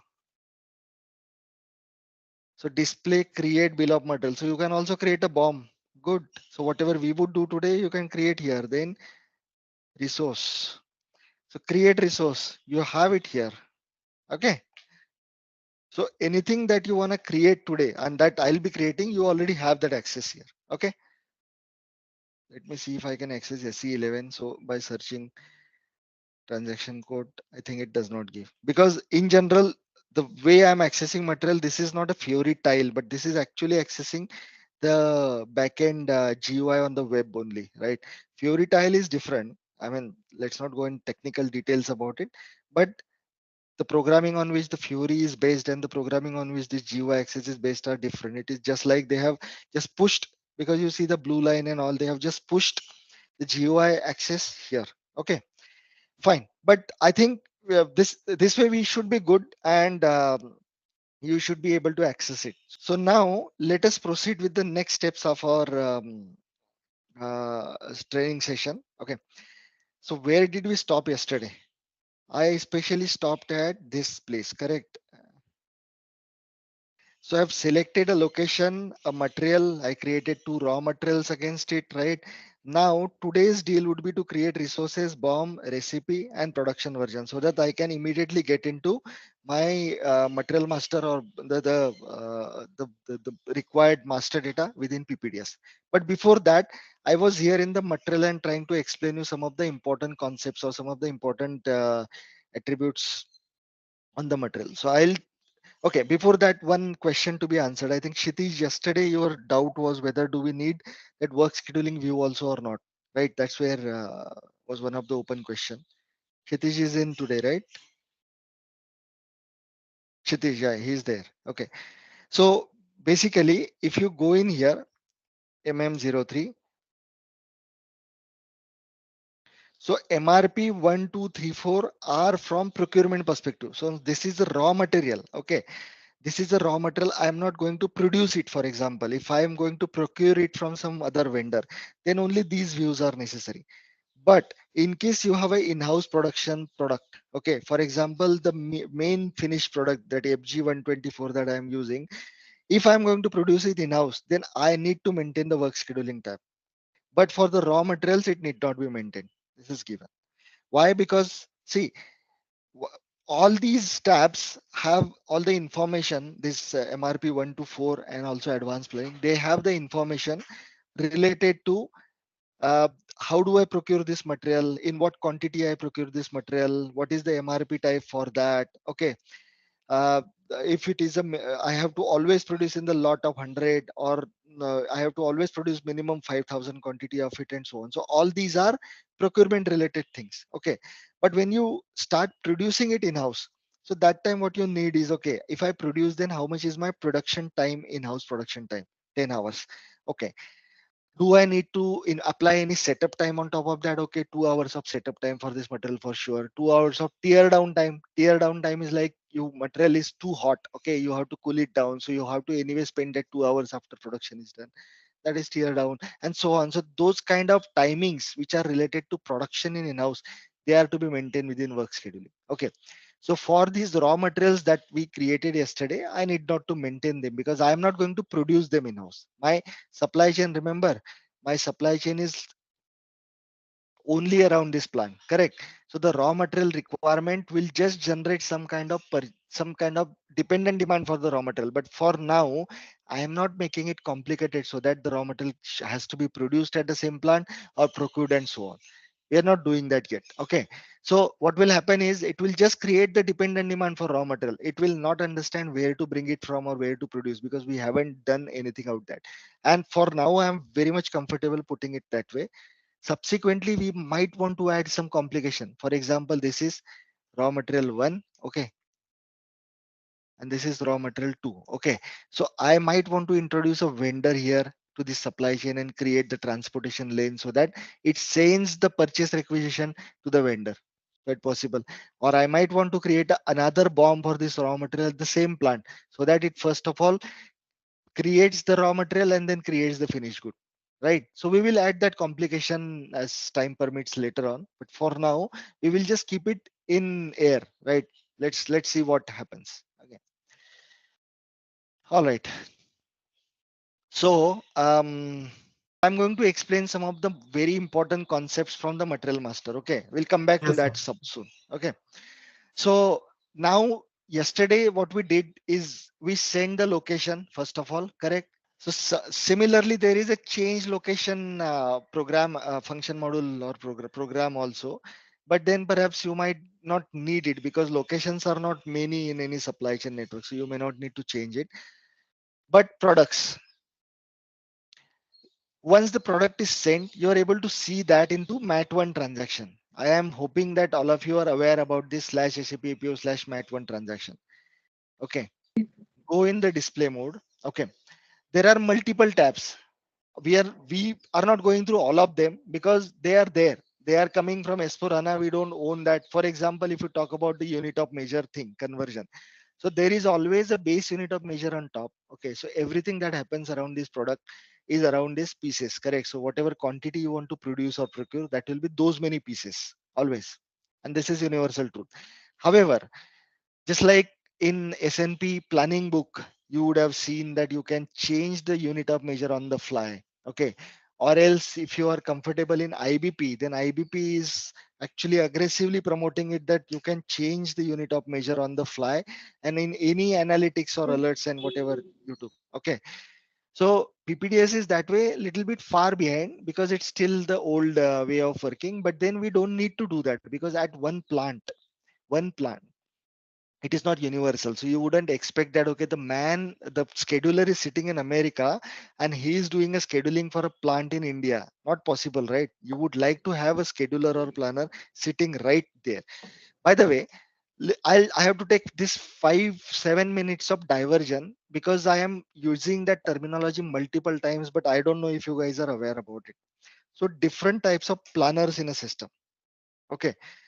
We being the supply chain planning and production planning detail scheduling consultants, we should know what are different types of planners in the system. So I am again going back to this complicated, simple, whatever diagram. Okay. Now, so what happens is in this diagram, what we are doing is we are doing the execution in the first 2 weeks. Okay. In the first 2 weeks, we actually pick up the plan order to convert to production order and do all the detailed scheduling out here. This is it, right? 2 weeks. Then from week 3 onwards till month 12 onwards, sorry, yeah, month 12 onwards, we are doing this is the tactical horizon where week 3 to month 12, what are we doing? We are just doing a network planning, correct? Network and a production planning, for example, correct? Because there will be production plan orders created as well as procurement orders created. So here, somewhere, if you see lower capacity, higher capacity, we are adjusting the demand, we are adjusting the supply, and so on. And afterwards, from quarter 1 of next year to quarter 4 of next year, like for next 2-3 years horizon, we are doing a strategic planning. So this is so complicated, okay, that all these things are done by different kinds of planners, and that is why it is utmost necessary that you use the right keywords while addressing your planners. Okay, so somebody who is doing actually executions here, he is actually picking up the order and doing the scheduling. So what time what operation gets scheduled, so that is why we call it as production scheduler. Okay, always, and this is universal true. Okay, production scheduler. So most of the times, I mean 95% times, you will find that the production schedulers are always next to the plant. They are sitting at the plant because they are the ones who are doing the raw material planning at the shop floor. They are the ones who are actually doing your labor resources, shifts management, and all those things. So they are the ones who are actually making the shop floor production to happen. So we call them production schedulers. Then comes in this horizon, okay, in the 1 year horizon, we are doing network planning, like supply network planning. So you're just deciding ki how much raw material you need to procure from the vendor in a probable basis. You do not have sales order sales, you have just the forecast in this period, correct? So you're doing a rough cut planning. So you are tentatively deciding that, okay, I need so and so raw material in so and so fashion from so and so vendor. Okay, this customer might be giving me an order, so let me put in his customer independent requirement or plan independent requirement and so on. So this guy, whoever is doing it here, we call them what? We call them as supply planners, not supply chain. Okay, so these guys who are doing this entire supply, they are supply chain planners. Then there is one type of planner who is actually beside this. Okay, under this supply planner, because supply planner has to do a very long term planning. Why? Because the vendor lead times could be very long many times. Okay, so that is why I am giving him 12 months of horizon here to just do his planning. So whenever they review the results of our supply chain planning results every week, they would do such a long term planning. But under that, for the first 1 month or so, after the scheduling is done, for this 1 month or so, okay, there will be another guy who is just taking a decision about shop floor adjustment, not the day-to-day thing, right? Now he's not deciding ki, what is the resource shifts and all, because he's still doing a planning, but he is doing some sort of adjustments, long-term adjustments at the production planning. So what it does is he's called production planner, by the way. Okay, so what this guy is doing is he would pick up this plan, the production plan that has been fed from the tactical planning engine. He would pick that plan. He would look at that and see, okay, I have in week 5, I have got some higher demand, and week 4, I do not have. So he would ship the plan order here. In case there is no plan order in week 3 itself, and there are higher, bigger quantity plan orders here, then he would shift it here so that all the 4 weeks run equally. So some sort of designs he would take, I mean some sort of decisions he would take which are governing the production plan. So by the time the production plan is refined by him in these 4 weeks and it enters into week 2 week 3, the scheduler does not need to apply his head for doing the planning. He just have to apply his head for doing the scheduling, because by the time he doesn't, he or no company allows you any changes in the production plan by this time. They only do, okay, quantity is asked is 100, okay, I'm going to schedule it. Now how do I schedule and how do I produce, that is my headache. But he will not make that 100 to 110 or 120. Those decisions are taken by the production planners. So supply planner followed by production planner. There is one more planner who is sitting on top of them, and he actually goes to all the 3 years. Okay. And that guy, we usually call it as demand planner, because the demand planning guy has to really think about it. So my example was Apple iPhone being released in India, correct? So the demand planner will he will have his ground agents, right? They will see that, okay, India is rising, and the people spending capacity is increasing, and that is why their iPhone buying capacity is also increasing. So why it is happening? So he would already judge that, okay, in quarter 3 I need to produce, I'm already seeing this much forecast, correct? So that would be the input coming from the sales people, correct? He would also look for, okay, boss, suddenly if the natural calamity happens, the COVID stucks, then this is the problem. The Suez Canal issue happens, then this is the problem. Then I need to think about, sometime if this happens, then I need to think about having some advanced demands and so on. So this is the guy who is thinking it that way. So these are various sorts of planners. Okay.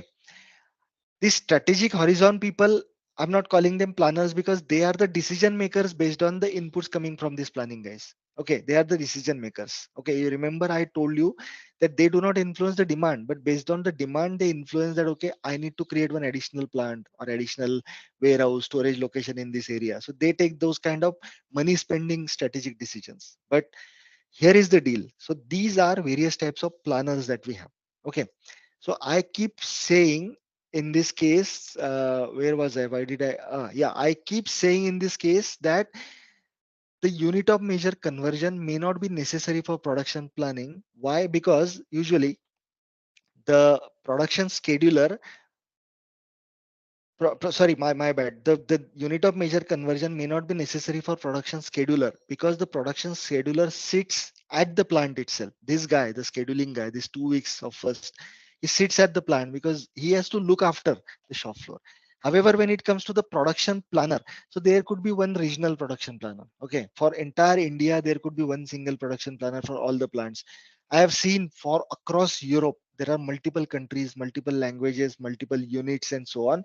Still, one single production planner looks after all the 10 plants, correct? So that time, this unit of measure conversions play a pivotal role. It would rarely happen that an American guy is doing the production planning for European plant, because that's actually a, you change the complete continent itself. But regional wise, it is quite possible. So that's where this UM conversions play a role. Okay, fine. Now let me just go to another important tab, demand tab. I'm skipping for now because our next total the module 2 is dedicated to this, and this governs your make to order, make to stock strategy. So I'll skip it for now. Only this requirement pegging, availability, and demand penalties. Okay. However, I want to spend some time on the consumption part here. Okay, this part I'm not skipping. I'm just keeping it aside for temporarily, the other side, because this is coming soon. But the consumption part, okay, under demand. Let me explain you, and please use the exact same method that I'm going to explain you now to explain this to any of your customers. This is going to be valid for next 100 years. These fundamentals are not going to change. Okay. Yeah. Planning versus actuals के बीच में जो difference है वो 100 years तक रहने वाला. Trust me. All that you see on the screen is about deciding ki how do I want to plan, whether I want to plan against a sales order or against a forecast or against both, and if I use to both, then how. So this left side part is about deciding your demand management. Okay, and that's what I would explain next. But I would assume that, say you decided this strategy 20, and this strategy 20 is whatever it can be, doesn't matter. So it means that you have decided that you want to use both sales order and forecast in your network.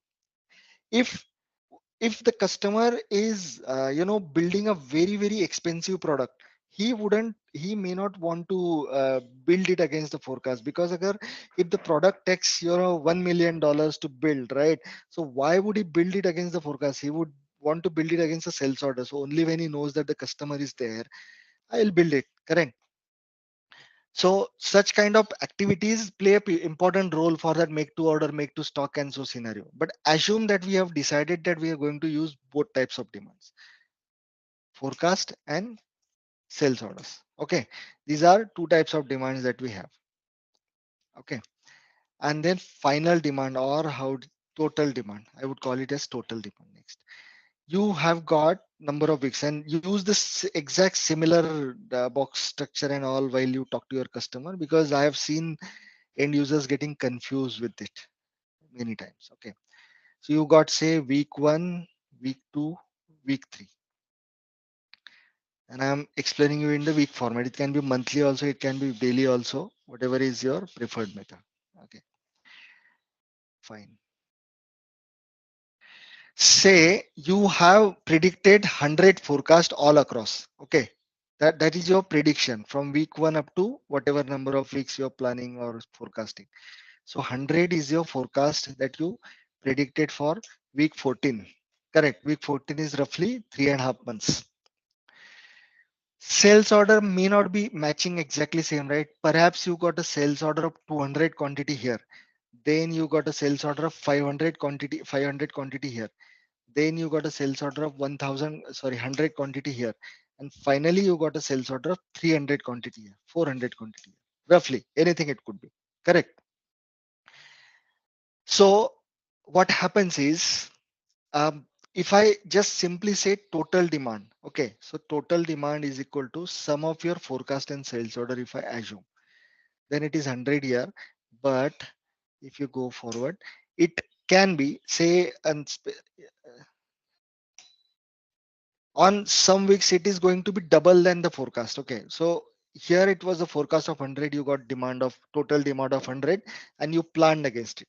But here you forecasted 100, you got sales order of 200. So in general you got total of 300 uh, demand. Correct. So that way if you just total it up, overall total, okay, so for these 3.5 months how much you planned for initially is 1400 quantity.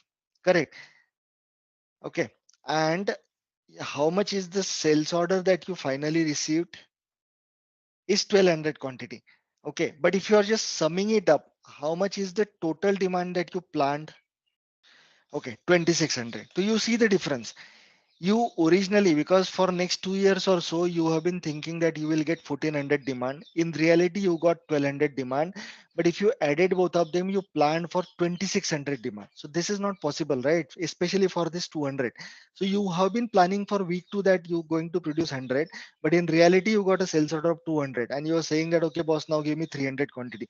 That's impossible to happen. Correct. How can you triple the production so suddenly?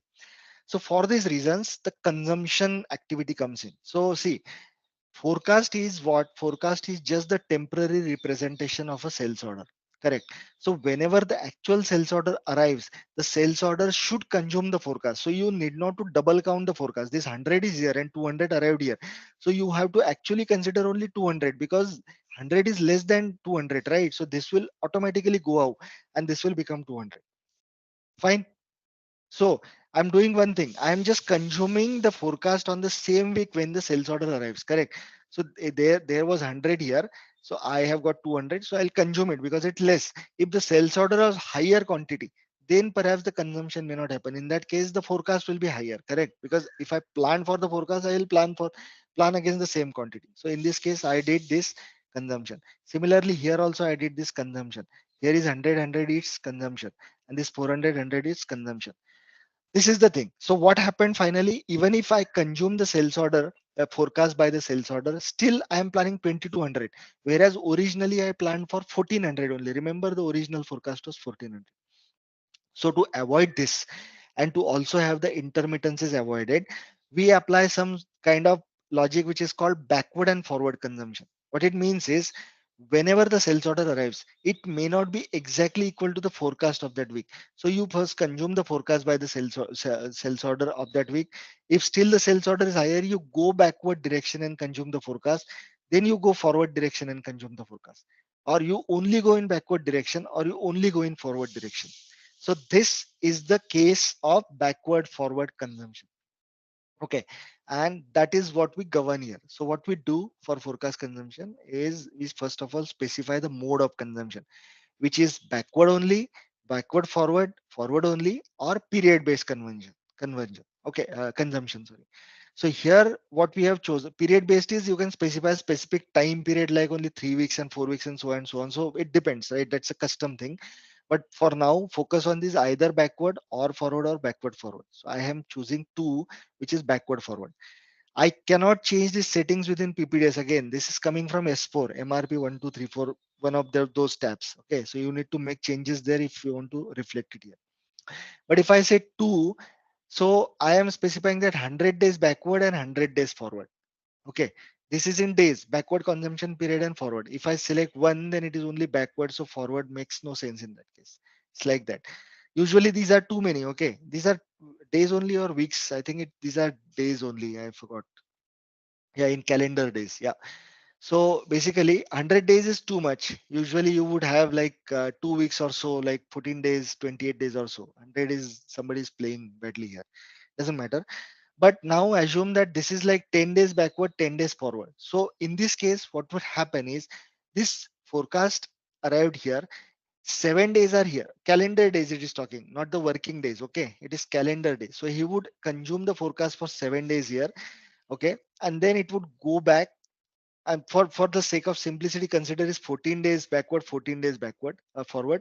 So 200 has consumed the forecast here, then it would go backward and consume 7 days back, because sorry, 14 days back. So 2 more weeks it can go back. So it found one forecast here, so it would consume that also. So that sales order consumes this side. Now this entire sales order has consumed the forecast, because there was 100 plus 100, 200 is gone. So this is fine. So even if it's good forward, it has nothing to be consumed. This is good. For 500 case, it consumed 100. Then it can go 2 weeks back, 2 weeks back. So 100 consumption happened, 200, then 300 consumption happened, then forward 2 weeks, then 400, and then 500. So this way the consumption has happened in both directions here. Fine. This sales order has consumed this own forecast, no issues, and this 400 and consume this forecast, but it can still go back 2 weeks. So it will consume here, consume here. Correct. So 2 weeks backward, it consumes. So there is nothing to be consumed in the forward direction. So it will remain as it is. Right. So the result is my total demand is now 1500. I needed one more week in the forward direction to consume this the 400, because this 400 consume 100 plus 100 plus 100, 300. So it has still appetite of consuming one more week, which is in the forward direction. So I could have done that in the forward direction. So it would have become 1400 original. Correct. So with this forecast consumption, at least we are able to bring up the total demand equivalent to what we forecasted for. Correct. I'm not then asking the system to overproduce. Now you would ask me an obvious question that, sir, for week 100 forecast was there. So the production would have happened of 100 already. Then week 200 already. Correct. But the sales order arrived 1 week later. So this type of fill rate intermittency keeps coming because you do not have control over the actual sales order. Correct. So in that case, also they would continuously keep building because you are still building in advance only, right? So it would keep building, and whenever the sales order arrive, they do a goods issue against it. Or sometimes they might want to prepone the forecast and then they do goods issue for the sales order already. So that is the job role of that production planner in those week 3, 4, 5, 6, in these weeks here. Okay, 3, 4, 5, 6. All right. So this is the beauty of forecast consumption. There are some caveats here, is like the duration that you decide that how many weeks backward, how many weeks forward you undergo. That is very, very important. Why? Because it depends, right? Intermittency of your sales order will play a role. Say for example, you did your forecast in a normal manner, that 100 quantity every week, and you know that your sales order comes in very intermittent manner, right? Suddenly the sales order of 1000 quantity would come and there is nothing for next 10 months and so on. So in that cases, you as a production planner only know about this thing, right? That okay, the lag that is there between my sales orders is 10 months. So you would keep 10 months of backward forward consumption, right? This is it. So the duration to be decided, it comes with an experience that you neither you have nor me. It is with the planners only. And that's why during implementation, we do decide many times what as a consultant, what we should suggest it. Let us do one thing. Let us try with 4 weeks backward, 4 week forward for now and see the results during UAT when the live data is there. So if it is not, if what you will observe then that, okay, here was 1400 original demand like this, and in the end after consumption I am getting 1500, it means I may need to increase one more week, correct, because I am getting this some percentage of deviation, correct. So these decisions are taken based on data later, but that is the concept of forecast consumption. If you do not specify 0 weeks here, then it will consume only in that time period, that's for sure. Yeah. Or if you specify here only backward, so in this example 100 okay, let us bring it back and say you have the consumption specified only in the backward direction for 2 weeks or 4 weeks maybe. So this 200 would consume this forecast and this forecast in backward, fine. Then this 500 would consume the forecast of this, maybe it is 4 weeks, okay, or how many weeks, 3 weeks, okay. So this would consume this 3 weeks and the current week, this is gone. This would consume this 2 weeks, this is no, not 100 would consume only this 100, my bad, okay. And this 400 would consume this 3 weeks, Yeah, I said, right? Yeah, this one. 3 weeks. Yeah. So ultimately it is the same. So because this is so simple example, so we came near about 1500. So it depends. Backward and forward, there is one additional point here is how much is the accuracy of your forecast. I mean, this topic is a mix of demand planner, supply planner, both, because forecast accuracy is really depends on what, that okay boss, in this week you predicted 100 forecast but you actually got 200 sales order, so your accuracy is minus 50% in this case, correct. And I'm Yes. not going into demand details, but the accuracy Yeah. plays a pivotal role, and SAP tries to sell it that IBP gives you highest accuracy possible. There are many other tools, but it's judgmental. Yeah, right. Fine. But this is the way. And as a consultant, your takeaway would be suggest you explain first of all, because it is easy for you guys to understand. You're coming from the consulting background. You may have seen this. Okay. But when it comes to the shop floor guys, they simply cannot comprehend this. One issue I have mainly seen is those people who are implementing planning system first time, they are coming from Excel background only. First time I'm saying, okay, greenfield implementation. So if they are coming from Excel background, they usually don't do planning at all. They get a sales order, okay, they ask the sales order in advance, they plan against it, produce against it, done, dusted. So this type of concept of planning, whenever gets introduced, then the forecasting and the demand planning gets introduced. So they have to start planning for 2 years, 3 years horizon. And there is a very big problem for them, that how can I produce for forecast? What if I don't get a sales order? Where do I store that material? How will I justify the raw material purchasing, right? Where the investment is going to come from, and so on. So such things are so dangerous, and they are the people who have been doing this type of planning for last 15, 20 years or whatnot. So they they get shaken, right? And this is the biggest challenge for greenfield implementation, that you cannot convince the people well. So you have to tell them that, boss, you're planning this at advance. Now this will, if you do it like this, that with the correct forecast consumption logic, you are not actually overproducing things. You are going to get the sales order. So start trusting your forecast first of all, and then put the parameters in such a way that you are not overproducing at all. You don't need to spend. So these things, this is a process, and that's why we call it as a business transformation process many times, right? And that is where you as a consultant play an important role. You have to give him that confidence, console him, and explain to him that this is better. And we are not applying that to production. We will first test it thoroughly. I'll prove that this works, and then go forward.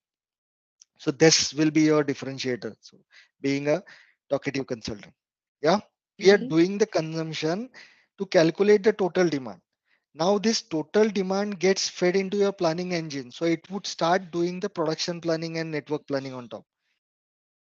So it will create plan orders and purchase requisition. So in this case, what would happen? Okay, assume that this is your final consumption, final demand, okay, including forecast and sales order. So you would create say 300 quantity of purchase requisition or 300 quantity of plan order. This plan order would get converted subsequently to production order. Once the production order completes, you will get a stock by doing a goods is receipt.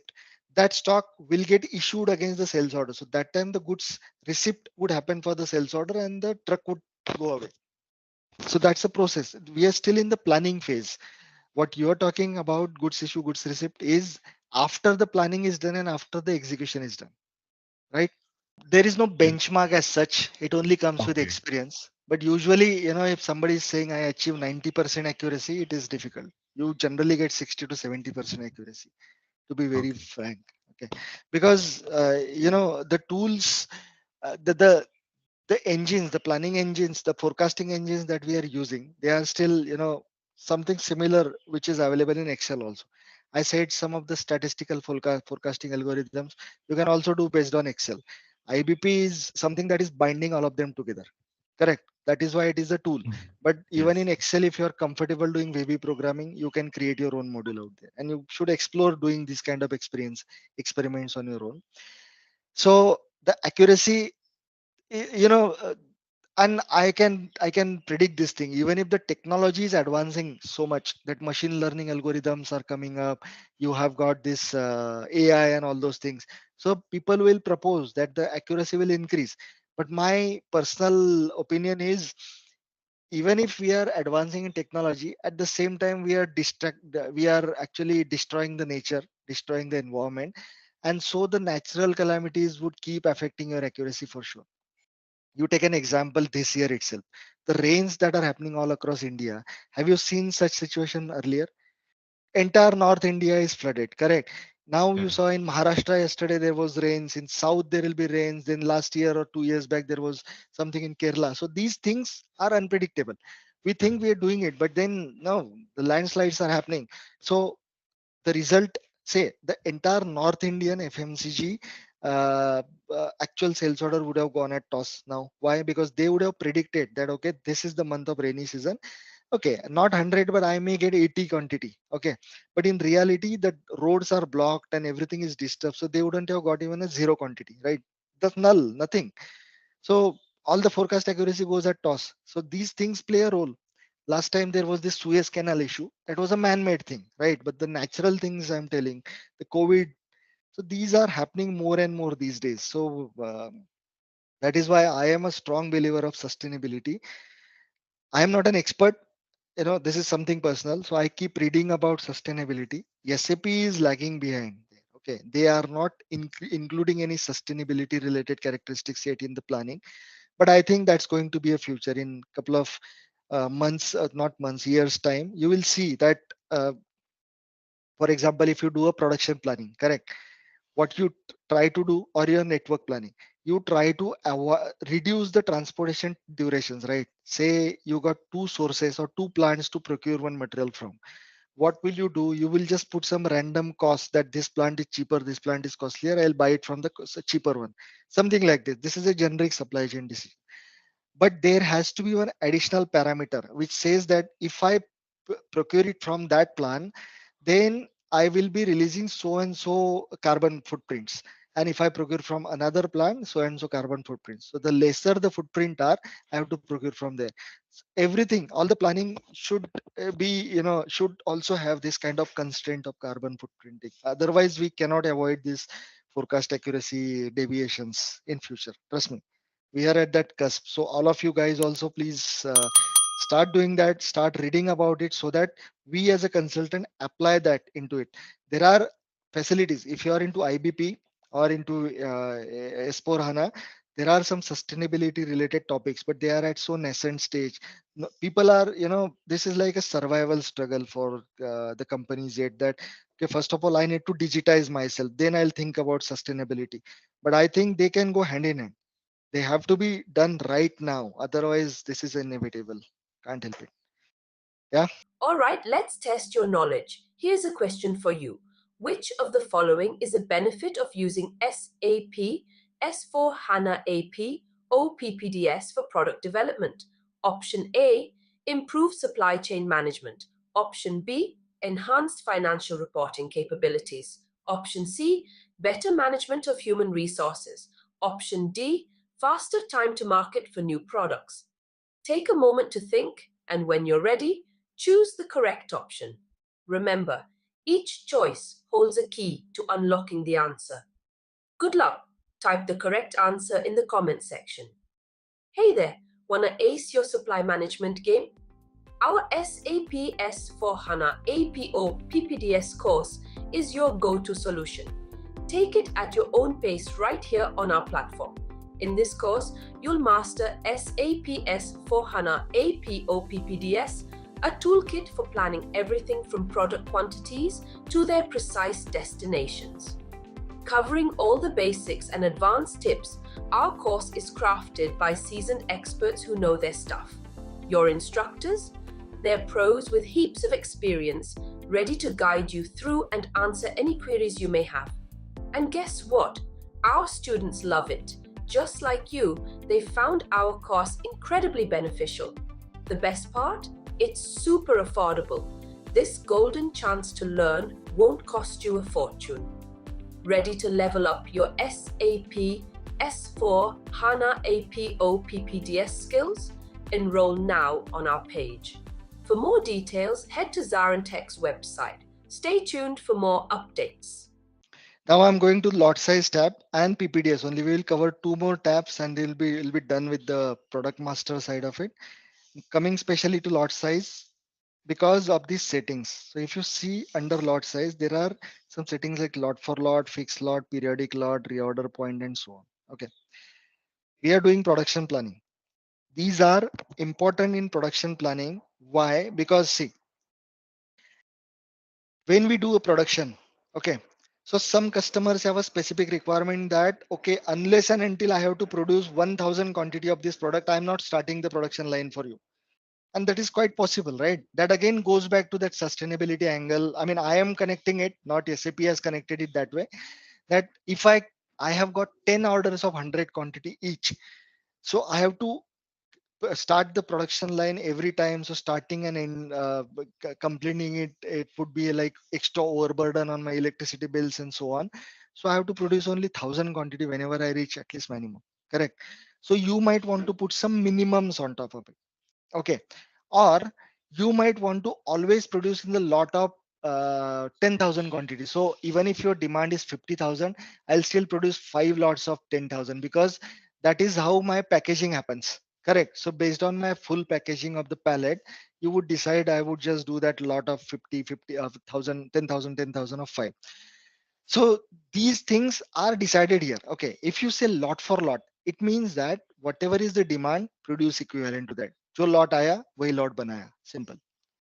If it is a fixed lot and specify some value, even if 50,000 quantity come, it would always produce that fixed lot quantity of 10, 10, 10, 10, 10,000.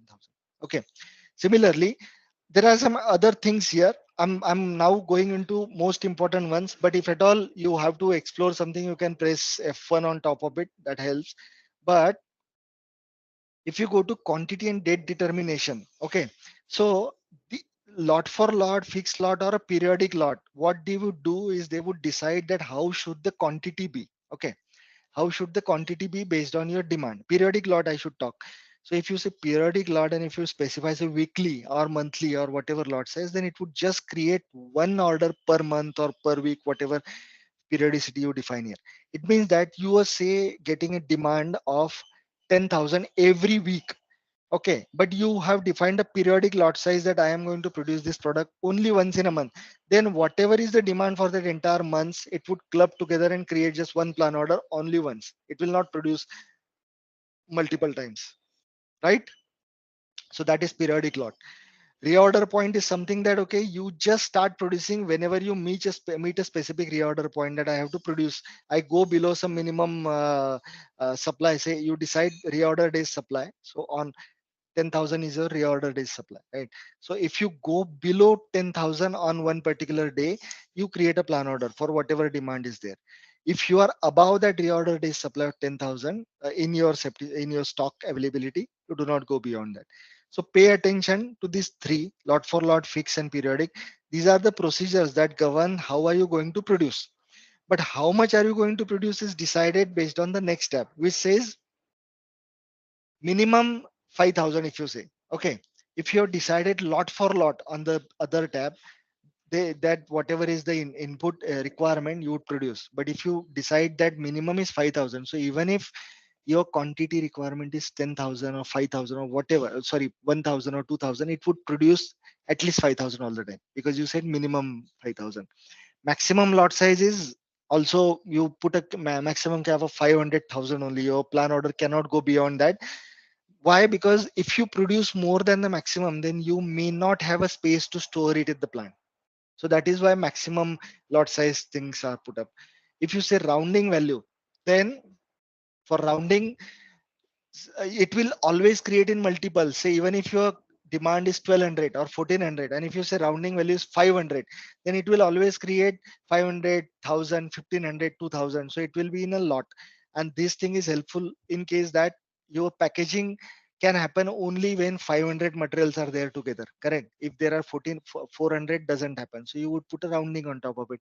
So these are your production planning related settings, and they are important. I have to explain you that here. I just created a table for you. Okay. So that it is more clear to you. And this is the way you will have to explain to your customer also. Okay. So imagine that you got a lot for lot type of setting. Okay. Your demand is 20, 20, 20. Okay. Sorry. Demand is 20, 20 and 50. There are three demands. So this is your input demand. This is your input demand 20, 20, 50 in 3 weeks. So when you say lot for lot, it will just create 20 to 20, 20 to 20 and 50 to 50. Just jo lot aaya wahi banaya. Simple. But if you say fixed lot size of 40, then it would create 40 in the first week. Even if you're asking for 20, it would create 40 because it's a fixed lot size. This 40 can cover up demand of this one and this one. So it will not create anything next week, but it would in the next to next week, it would create a fixed lot of 40, even if your demand was 10.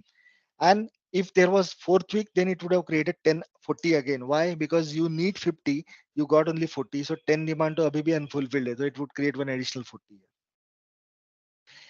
If the fixed lot size of 30, okay, then in the first week it would create 30. 30 में से 20 consume हो गया, 10 बचा. So that 10 excess cannot fulfill the 20 demand. So it would again create a 30 next day. So this 30, 30, 60, and then you're left with 20 again, correct here, because out of this 30, 20 are consumed. So that 20 cannot fulfill 50 demand. So it would again create a 30 here, correct? So that way your total demand of 90 can be fulfilled with 30, 30, 33 is a 90, correct? If you apply a rounding value of 45, okay, no minimums, for example, then it would always create the plan order in terms of rounded value. So it would create the 45 here for the 20. So this 45 can fulfill this 20 plus 20, like there be 5 remaining. That 5 cannot fulfill 50. So it would again create a 45 demand. And if there is a periodic lot size, so आपने decide किया that for the entire month I'll go to produce only once. So it will create one plan order for all the demands of that month, total 90, right? This plays an important role because usually production planning is done with this way. Usually lot for lot, nobody would do. People would go for minimums and roundings and so on, because packaging is actually, if you have seen any shop floor, if you haven't seen, and now you are getting into production planning, okay, you're going to be a production planning detail scheduling consultant. So on the weekend, go and watch some of the manufacturing videos on YouTube. How there are some how it's made sort of videos that on that channel. So that would explain you that how raw material comes and how the production happens and how the packaging happens. So you will know what a pallet is. The packaging has to be in a particular boxes. So that time the number of quantities play an important role. Then there is storage and there is limited storage space and so on. Okay, fine. All right. And then we'll quickly cover the last tab of PPDS. I mean, this is the tab for which we are doing this thing, but all these things play a backend role, and this is the forward part for us. Correct. So there is something called as planning procedure on PPDS tab. Okay. Planning procedure has a particular configuration behind it. It actually governs that on the product. If I make any kind of change, then what happens? Because PPDS is usually the short-term planning thing, right? In the short-term planning, you cannot wait for the weekend, right? Again, going to this diagram. The long-term planning is happening per week or sometimes per month. You are not doing this planning, long-term planning per day, correct? Because the previous engines are not supporting. Now with IBP, it has started supporting doing the planning every day also. But still, the long-term planning is rough cut. But then while you are here in the short-term horizon, right? You have to every day you have to consider the changes in demand and supply. So you have to run it every day. At times you may want to run it 4 to 5 times in a day, depending upon your criticality of the situation. Okay. So for that purpose, what SAP has given us is this PP planning procedure. If we should go to the SPRO and understand how the PP planning procedure is. Let me see, double clicking does not take me there. So it has, the planning procedure has got some sort of triggers. Okay, what happens if I just enter a new sales order? What happens if I change the quantity on the plan order? So some sort of triggers are there, and for each trigger, what should be the action that is given? Okay, so usually this planning procedure 2 or 4 is used, where for every change in the demand, okay, you have to trigger a production planning run in the backend that is given. Okay, so then all the time your production plan is perfect, right? So for example, we are using this 4, right? So 4 has reaction to events. So there are multiple events. So when a purchase requisition is created in OLTP system, OLTP is the execution system, your ECC or S4 system, then what happens? It is not relevant. But when a plan order is created in PPDS, it would automatically get scheduled. Okay. When a plan order is changed within OLTP system, it should automatically get scheduled. So the backend scheduling plays a role. You could have said that, okay, do a scheduling, you deallocated that plan order or whatnot. So we'll see what these terminologies mean. But for now, do we have any other event which says that do a planning? Yeah. So see, if you expand the number of events, you change the product master in APO, what happens? You change the T lane in APO, what happens? So there are actions based on every event that is in. Not that you will have to create the planning procedure on your own anytime in your career, but you should know what does it mean. So see, most of the planning procedure for that we are used, they are mostly related to scheduling. Okay, you're doing a scheduling of the automated created orders. So whenever the order gets created, you would do a automatic scheduling. For our context, we are just doing a planning based on the plan, so we need not to extend this planning procedure to multiple other echelons of the network, right? But at least you should know the main importance of the planning procedure, that it is the collection of events and the triggers that it would govern based on any change of master and transactional data in PPDS, for PPDS. Yeah. Another important thing here is the product heuristic. Okay, other parts you do F1 and they are not so important, so skipping it here. But the product heuristic is important here, is because if you want, whenever change happens, if you want to automatically trigger a heuristic, then what is that heuristic that you can specify here? But more of it is coming in the planning section. I have to revisit it here anyway. Okay. Okay, the plan explosion, this again comes from S4 side. So 5 means it is based on the PDS that is generated from R3. There are some other settings also, you can do a customization here and so on, but most of the times you will only use the PDS based on explosion. Do you know what explosion is? When I say explode the bomb or PDS explosion, what does it mean? Yes. So see, in short, this is my bomb material, right? So this material has these two components, and there will be some operations, correct? So that is the bomb, and we have to create it now. But once we explode the demand for this material, sorry, when we run the planning for this material, it would find out the explosion bomb, and it would just create raw material requirements. So that's what we call as explosion, right? So basically, explosion is, I mean, take it literally, once you explore something, it will bring out all the components out of it outside, right? So that's what happens in the explosion, and we say 5 is the strategy for that. Okay, then we have actually um, these horizons are important again. I don't know if uh, I have one request, that the feedback form that is shared with you, just keep giving the feedback, because I just don't want to run over the topics anytime unless you are understanding to the depth. I'm very happy to skip a tab and just explain one tab, spend more time over there, because the better you understand, the better is your opportunity to explore other parts of it later on your own. So use that. If you can talk here, that's fine. Okay, so that I know the improvisation next. Okay, so before I go on, I just want to very quickly talk about these horizons that are here. Okay, opening period. Okay, so this opening period, whatever you specify here, is the period by which, before which the order should be converted from plan order to uh, production order. Okay, so what does it mean is, say your production order is starting somewhere, by this example, it is somewhere starting in week 4, okay, and ending in week 4 only, and you have specified opening period of 2 weeks. It means that this week 4, whenever it is here in week 3, so I am here in week 0 or week 1, so before 2 weeks it should be converted to production order. So before it enters into this PPDS horizon, it should be converted to production order. So if you specify 2 weeks, then it would be automatically converted. Why? Because if you put some kind of tab on top of it that, okay, I will do the conversion myself, that no planner is so efficient that he would always go in and do it. Sometimes there are cases where the planners would do the conversion on their own.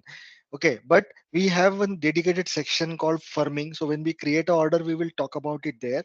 Okay, again, but for you, it is important to know there is something called as this order opening period. Okay, and if you press F1, there is, for the opening period, they have given a formula also to calculation. It's such a beautiful formula, I cannot restrict from explaining it. What it means is, consider a case of plan order. Okay, so the plan order start date minus opening period is the opening date for it. You got this? Consider example, if your plan order is starting somewhere in 2 weeks down the line and my opening period is 2 weeks, then I have to convert it by this date. So this is an indication. There could be an alert also that, okay, this order has passed beyond the opening date, but it is not converted yet. Okay, see, by conversion I mean only one thing. You have plan in this horizon. Okay, the moment you convert the plan, okay, conversion means the plan order is converted to a fixed plan order and then to a production order, or purchase requisition is converted to a fixed purchase requisition and then to a purchase order. So this is called conversion. So there is a step of firming in between. You have a plan order, you firm it, and then it gets converted. So 3 steps. So the moment either you apply a firming indicator or you convert it to a production order, the planning tool, that MRP, IBP, SMP, none of them can see it. Nobody can change it anymore. Okay. I mean, you are able to follow me, right? So the main to firm it, convert it, no planning tool can change it. And firming means, okay, I'm pretty sure I'm going to produce it. So that is why these production planners, when they are in week 3, 4, 5, 6, they do planning here, and as soon as the order enters in 4 week, they would do the firming, and the firmed order automatically goes to S4 and gets converted to production order. So nobody then changes here. Okay, now only talking from a planning perspective. Okay, and there can be a purchase requisition from a procurement perspective. So this is production. Okay, and this is procurement. Fine. So when this is the first stage, this plan order creation happens based on the forecast we have seen in the last section, right? Plan order creation happens based on forecast. So you created a plan order here. Subsequently, you have to convert this plan order to firm plan order. Why?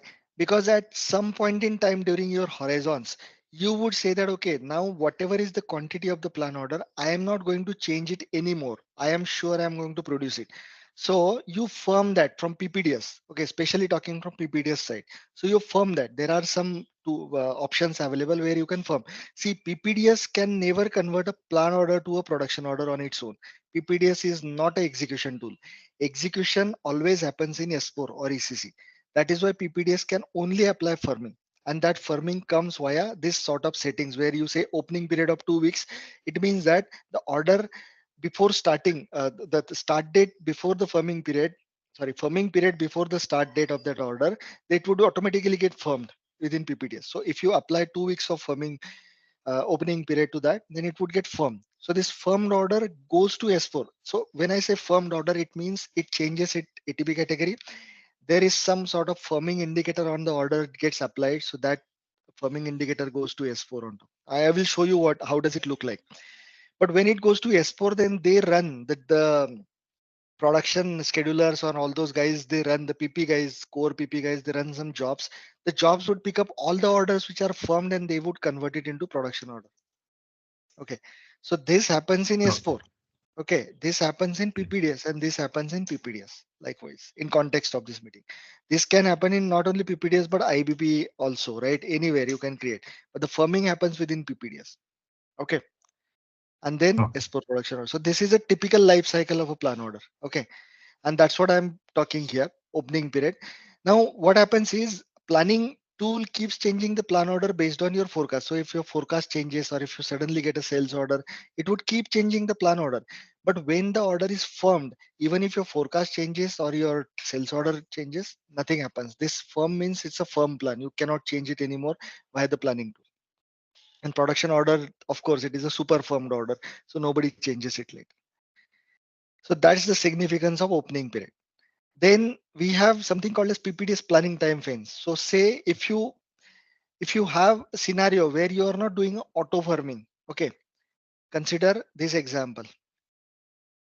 You are not doing a auto firming on the orders based on opening period, okay, but you still for this 4 weeks you don't want the planning engine to change any orders in this period. Whatever is there, it would remain as it is, and then as per the production planner's convenience, he would apply the firming on his own.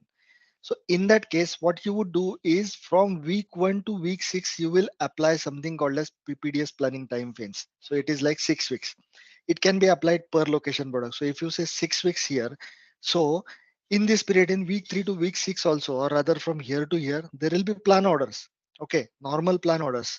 But these plan orders, but whenever the planning tool is running SNP, IBP or whatnot, it will not do anything on that. That is a frozen period for the planning engine. So this is a PPDS planning time phase. No changes happen on the order. So this works in, you know, conjunction with each other. Either you use opening period, auto firm them, or if you don't want to auto firm, you can use this. Because what happens is if you auto firm some orders and the job is running on S4, which is automatically converted to production orders, then you lose your capability of making some changes from the production planning side. So you do not perhaps want to do auto firming, or you maybe want to apply just 1 week of auto firming, and for the next 2 weeks you still don't want the planning engine to change the order. You want your self control, but that's how it is, right? So you would keep 3 weeks of planning time frames and 1 week of opening period. Got it? And in context of this example, it would be from week 1 week to week 3. So considering 3 weeks of opening period, for example, here, so orders coming in week 3 would get auto confirm. So all the orders in week 3 would be auto confirm, but planning time frames would go up to week 6. So none of the order would be auto confirmed here, auto firmed here, but they will not be changed by the planning engine. They would just remain, and only the production planner can change the quantity. Correct. So that's a major difference between opening period and planning time frames. Okay. I hope it's clear. If in today's session, actually, we are covering multiple conceptual things. So it would be at most necessary for you to repeat this session again later. Okay, whenever the recording is available. Trust me, these concepts, once clear in your mind, they are technology agnostic actually. They are not only for SAP, but they are universally true across everything that comes under supply chain planning. There are two more horizons here: adjustment horizon and requirement ascertain horizon. So basically, in a nutshell, this is related to make to order scenario where if you put up some sort of horizon here, then the system, while converting the orders from plan order to production order, will only convert those orders which have a sales order associated with it. Because we have seen we create orders for both sales orders and forecast, correct? We have seen we create orders for both forecast as well as sales order, plan orders. But then while the order gets converted to production order, it should only get converted if it has a sales order against it. I mean, this again comes back to the topic that customers actually are very apprehensive about forecast accuracy. So in the initial days, they don't want to convert or produce anything against the forecast. So they would put some horizon here. that for first 2 weeks or 3 weeks, only sales order related orders should be converted to forecast and so on. So that's the thing. But something to be explored in detail later for you. Okay. We have some settings like procurement. So procurement type decides whether it is an in-house production product or it is the external procurement. For us, it has to be in-house, correct?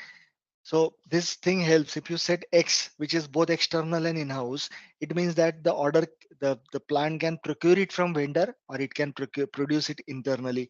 So all the plant materials which are produced there should have E as a in-house production. This is important. Okay. I mean, these are core concepts. For the distribution centers, it is always F because it does not produce, it just procures it from outside. So technical keywords I've been talking from yesterday, keep noting them down and then using them. Procurement, production, distribution, right? All those things. And there are not many. If you get used to them after this training session, then you will have the lasting impact on whoever you are talking to. Then we have GI processing time. So after transportation or after production, it sometimes needs one additional day to cool down or packaging or quality inspection and so on. So people generally put it here. So after production, if you need goods receipt processing time, which is 1 day to quality inspect, they would put 1 day here on S4. So if 2 weeks it takes, it would take 2 weeks and 1 day additional day to actually let the material be available. Okay. So set up the basic scheduling part first, and then we will go on increasing these GR related things. There is one additional complication which is called handling thing, right? So but okay, let me not confuse you there. We'll talk after the basic scheduling is done. Okay, and then do we have any other tab? No, extra tab is whatever extra you can think of, doesn't matter. So this way we completed or we have gone through the important sections of a material master. Product master that we call in APO, APO or PPDS. Okay, fine. So we have covered again this part that we have location, material, raw material part. It all comes under material master. Now we will set up two resources. We decided to create a recipe routing later, right? We'll create two resources so that we can use it later. Then we will create a BOM so that we can use these raw materials, and ultimately we will create a production version later. Okay. Yeah. Now next step is we will go and we will create them resources. Okay. So Kshitiz, I also explored if there is any difference between resource and work center. So technically both of them are accessible via same transaction. Same table in the backend, get stored in the same table. So Yeah. only thing that I can conclude is work center was past, resource is the next, because resource has more types of categorization. So I think SAP, instead of using the old version, they just enhancing the old version, they just created a new one so that they can call it same way. When the ERP came, that used to be work center concept, but later on APO came, they started calling it resource in APO. So just to make it in sync, the new version came up like APO only, right? Since all of you guys are pretty new, actually you may not know, now we are talking about something called as PDS, right? You would have seen that production data structure in APO. But around 2008, 10, 12, SAP brought in, it used to be PPM, okay, production process model. And then because there were some limitations in the PPM, they brought the PDS concept. And at the same time, they brought this resource concept, correct? So that is just something beyond the explanation that is there. I mean, that's a fact. You can't deny it. So let us create then resources. Okay. So now I'll try to be as simple as possible in this way, also not very complicating. So I'm going to create, I have component called raw mat 1, raw mat 2. This is the finished good. Now I will say that I have to go and do two operations on the two different resources. So I'll create what should be the name? Okay, resource 1 and resource 2. I'll take the privilege to take the better name myself. RES 1. Okay. And let us create it of resource category processing unit. Yeah, enter. Okay, so resource 1 for PPS training July 23. Okay, fine. Person responsible, let me give some name. Usually this person responsible is important in a way that this becomes a planner in PPDS. Okay, And we will see that when we go to the scheduling board. So you have to actually create exact same name as this to PPDS, so that you can load all the resources which belong to me. So it will be a real name of a person, a production scheduler. So he need not to then load his resources and his plan. He just need to load everything that belongs to the person responsible of his name, right? So this is a master data that needs to be created. Okay, I might create ANIL, something like that, or ANI, something for me, and then I'll this gets transferred also to the resource in PPDS and filter. Okay, then let us find the usage. We'll just set up the important thing. So yeah, this resource can be used only for routing, or can be used for recipe or rate routing. So there are multiple types of those structures, right? The way the operations can be put up. Just like routing and recipe can be used for type of industry, right? Variable per industry.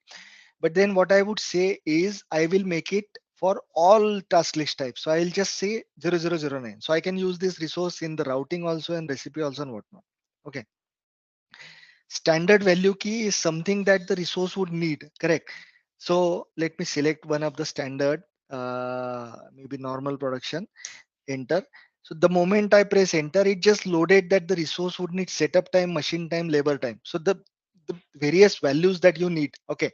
How it is different is this resource would be used to manufacture something. So if I say machine time and labor time, that would be depending upon the quantity, correct?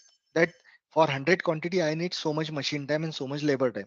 But the setup time may be once only, correct? Once you start the resource, it would be irrespective of the quantity, correct? Setup is like you make the resource ready. So it's not depending on quantity. So those things need to be governed here. Then let's go to default values. So control key is already selected, setup machine. And let's go to capacity. This is important, okay? So practically, the thing that you see into PPDS is actually capacity, not the resource. The more the capacities you create here, the more number of resources that would get created in PPDS. Okay, because we do the capacity planning there. We don't do a resource planning in PPDS. So now, for time being, I will select one which is say 0008 processing unit capacity. Okay, enter. So the moment I pressed enter, it brought into the capacity screen. See capacity header screen. So capacity for resource one. So what we do here is capacity responsible again 0001. So I would know what type of capacity it is as SAP example. So this is again an identifier on PPDS side. So I don't know what is the factory calendar here. This is 1010. Okay. So for time being, I'll just say standard collector of Germany. I don't know many details here. Active version is 01 always. Normal available. See, you can have multiple versions of capacity within PPDS. Okay. And you might want to use one version or want to use another version. So you can, for simulation sort of thing, you can keep maintaining multiple capacities. So the default capacity that goes in the active one is 01, right? We'll see that while we are into PPDS. Okay, base unit is hour. I'm going to maintain it in hour. How much time I'm available from 00 to say 23 hours I'm available. I have a length of break of 1 hour. Okay. Capacity utilization is 100% and number of capacities is 1%. So just press enter. So just the moment I press enter, it got saved. Everything is in and I am back at the capacity category type. Okay. Here I need to specify a formula also. There are various formulas that is usually done by the PP guys, but I am going to select the machine time related formula because how the machine time should be calculated, and I'll explain about it. Okay, enter, and it need something default. Fine. So I entered the formula. Okay. Then go to the scheduling tab and assign the categorization. Otherwise, the resource is not usable. So I'll again use processing unit. Okay. And I need to assign a formula here. Let me see if there is, yeah, formula is assigned. Fine. And the costing and grouping related things are different, right? We are not, I mean, see, the routing has multiple resources. So every operation, how much the cost for producing that operation there, that has to be calculated. So that is a costing related thing. So we're not going in that costing detail for now. Okay. I assign all the basic things. Fine. And let me save it. Fine. So my resource got saved. Now I'll go and explain what did I do. So let me go to CRC3 resource one. Okay. The default values are here, so those I need to fill up and so on. But most important part is come down to capacities. Okay, in capacities, go to the capacity category, double clicking here. So what it has calculated for me is this resource is available from 0 to 23 hours with 1 hour of break, correct? So total operating time is 20 to 98. Okay, how is it like 20 to 98 is almost 23 hours, right? I have to go in the change mode actually. Then we can try out things here. Okay. So how did it calculate this 20 to 98%? What if I just say 10% of availability? Then it calculated 2 hours and 30 minutes is my available capacity. Because what are we telling him that from 00 to 2300 hours, this resource is available. Okay. For time being, let me make it simplicity purpose 24 hour, 100 hours. Okay. So what I'm telling this guy is this resource in totality is available for 2400 hours. Okay. And 1 hour of break is there in between. So the total operating time with 10% efficiency is 24 hours. If I make it 100% efficiency, then this resource is available for 2398. This is little strange. Is there anything that is making this 0.02% gap? Is it the setup time or so? We need to check that later. But when I'm saying 2400, 24 hours availability, it is just giving me capacity of 2398. Perhaps it is some approximation in the backend. We need to find that out. Okay. Few concepts here. This decides the total availability of the resource. I told you about the rough cut capacity planning concept somewhere, correct? So that efficiency is managed here, right? I told you that the long-term planning would operate based on 90, 95, even if the resource is available 100%. So that gives us a margin of error, right? When it actually enters in the production scheduling, we have that 5% margin of error. So this is what we call as the efficiency or the rough cut capacity planning. For now, I will use 100%. This efficiency is managed. This 100 to 95% conversion happens when the resource gets transferred to the rough cut capacity planning engine. Say you're sending this to IBP or SNP, we would do that in the integration part, that we would just reduce the capacity by a certain number of percentages. Okay. At the bottom, we have got some settings. So if you say relevant for finite scheduling, this resource becomes finite. In SNP, the resource can be of finite or infinite, both types, correct? If you do not set this, the resource capacity will not have any impact. You can produce any quantity that you want on any day, right? And for heuristic, usually this is good enough, right? Because heuristic, the planning heuristic, it is doing the finite level planning. But for scheduling purpose, we need a finite scheduling related resource. Can be used by several operations. So in SNP, have you seen single resource, multi-resource concept? Anybody has seen that during any of his project and any of the ticket? See, can be used by several operations you set up for resources which can accommodate multiple plan orders at a time on them. Biggest example is say oven. In a manufacturing setup, if there is a oven, so the oven has got say 1000 cubic meters capacity. Now you can put one orders 10,000 quantity or 10 orders 10,000 because the oven, industrial ovens are so big that it can accommodate multiple orders at a time. And you would like to do that, correct? Why? Because you don't want to heat the oven to higher temperature only for one order, 10 orders. So such resources, when you create, you flag this as it can be used by several operations. So when it gets transferred to SNP for PPDS, I think PPDS multi-resource, it is there. Sorry. So it gets transferred as multi-resource, not single resource. So there is a type of resource on PPDS side that identifies it. So if it is a multi-resource, the engine knows that I can put multiple orders at a time, and then it would schedule those orders parallel to each other at the same time on that operation, on that resource, right? Long-term planning. So this is not relevant now from S4HANA perspective, S4HANA PPDS. But if it was a SNP based scenario, ECC SNP, then you had to flag that. So it means that the resource would be created for even SNP type in the long-term planning, where the bucket, the resource capacity is available per day, not up to hour. See, I told you one thing. I don't know if you remember this part, that the capacity that is available in this duration for the long-term planning, or the master data that is available in the long-term planning and master data for scheduling, the detailed planning, is different. Okay, for that matter, even between week 1 to week 6 could be different. Okay, because here you're already doing the production planning with the detailed manner. So that difference comes from here. If you say long-term planning, then the resource is available for SNP. It will have information at bigger level, right? It will have information at day level, not up to the second level. But if you do not flag that the resource is available for PPDS by default, and it would get information per hour level, then and then the scheduling can happen at that level. So technically something happens in the backend where the technical partitions get created per second per that minor granular level if you flag it that way.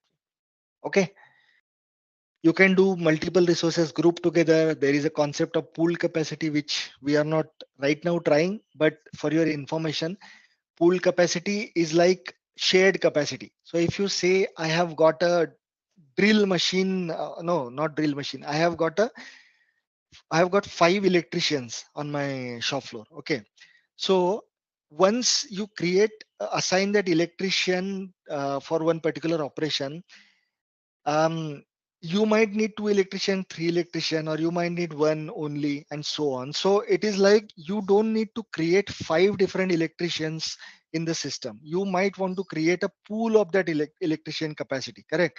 That I have got 24 into 5, 120 hours of pool capacity available for electrician. And if you flag that, then it would just pick up one order would pick up 12 hours from this capacity. So that can be 1.5 electrician. Okay, something like that. So it's like creating a pool of resources. Okay, so that you do not allocate one single quantity there. Correct. This can also be achieved with the help of number of individual capacities. So for example, you created one resource one. Okay, this is the lathe machine. 24 hours it is available, but you have got 5 lathe machines on the shop floor. Correct. They are not pool of each other. They can be individually used. Okay. So you cannot use 1.5 lathe machine, but you just have to flag 5 number of available capacity. It means that one order you can split on the 5 lathe machines and get the work done faster. Correct. It's possible. It's like creating the number of capacities available for that resource at the same time. Right? Okay. We have to experiment around it to understand it in a much better way. For now, listen to the recordings and then we can discuss further more when we use this resource for scheduling. I have to tell you one other important concept in the resource. So under capacities, I assign this formula, correct? This formula is important from the perspective of calculating the time required to produce a particular product on this resource. Okay, so if you scroll down, select the formula and say display formula. So this is the backend one. This is a out of the box coming from SAP. Very rarely we need to modify. But what it says is consider the machine capacity multiplied by total operation quantity divided by base quantity divided by number of operations that you are going to parallelly perform.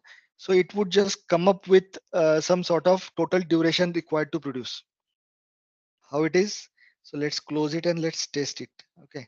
Select the formula and here's test the formula. Okay. Now, as per the formula, say I need to produce how much 2400 quantity, or let's make it simple 1000 quantity. Base quantity is 10. Okay. And I need machine time of 1 hour to produce base quantity of 10. You are following me, right? So you have a base quantity of 10,000. You have machine hour. This is hour, right? This is hour. Yeah. So basically, for this resource, if you want to produce base quantity of 10,000, then you need 1 hour. So actually, the standard value always refers to the time required to base quantity. Here, we define something. Just a moment. We went to default values, right? We selected, sorry, basic data. We selected the standard value key, correct? And as soon as we selected that, it loaded this setup machine and labor. It means that for this resource, you can define all these 3 times or one of the 3 times, anything that you define, correct? Now, once we want to test the formula, and this is how even the planning engine will test the formula, then we have to tell them that, okay, I want to produce 10 base quantity. So the machine would require 1 hour. Okay. So it is as simple as 10 base quantity, 1 hour. Then if my requirement is 2400 base quantity, operation quantity, then how much time it would need? That's what I want to ask. Correct. Okay, So it okay, is just got it. mathematical calculation. So in this case, 1 hour is required to 10 quantity. Then how much time would be required to produce 2400 quantity? So Got it, sometimes you got it. define it in 24 hours, some quantity, Mm, right? But I am defining mm. at the base level. It depends. But now do the Okay. calculation. 1 hour is required to produce 10 quantity. Then how many hours would be required to produce 2400 quantity? 24 hours, 240. So let's do the calculation. Here is the button. So the calculation says fill up all the required fields. So what is missing here? Acha, operation quantity in terms of some unit. Okay, kg or so. So whatever is the base unit. Okay. I mean, this is tricky again because generally the base quantity and machine time is set up in terms of base unit, right? But you might want to specify different unit for this quantity so it does the quantity conversion in the other unit and does the calculation. Could be. But what is the base unit in this case? I think it should be kg only. Let's see that later. But let's calculate. Yeah, so it calculated requirement internal processing. It would need 240 hours, right? Got Yeah, that? yeah. Now, why this is important is because we are doing a scheduling, right? We are going to use this resource for scheduling. So if I have got 2400 quantity, I should know that what time it will start, what time it will end. It is not a weekly or daily level, right? That, okay, someday it will start, someday it will end. No, this is precisely to the second level, correct? Because while we do the operation scheduling, it starts at 2:40 p.m. and ends at 6:40 p.m. and so on. So it is exactly with those hours and seconds. So that's how it is. I'll do one change here. So say number of employees is one and uh, number of splits. So if I split that operation into two, okay. So if there are two resources or if I am doing parallelly two operations, so I'll just do two splitting. Okay. Then the total amount required should be half. So it now needs 120 hours for me. Correct. That's how it is. So the number of splits of the operations are can be tested. And in real life, it happens. Now but I probably apply some setup times of 10 hours. Okay, let's see. I don't know if calculation would come. Let it keep like this only. Okay, so as per the original calculation, we would need 240 hours to produce 2400 quantity. But now I will need 10 hours of setup time. So the time required is still 240. Why? Acha, it will. This is the operation processing time. Sorry, the 240, the 10 hours would be on top of it. Actually, outside shown. Ideally, I would have expected this setup time of 10 hours to be added actually. Why doesn't it show? We need to find out later. Um, isn't that formula include the setup times and all? Did we see the formula? So we have operation quantity, base quantity, operation splits only, and machine time only. Okay, so this formula is not considering the setup times. You see, only machine times is what it's considering. Let's see if we have another formula which can consider the setup times also. Hey, I've chosen the production machine times only. Hmm. So I have to add additional formula to the capacity. This is the processing unit only, right? So I have to add another capacity, another formula to the setup time and labor time and apply that. So there is no formula which can consider all of them together. It looks like from the standard. Can I do that here? I can create something. I can create a new capacity and apply the because this all belongs to the same resource. So it would get cumulatively added to each other, right?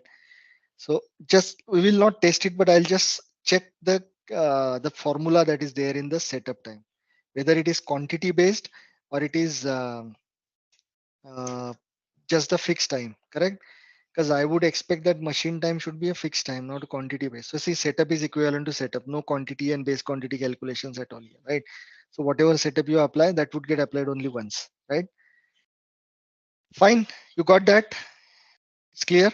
All right, so now I have saved it, right? I have saved it. So I am going to copy this resource and create another resource because I have decided to have two resources, correct? So let us go to CRC1 and copy from. So this is RES2, copy from, because I don't want to spend time in setting up everything again together. Still, it will ask me to set up something. So copy RES2 from RES1. You can use my resource because you can specify plant while you create your own resources. Okay, and I'm going to copy all these things, default values also, capacities also, and scheduling also. No costing, by the way. I never maintained it. So let us copy it. Fine. Control key is fine. Capacity is fine. Okay. Everything is maintained. Only thing here is I'll just make it 90% for the other resource. Okay. And it's good. This I need to see whether the scheduling part is copied, because otherwise the resource is not available for PDS. CRC2. Let's go to scheduling. Yeah, see, it is not.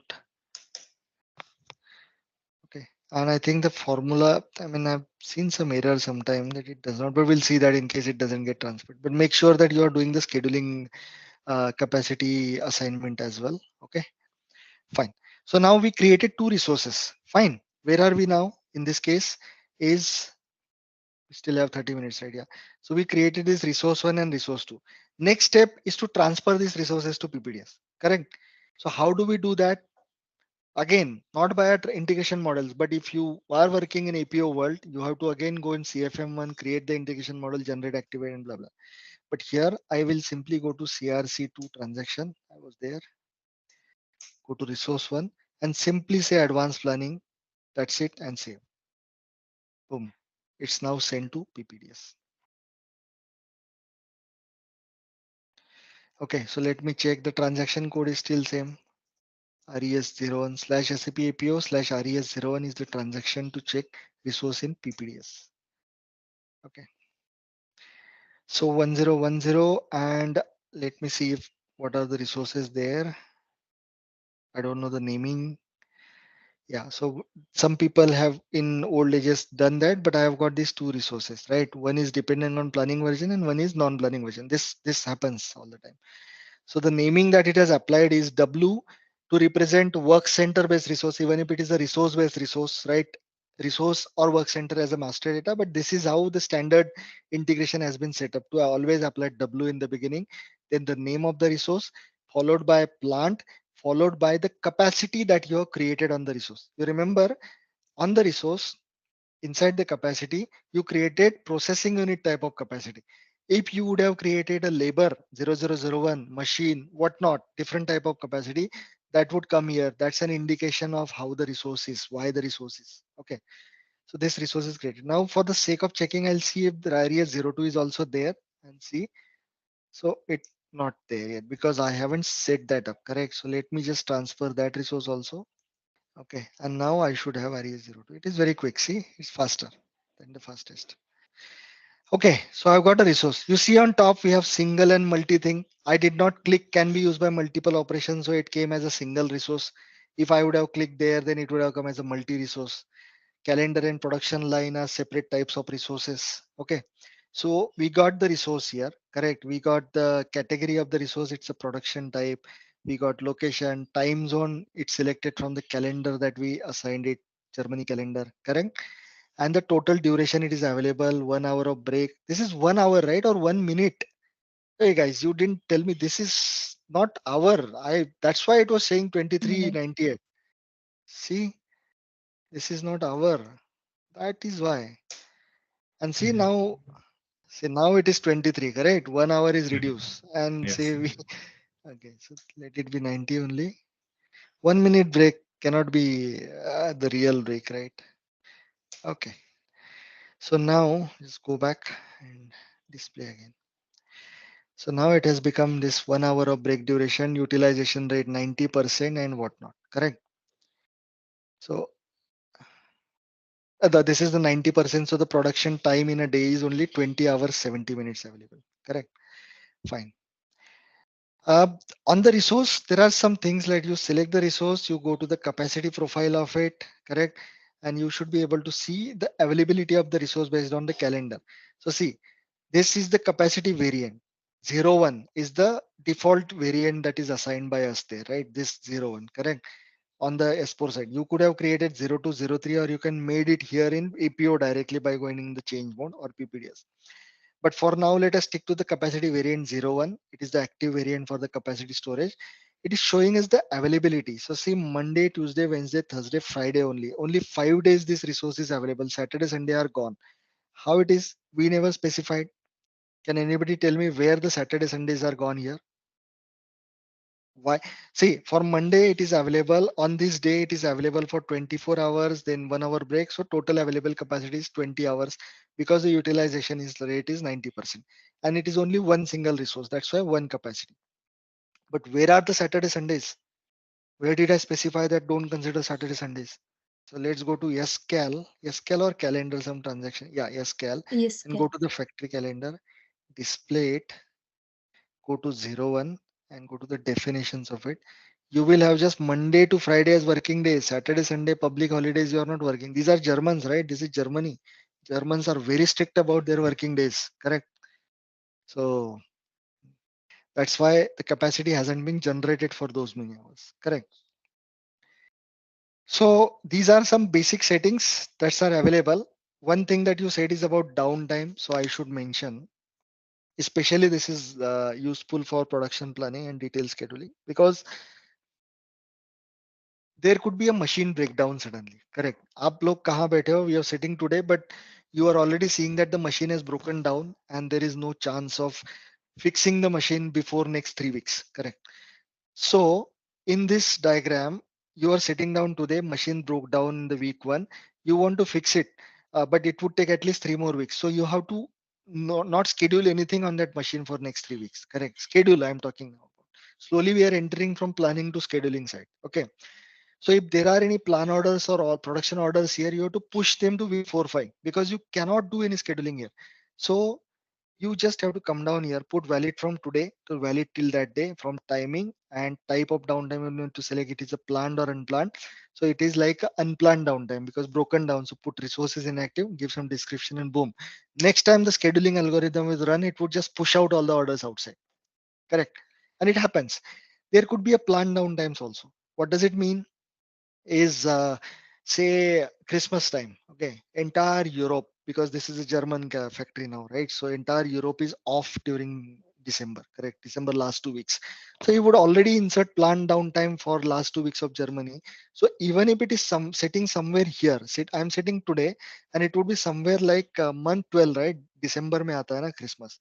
So I'll put it here. So no orders would be scheduled in this duration, in the month 12 duration. No orders would be scheduled. So that is the beauty of downtime. So that is called planned downtimes, correct? If the same resource is used for the planning engine also, remember, I am now trying to use this resource for scheduling.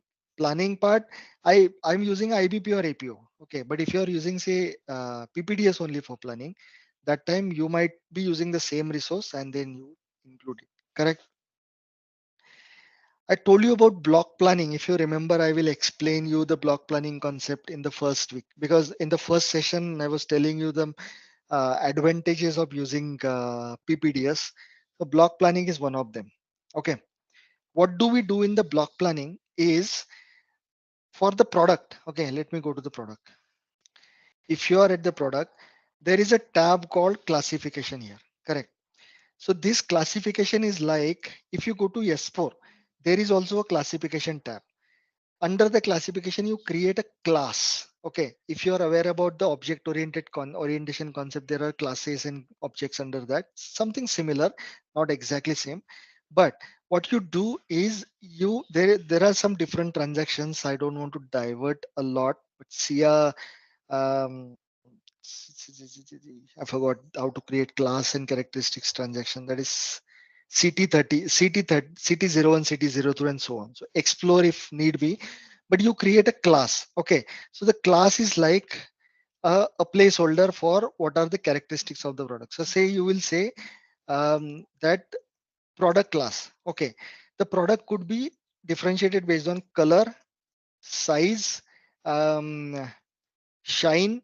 These are three types of characterization of the product it can be identified with. So you will say that, okay, my product class is product underscore class. Okay, this is the name that you gave to the class. So you created the class. Under that class, there are three characteristics that you created. So this hierarchy is followed. This is a class and these are the characteristics. So what you would do is you will assign this class to the product master, and that would appear somewhere here under the classes. Okay, I mean, there are various types of classes that is beyond the scope, but that's why I'm not going in. But if If the class is assigned to the product, it becomes a configurable product, right? You can, design the product the way you want, color red and then size bigger and so on. So you assign the class on S4 side, the class also come down here. And then once the class is available here, you can assign a specific characteristic value, right? If it is a color, red color value, then 10 size and shine is bright, something like that. Okay. So these are the values. Okay. Values assigned to the characteristics. Fine. So there can be one single product. Okay. But with various types of values possible. What I mean is if I assign a product class to the product and if I have a color as a characteristic on top, it can have red, blue, yellow. So there could be various values that the product can have. Okay, all the possibilities. If it is size, then various sizes, and shine, then various shines. So all these values would be available to the product to be assigned. Now, when you put a demand for that product, so that demand cannot be for all colors or all sizes. It can be only for red, 10, and bright. Okay, it can be only for these three values because the customer would order that give me 10 size red color, bright shining sort of product. Correct. The product has various possibilities. So what what would happen is the product once you assign the class and the class has various characteristics and various values possibilities under that, the demand would come for one combination of the values specifically. Correct. So what you do under block planning is you assign the same class here. Okay, same class that is assigned, and from that class you create a block. That block would mean that, okay, this resource would be reserved for red color 10 size shine type of demands. Okay, there could be the demands flowing could be of various types, but whenever for the same product, the the the demand comes for a specific set of values of that characteristics, then only this resource can be used. So from January month till end of January, you create this block. Okay, now it will not allow because there is no correct class assigned and so on. But when it is done, you create here, then it would just create a block. So it means that in this diagram, for say week number 4, you created a block, then only for that specific characteristic based demands would be fulfilled or produced on this resource at that time. No other thing can be created. So it is kind of a reservation of the resource for some specific values. Very useful, very useful for high priority products. Okay, what it means is the scheduling. You can apply some prioritization, but you cannot apply a reservation. Okay, one classic example for that is same. You have a very inflammable product to be produced. You are a chemical manufacturer and you produce various types of chemicals, but one product is very much inflammable. To produce that product, you need to do a setup of all the machineries, secure the area, and that setup takes around 14 days. After you are done production, you again need to deassemble whatever you set up. So it would take additional 14 days. So you need 14 days to set up in and 14 days to set up out, right? To 1 month. So you have same number of resources within the shop floor, but since you've already done setup for that inflammable product, you don't want any other product to be scheduled during that time on those resources. So you will simply create a block on that particular inflammable product related characteristics, correct? So that no scheduling engine would use it. Why? Because you cannot produce any other product. You have done a specific setup. However, individually on the resources, you are still able to do that, but you want to avoid doing that. So that's where this block planning concept comes into play. Okay. So uh, you create a block for a specific duration, right? Main pivot is the class, right? This class you assign. See, this, say for example, this is a material which has a class which has color and which has got two different set of values, for example. Okay, blue 20 size and less bright. Okay, this is it. Now this same class you assign to the resource. Okay, and you create a block on the resource for only these three sizes. Okay, three characteristic values. Okay, for January. So Okay. the demand should be coming for these products as well as these products. But while the scheduling happens, the resource would see I have a block of January only for these three. So whenever the demand and the resource block characteristic match, it would just produce that for January. Yeah. as a concept, remember it. It is not, I mean, it would need dedicated 2-3 sessions to set up all the block planning and all.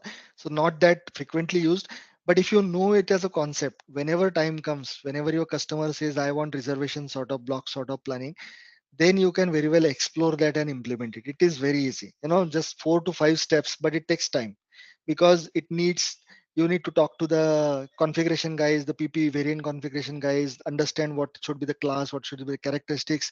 And we being the scheduling related consultants, we don't deal with that. So we don't know multiple stakeholders are involved.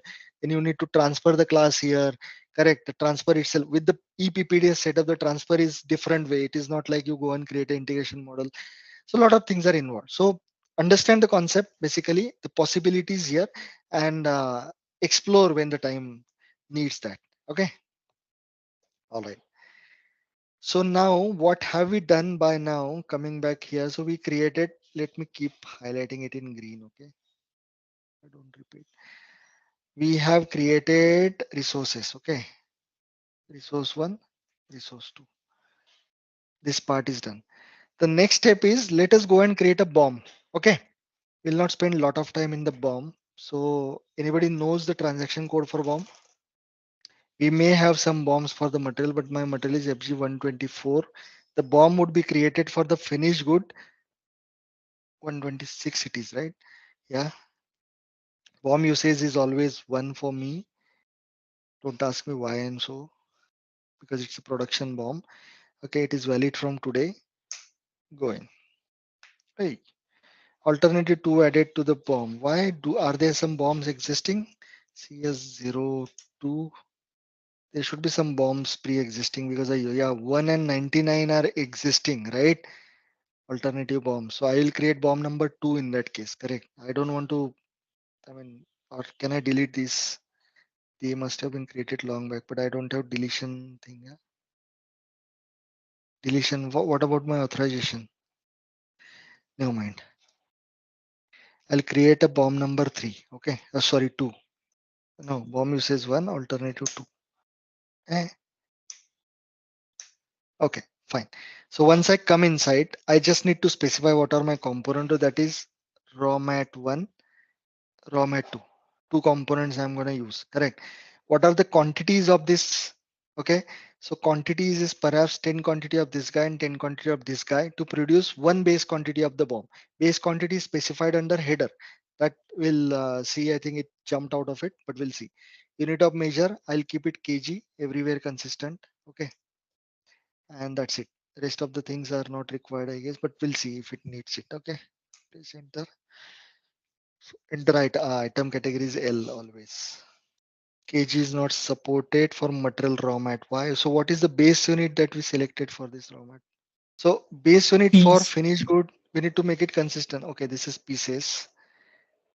And raw mat is also pieces. Kya? Yeah, okay. So that way then the resource, okay. The resource also we need to validate. What did we do? Okay, so item category is L. Pieces. Fine. So bomb is created, but let me see in the header level what is the base quantity. So the base quantity by default is 1. Okay. This concept is like you to produce one quantity, you will need 10 quantity of raw material 1 and 10 quantity of raw material 2. It's the combination, correct? You will need higher level of raw materials. Fine. No doubt around it, right? So let us save this. And I want to go again because there is a concept of scrap. Okay, not here. It is in the routing. That's why I can't see that. Okay, so let's see whether the bomb is correctly created. So now it would show me all. So 2 number is my active one. And okay, descriptions are wrong. Raw material 1 and 2 as wheels. So I need to change the description also so that I see it in a more meaningful way. Okay, so I'm not spending a lot of time on to bomb. Okay, because it's simple and usually we don't create it, but now let us create a recipe, correct? Because at least if we reach up to the production version, it is good and we would be running short on time soon. So recipe, since we have created resources, we have a choice to either go for a routing or a recipe. Recipe is used in a process industry where you are processing something. Say for example, chocolate manufacturing. So you created chocolate mass and then went on processing it next, but you cannot go back from next step to previous step. Routing is used for some sort of discrete industry where you can always go back, right? You just do the assembly thing at every step, correct? So I'm flexible to use both, and I would advise that you guys can also use anything, then go forward. It's like that. But here, if I want to add a phase to this 20, what I'll do is make it 20, indicate that this is a phase. This is again on resource 2, and then give the phase description as mix. This is processing mix uh, sugar. Okay, and done. So enter another operation number. Okay. Hey, why? Okay. This is where I get little confused. I need to specify 0030 here and then specify 30 to the second previous one. Oh, I should go back and create it again. Once I'm skip this. Okay, so the recipe has been created. Okay, like this. Okay, 10 and 20. Okay. Do you know how to add a phase? Have you seen that? I generally get confused here. So this 30 is no, this is 20. To complicate it, I need to revise how do we assign the phase. If you guys know, please let me know. Otherwise, I'll just go ahead with these two operations for now and we'll assign the phase. Okay, I think it accepted. But this destination meaning is 0 near default. It's okay. And then second processing. Fine. Yeah, it did accept it. So now what does it mean is I have first operation without any phases, correct? And then I have got second operation where there is third phase on top of it, correct? Sorry. C202. Okay. Didn't it get saved? Yeah, it did. Now let's go to recipe editor. I'll already release it, otherwise it will keep haunting me. Okay. Let's check if it's intact. It's still showing red. Why? Is there any, or do I have a check here somewhere? We do a check also, right? Okay, but with this setup also, I mean, it is good that it is at this stage. While we assign, then it is more clear whether something is wrong. We will generate the PDS out of it very soon, right? And then we'll see that. So this is to be looked back again, no worries. Very quickly now, what I want to do is to create a production version. Okay, because you remember the PDS is a combination of, where did we write it? PDS is a combination of BOM and routing, correct? Recipe. So let us create a production version. So the transaction to create production version is C223, specified those things, production line, this goes, and let's see if there is anything. There is no production version. Okay, there is no production version looks like. So let us create that FG126. Okay. Then the production version number you need to specify, which is usually 0001, but you can have different version, 0001 version PV, give some text. Then it is valid from 01/01/2023 till, say, it could be time bound, right? So 31/12/2025. Okay. Lot sizes, it should be defaulted. Okay. And I have to explain you this lot sizes. Just like we spoke about lot sizing thing onto material master, there are some lot sizing from and to here also. That is a filtering criteria, but let me talk about it tomorrow. I'll not forget. Okay, then you need to assign the alternative BOM number 2, correct? Second one is the production BOM type, and then we have a grouping. So here we should be able to select the recipe that we created just now. Task list selection. But it is showing me everything. But we did not give any description to PDS also, right? So let me see what was the task list number. It is 5001, right? Yeah, 5001. So assign the grouping number. Group counter was 1, right? It is this one, right? There was no other. And the type is, it is a master recipe, and enter. Let's see.